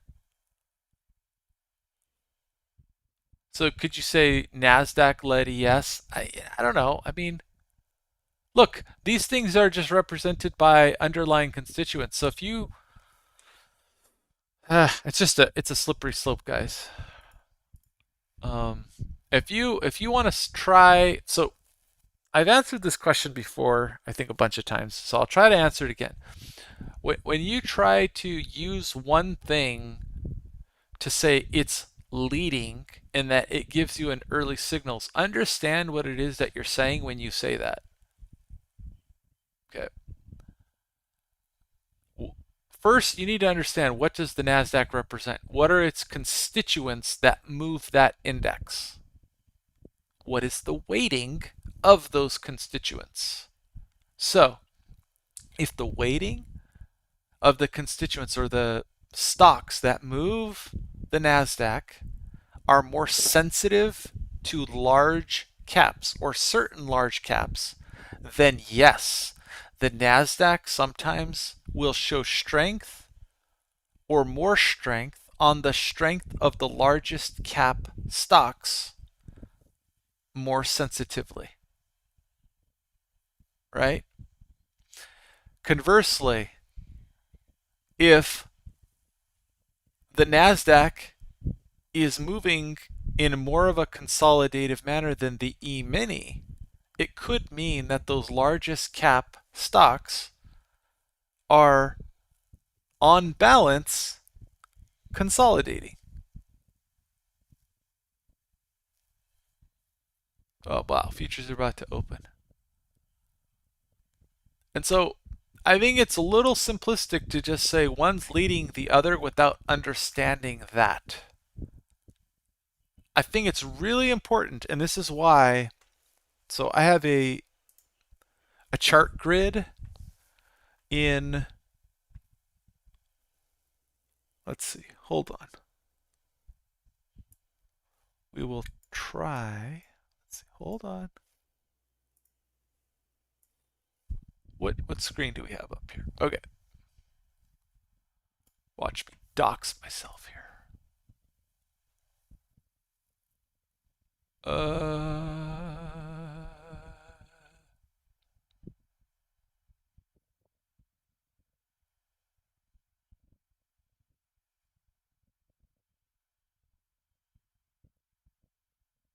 Yeah, okay. Think we're good.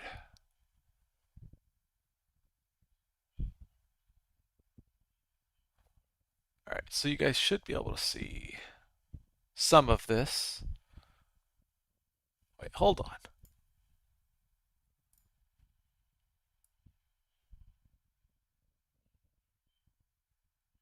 Yeah, there we go. All right. We're going. Anyway, so you should be able to see a lot of this. So what this is Apple, Microsoft, Google, Amazon, Tesla, and NVIDIA, right? And I have this up on my screen most of the day. Why? Because Apple is the largest market cap. Then Microsoft, then Google, then Amazon, then Tesla, then NVIDIA, I believe. And that's kind of an average between the S&P and the NASDAQ, right? So these are all the largest cap stocks. So in other words, when these move, so if you want to go chart these, right? When these are moving and breaking out like this, so For example, you would be in real time going here, here, here, neckline. Oh, it's got more upside. That's that's Apple.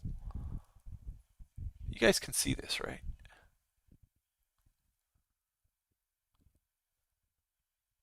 Yes, Mirren, that's exactly what it is. And oh, little gap up. So they're gonna go get them tonight to the upside. Okay, that's cool. Whatever. All right. Uh, so for example, here on Microsoft, you have a lot of the same pattern going on. So target is this. Okay.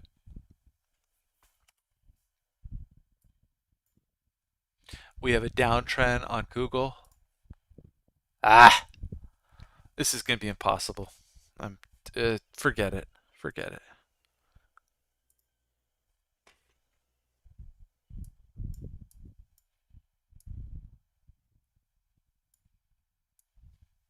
All right. Forget this. This is a mess.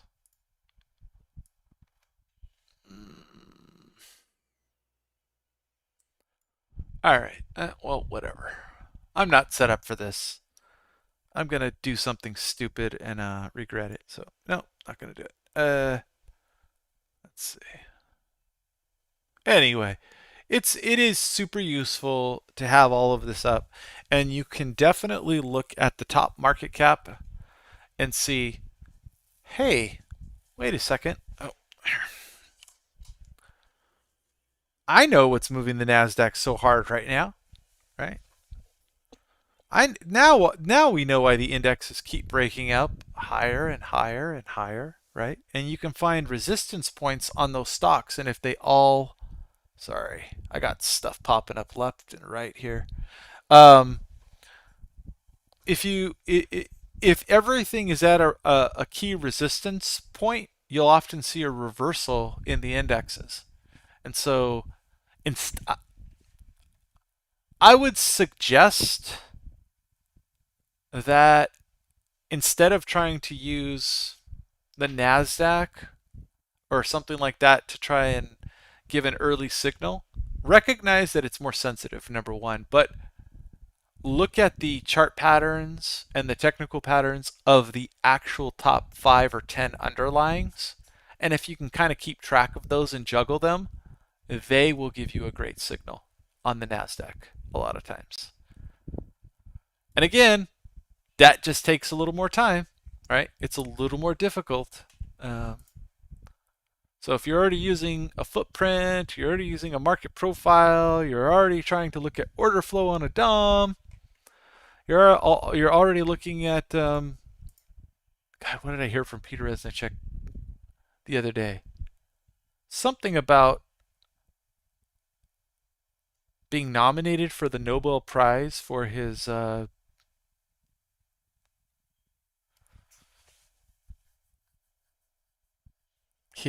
market internals stuff. I don't know if I even heard that right. Might have been on one of his weekly videos, and I didn't watch it. It's like I just it's like, you know how you where you're like scrolling on your phone and like I have autoplay, or I had autoplay that day turned on, and it just starts playing the video. I think that's how I heard it. I think I might have laughed to like, Noble, what? Huh? Because he was saying something like, thank you guys so much for all your support, and I got nominated. I was like, that's a big deal, but it didn't seem right. I don't know. Maybe it was a joke. I don't know. So, yeah, take it with a grain of salt. Let's see.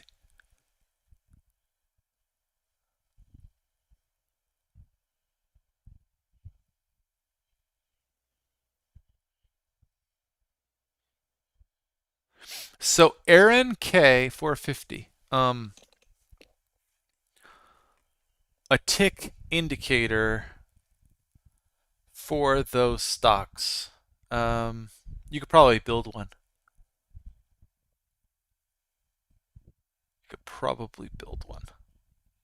But either way, I do have a symbol built for them, and the symbol approximates the market cap. It's a little old, so it may not be right. Let me see if I can pull it up here.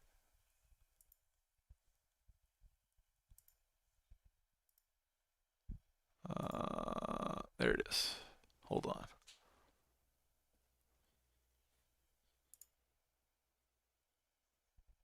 One day, 1 minute. There we go.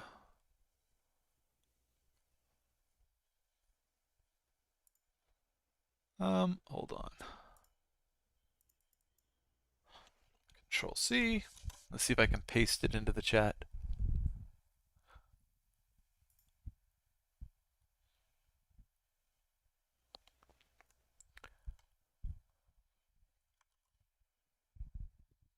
Something like.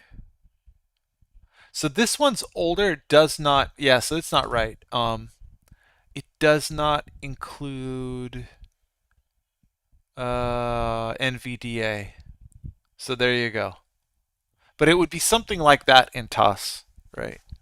Let me see. 2421.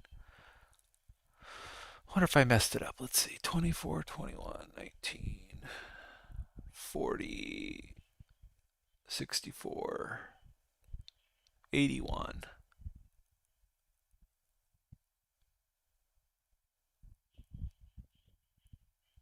Oh, the Netflix is cut off.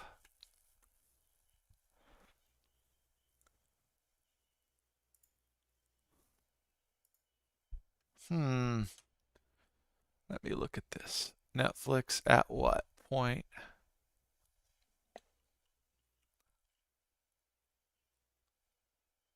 Oh, no, it's not. It's right. It's fine. Let's see. Tesla plus Netflix.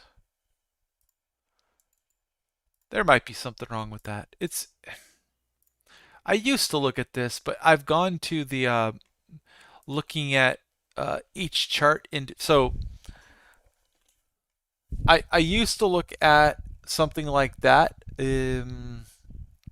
formula, but I've gone to the 6 chart and looking at them individually for more clues if I'm only trading, say, NASDAQ or something like that.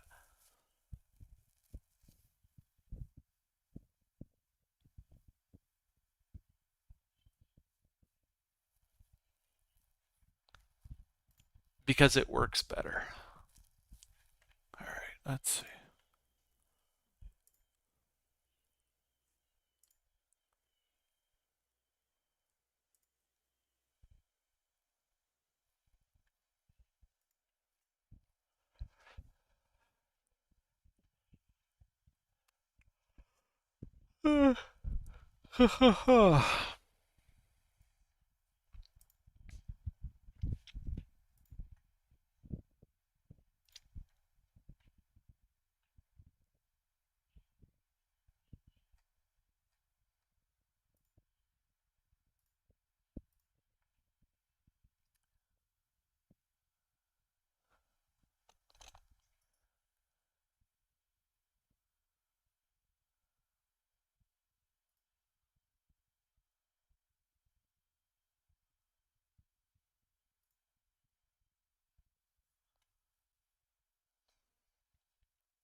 Ice baby.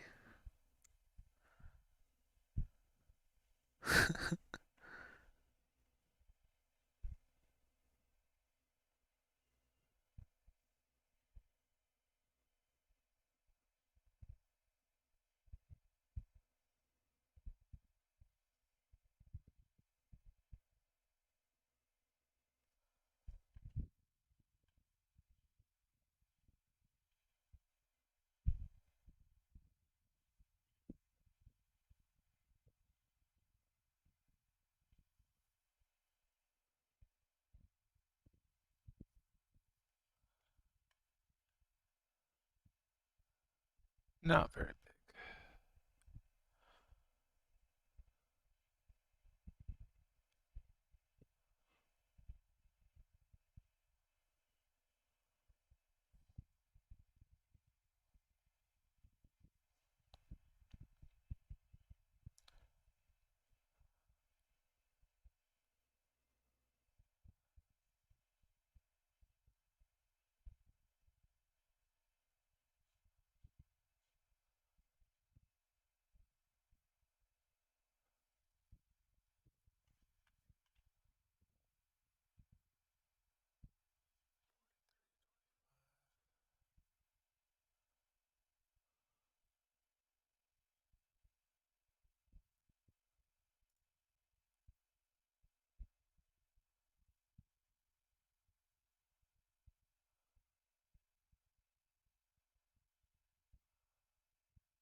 There we go.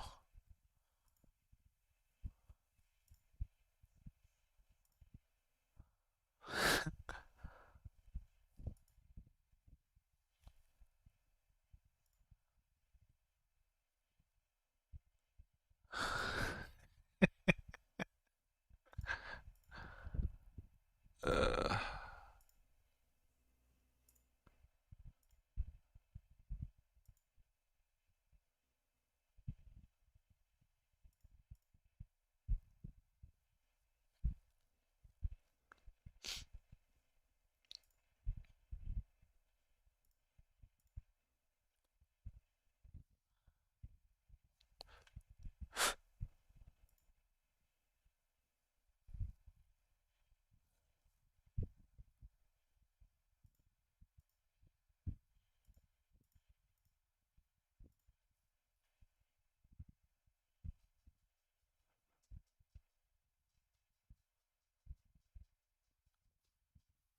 this is going to be an awesome Globex here.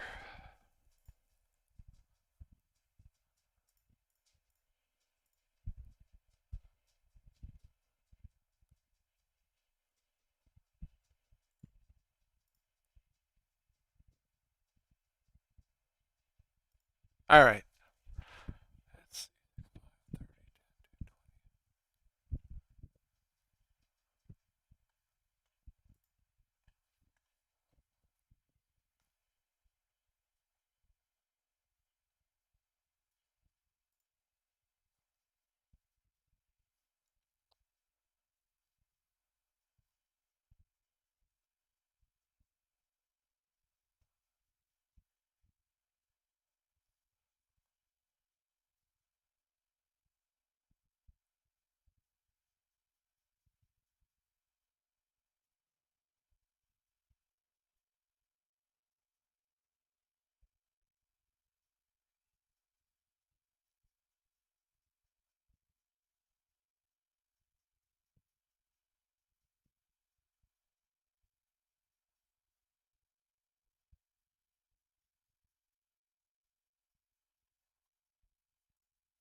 Oops, I forgot I'm still streaming. Have a good one, guys.